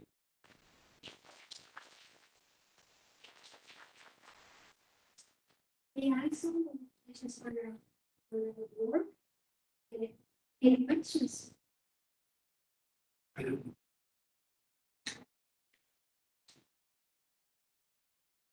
Lars. Hello. It's going to work. Very interesting. I didn't get if you used the classic learning or the neural network.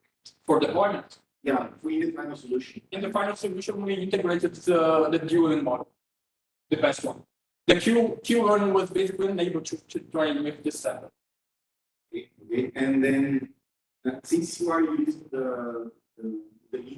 you have already applied the real world. What were the main differences of the transferring the knowledge that you learned on the simulators to the real world? Have you evaluated it?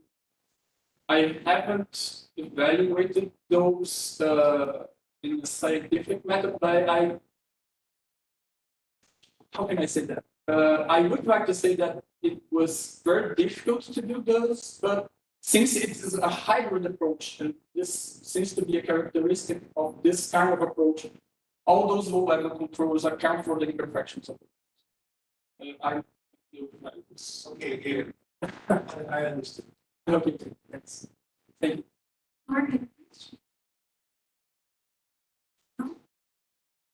Okay, excellent. Thank you.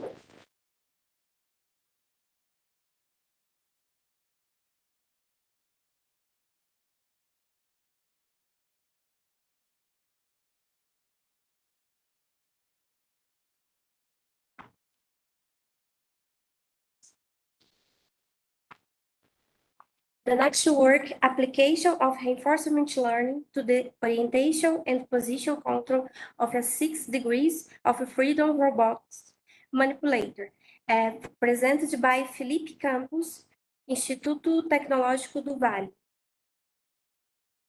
Hi, Felipe.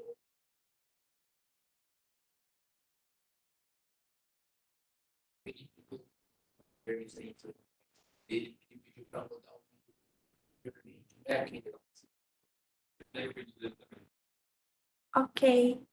Okay.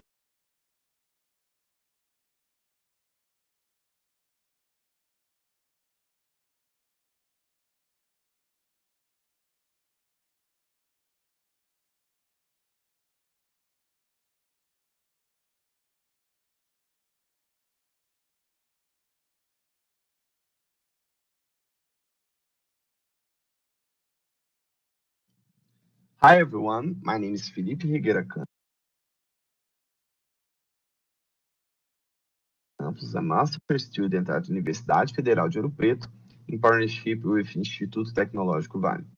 Today I will present to you a reinforcement learning application for orientation and position control of a 6 degrees of freedom robot manipulator. This summary represents how this presentation is organized. Robotics has played a very important role both in the industrial environment and people's everyday lives. That said, many of these applications are performed in an autonomous manner. One of the autonomous robotics tasks that stands out is the manipulation and movement of objects using robot manipulators. This kind of tasks can be performed in pre-structured environments where the developer can predict all the circumstances of the activity and implement the system from logic programming. The task also can be in dynamic environments, it's not possible to predict all the circumstances of the activity, and thus making it difficult to directly implement logic that performs the task.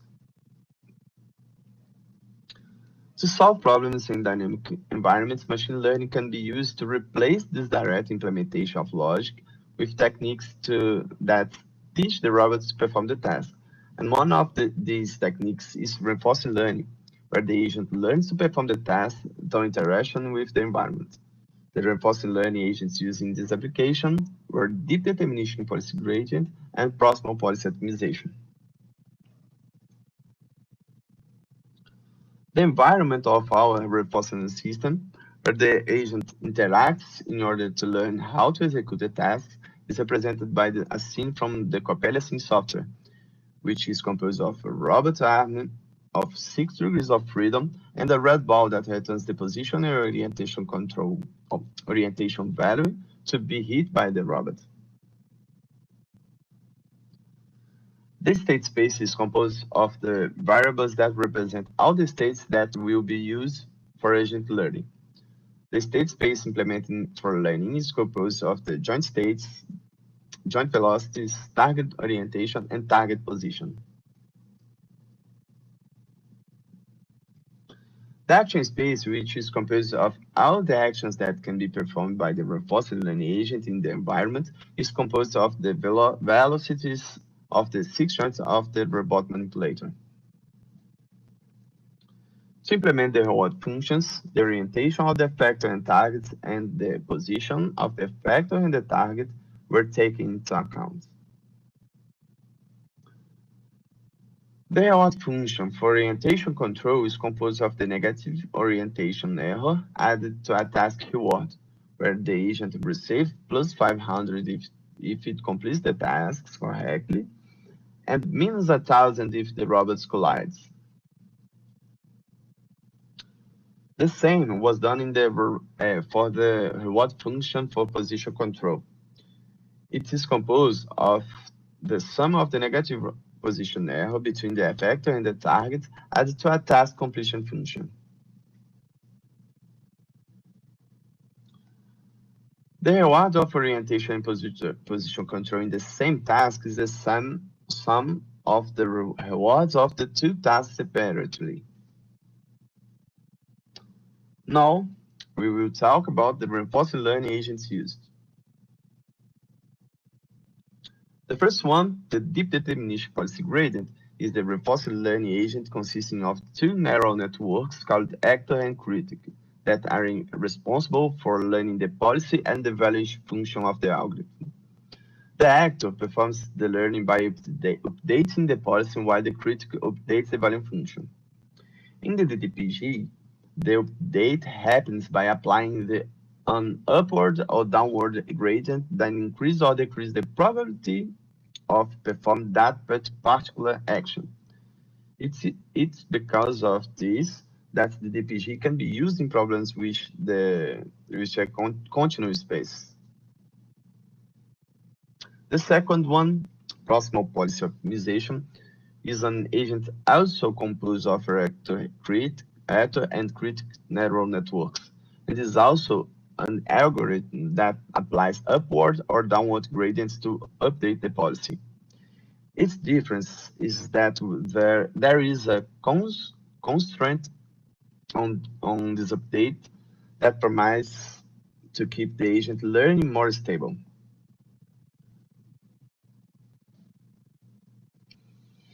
The simulations of the tasks were executed in Coppelia scene software, where it was possible to observe online all the robot's trajectories during the learning process.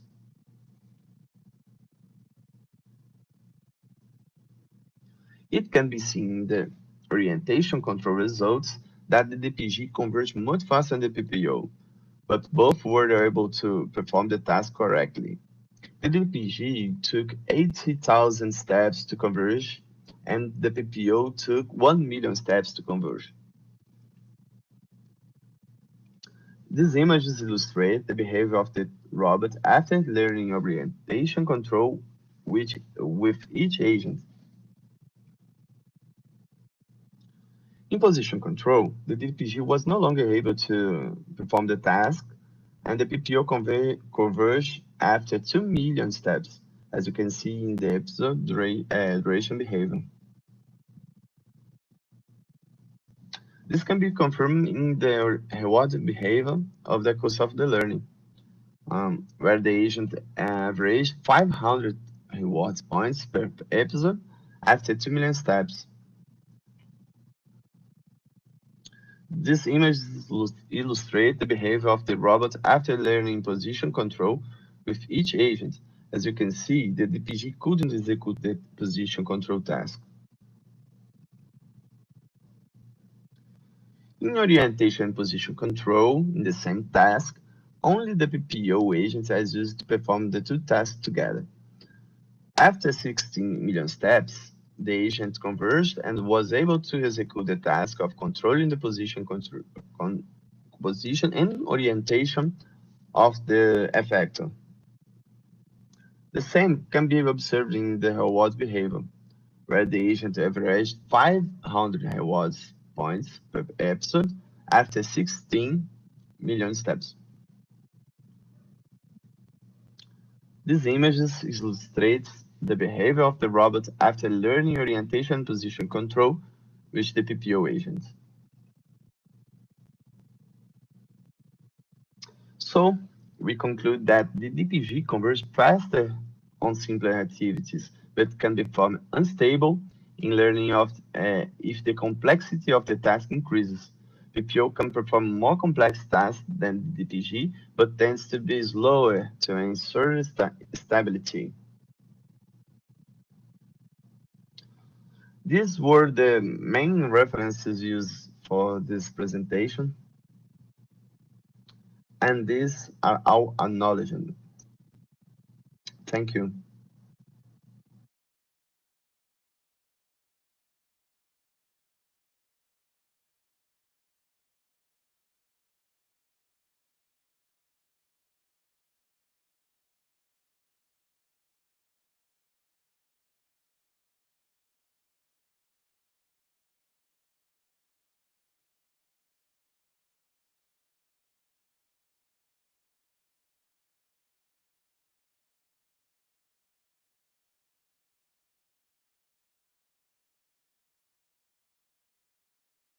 Walker, e congratulations.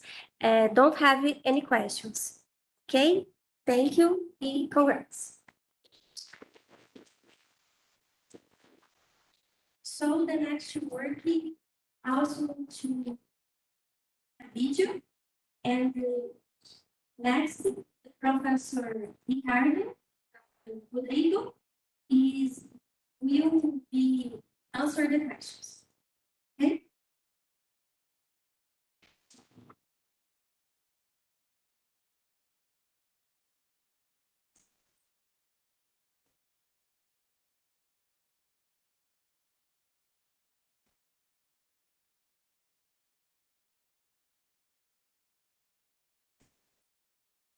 Working entitled Deterministic Stochastic Analysis of Deep Reinforcement Learning for Large-Based or Sensing-Based.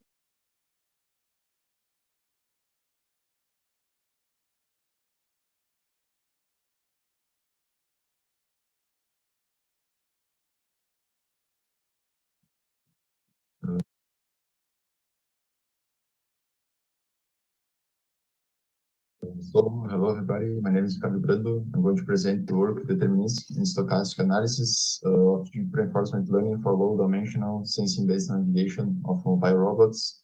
Is a work from Federal University of Rio Grande in the context of the Hydro project. So, deterministic and stochastic techniques in deep reinforcement learning, they have become a promising and interesting solution to improve motion control and other tasks for a wide variety of robots, including mobile robots. So, in the state of the art, in the literature, we analyzed that the previous works showed that these algorithms, deep reinforcement learning algorithms, they can be applied to perform the navigation for this kind of robots, mobile robots in general, in what they call the mapless navigation. However, they tend to use simple sensing strategies, that's some kind of limitation, since it has been shown that they perform very bad, very poorly with high dimensional state space. Like for example, when we have information from a camera that we have a lot of pixels, for example. So they basically focus on low dimensional state space, like information from a LiDAR, something like that.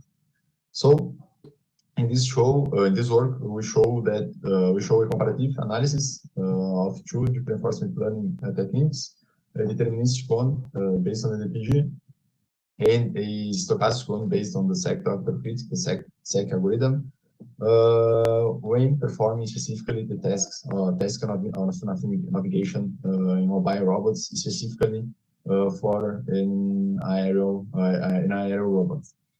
In our methodology, first we developed these two algorithms, of course, the DPG and the SEC algorithms, all of them with an adaptation, of course, for each one of for the specific context of an aerial robot, of a drone, basically. So it was created two environments to train and test our models. Very simple environments. The first one is basically a wallet scenario, a square wallet scenario. And the second one, like that, just like that, but with 4 obstacles more to make it a little more complex. Also, we use, like the work proposed, simple sensing with we use the LiDAR, basically sensing for this vehicle with trained samples gathered from total amount of 1,080 samples. We also developed 6 distinct structures for our analysis. So these algorithms are based on the actor critic idea, a neural network for each one of them. So to perform our analysis, we've made a variation of the actor neural network to analyze how this variation of the actor network would perform the learning, would perform the performance overall. And for each one of these structures, we use the same critical neural network. The first 4 models that we created are basically fully connected model based on multi-layer perceptron. The first with 2 hidden layers, 212 neurons, ReLU activation. The second with 3 reading layers, the third with 4 reading layers, and the fourth with 5 reading layers. Each one of them, like I said, with the same critical neural network that has 3 reading layers with a multi-layer perceptron, basically fully connected. 3 reading layers with 512 neurons. That was the main core of our evaluation, our analysis. We wanted to vary the actor neural network to see how that would increase or decrease, affect the performance overall.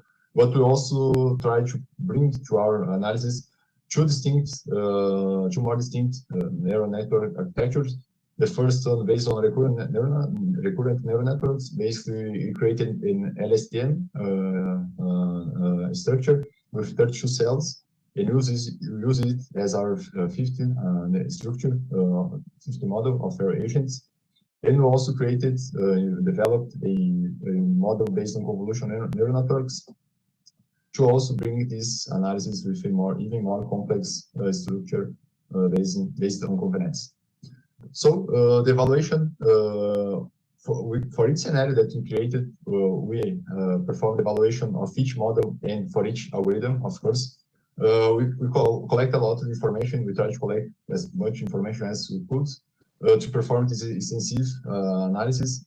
So we gathered information from the timing, gathered information from the distance, for example.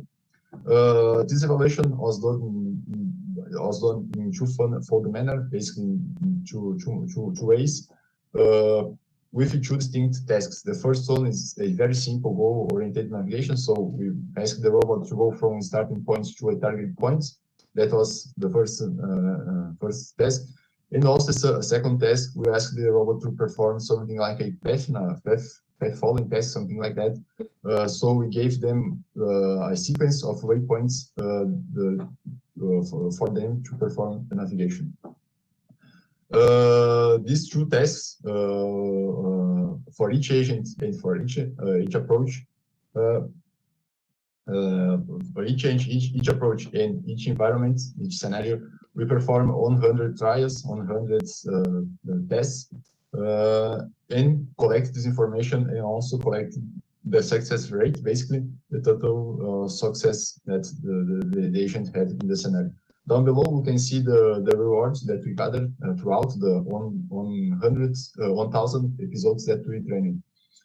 Basically, the rewards, the best rewards, the best results in terms of rewards that we gathered was with the model with 3 reading layers and also with the LSTM model. The results, overall, we collected, like I said, a lot of results. You can see through the two of the tables that we brought to our work. Overall, we conclude that the deterministic approach based on LPG performed better in the simple scenario, in the first scenario, while the second occurred in the second scenario with our SEC approach.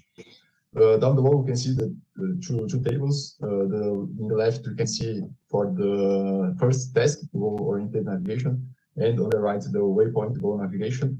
We can see for each environment, we can see for each algorithm, not only for each algorithm, but also for each model that we use, like two layers, 3 layers, STM convenient, for example.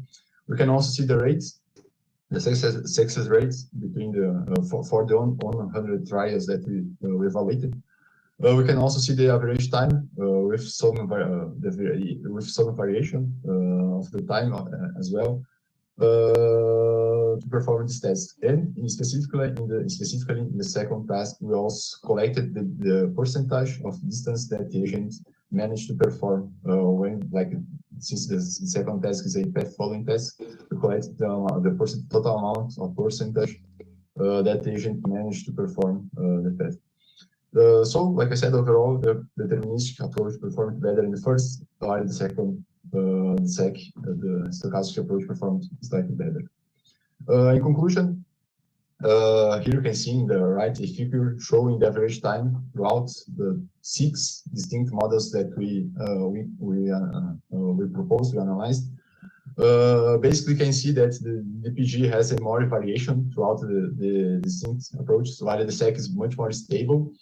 We can see that the SAC presented a lower amount of average time overall, while the DPG was a little more with a little more of variation. That in terms of time. Also, we analyze, of course, in terms of distance as well. We can see that the SEC, that was probably the most interesting thing about our work, that we analyzed that the SAC algorithms, when we increase the complexity of the SAC algorithms, we increase the amount of layers, it got better results, the performance increased, the agent managed to have a average distance greater, much more bigger, a better average distance. That was the opposite that happened with the DPG algorithm. So the best results with the DPG algorithm was with 2 layers, the most simple structure that we created. He had the best average distance, and when we increased the complexity, increased the number of layers, the performance decreased basically exponentially, something like that. So that was an interesting result that we gathered. The SAC providing better results with more complex neural networks, and the opposite happening with the DPG algorithm. In general, that was, we concluded the greater the complexity, the better for the SEC, and the opposite happens with the DPG algorithm. The limitation, of course, seems to be close to the convolution model that we created. The convolution model that we created was not good, specifically in terms of average time, average distance. So that's a problem that we encountered in our work. And we found a solution with contrastive neural networks that we are already working, we're already planning to do future roads as well. So that's it. Thank you for your attention.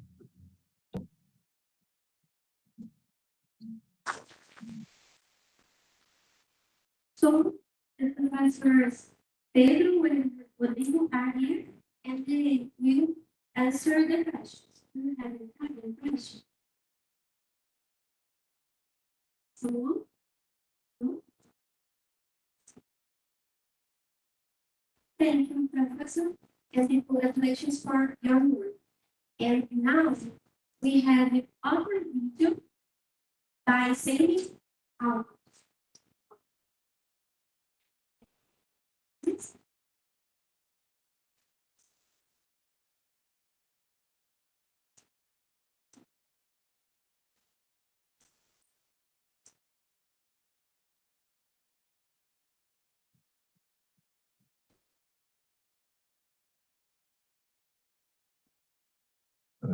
Hello everybody. My name is Ricardo Grando, and I'm going to present the work Mathless Navigation of a hybrid air and air vehicle with deep reinforcement learning through environmental generalization.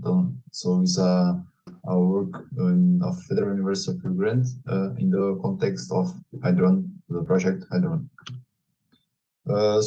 Previous works showed that deep reinforcement learning can be applied to perform Mathless navigation of this kind of vehicle. Not only the navigation, but also the medium transition problem. So in this work, we address these two problems and we use two novel state-of-art actor algorithms for this case. So we showed that our novel algorithms that take into account the low-crit architecture, novel architecture of deep reinforcement learning, and also recurrent neural networks. This approach improves the navigation performance of this kind of vehicle, taking into account only range data and relative localization, a simple kind of sensing for this kind of robot. So our approaches achieve better navigation and transition capabilities, and also solid generalization of learning through distinct simulated scenarios that we use, and outperforming previous approaches for this case. So in our methodology, we developed two new algorithms, a deterministic one and a stochastic one. Both algorithms were based on existent algorithms in the state-of-art algorithms. The deterministic algorithm was based on the delayed policy gradients TD3, and the stochastic algorithm was based on soft vector grid. We inserted two characteristics in these algorithms. First was the use of the double critic. So we use two neural networks for the critic agent that improves the learning and avoid the agent to get fitted to some kind of specific of learning. And we also insert the delayed policy updates that makes the agent also learn slow, but avoid to get into a place where he simply stops learning or does not learn a sufficient amount of information from the environment to perform the tasks. We use the sensing based on the real world sensors for the aerial navigation, the aerial part of the vehicle. We use a LiDAR, and for the radar simulation, we use a sonar. So in the air, we used 20 samples from this LiDAR, simulated LiDAR. We get the samples equally spaced in 13.5 degrees of this LiDAR that has 270 degrees. And the radar, we get information from a simulated sonar from a software developed, a plugin developed for the gazebo simulator. We got 20 beams as well, 20 samples, 20 beams from this sonar. We get that equal space of the total amount of beams that it is 256, and we get the highest beam of each beam, so that gives us the position of the obstacle for each beam. So the structure of our neural network, it has 26 samples, 26 observations, 20 from the sensing, like I said. We also use the information from the past actions, which are the the relative position to the target goal. And also we use the relative angles for the goal as well. Two angles, first in the relative to the target x and y plane, and also another angle to the z distance plane. So we get these two angles, two relative angles, and use these angles as information as well for the agent. That improved a lot the learning of our agents, both deterministic and stochastic. So we have 26 inputs basically, an observation of 26 samples, and on the exit of our network, the actions are basically the linear velocity, the altitude velocity, and also the variation of the angle, variation of the vehicle angle. We used 500 steps of training, the steps of training for each episode. It was generated in a random manner to increase the generalization, the learning of the agent. We trained for 1,500 episodes in total for each agent that we used. The rewarding system is very simple. A positive reward is given if the agent achieves the target, the goal, and the negative reward is given if the agent just collides some obstacle or with the scenario that he is performing. The results, our approach performs slightly better than previous approach in state of art.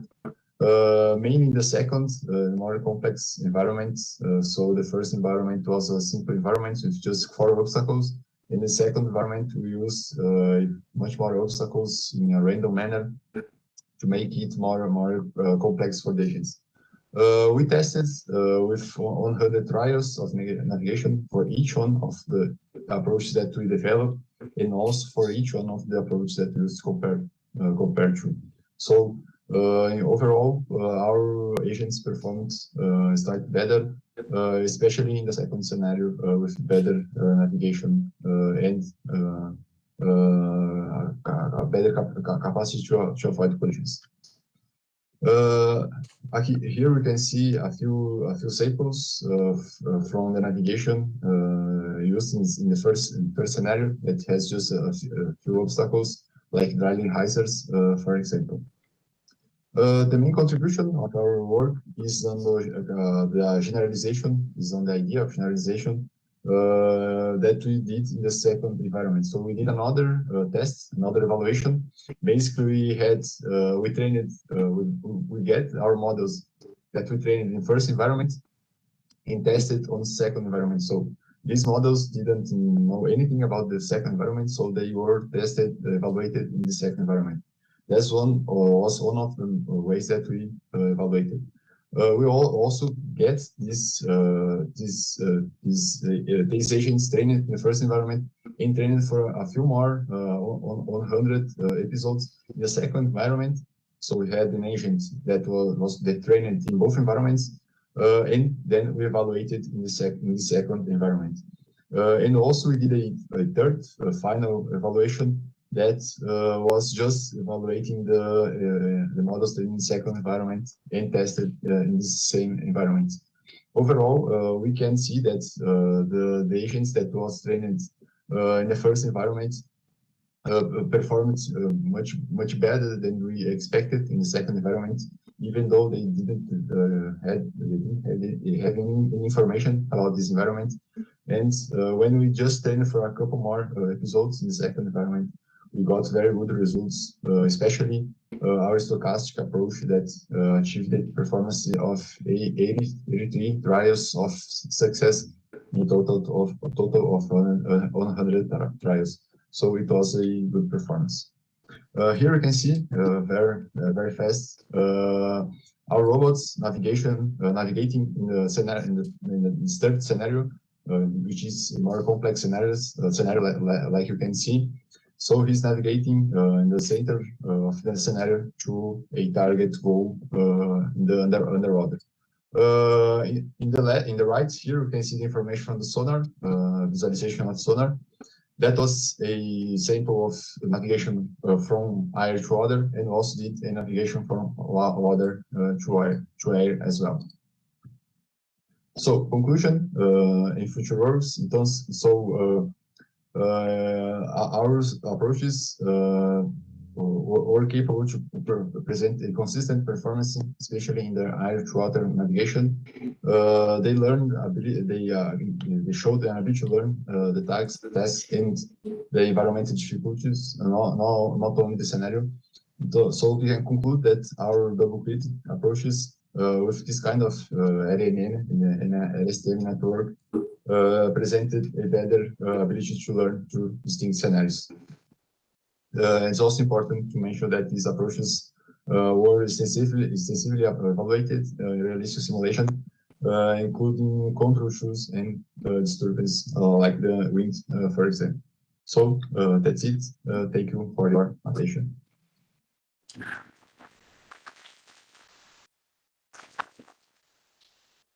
Questions?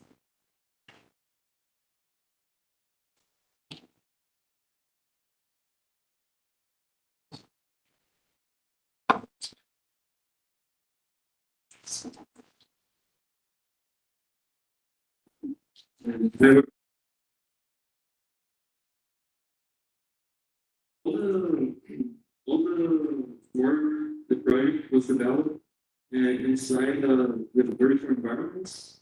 And I want to know if you intend to apply the to evaluate in order to evaluate, because all the evaluation is virtual, to apply it in a real scenarios with a real vehicle, if you have the vehicle at work.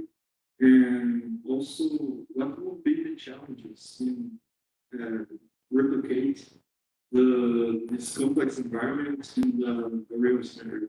Thanks. Thank you for the question. Okay, first, I want to apologize for having a video instead of a real live presentation. Ricardo is right now going to Iris. He mentioned in the first presentation that we wanted to try the contrastive approach, and that actually was successful. We had a paper in Iris. He's in the way to Japan right now. Yes, we do have a patent for this vehicle, and we are building. We have been building this vehicle for quite a while now. We're close to have a functional prototype, but not yet. And until we have the functional prototype, we're trying to experiment with different approach for the hybrid navigation in the air and under the water. So both papers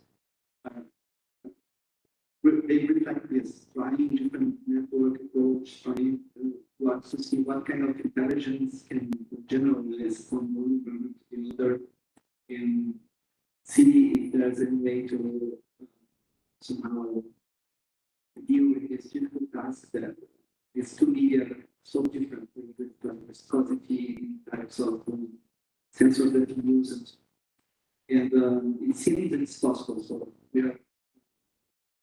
we're getting closer.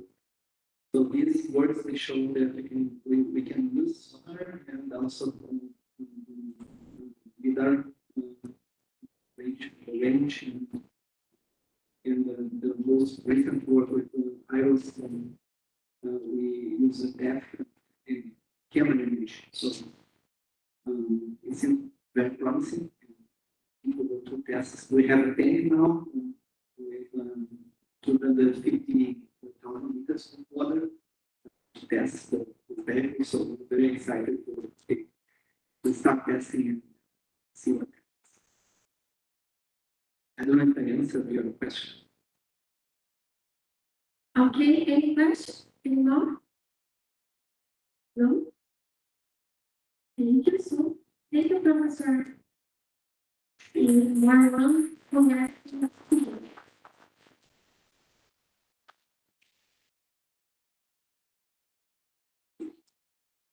is that? Is that it?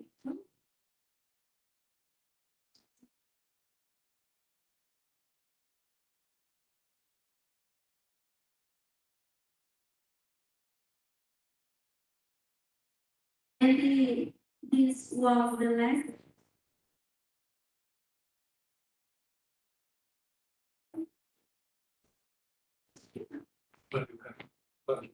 So this was the last paper in session, and the session is finished. Thank you all for the presence.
Thanks so much.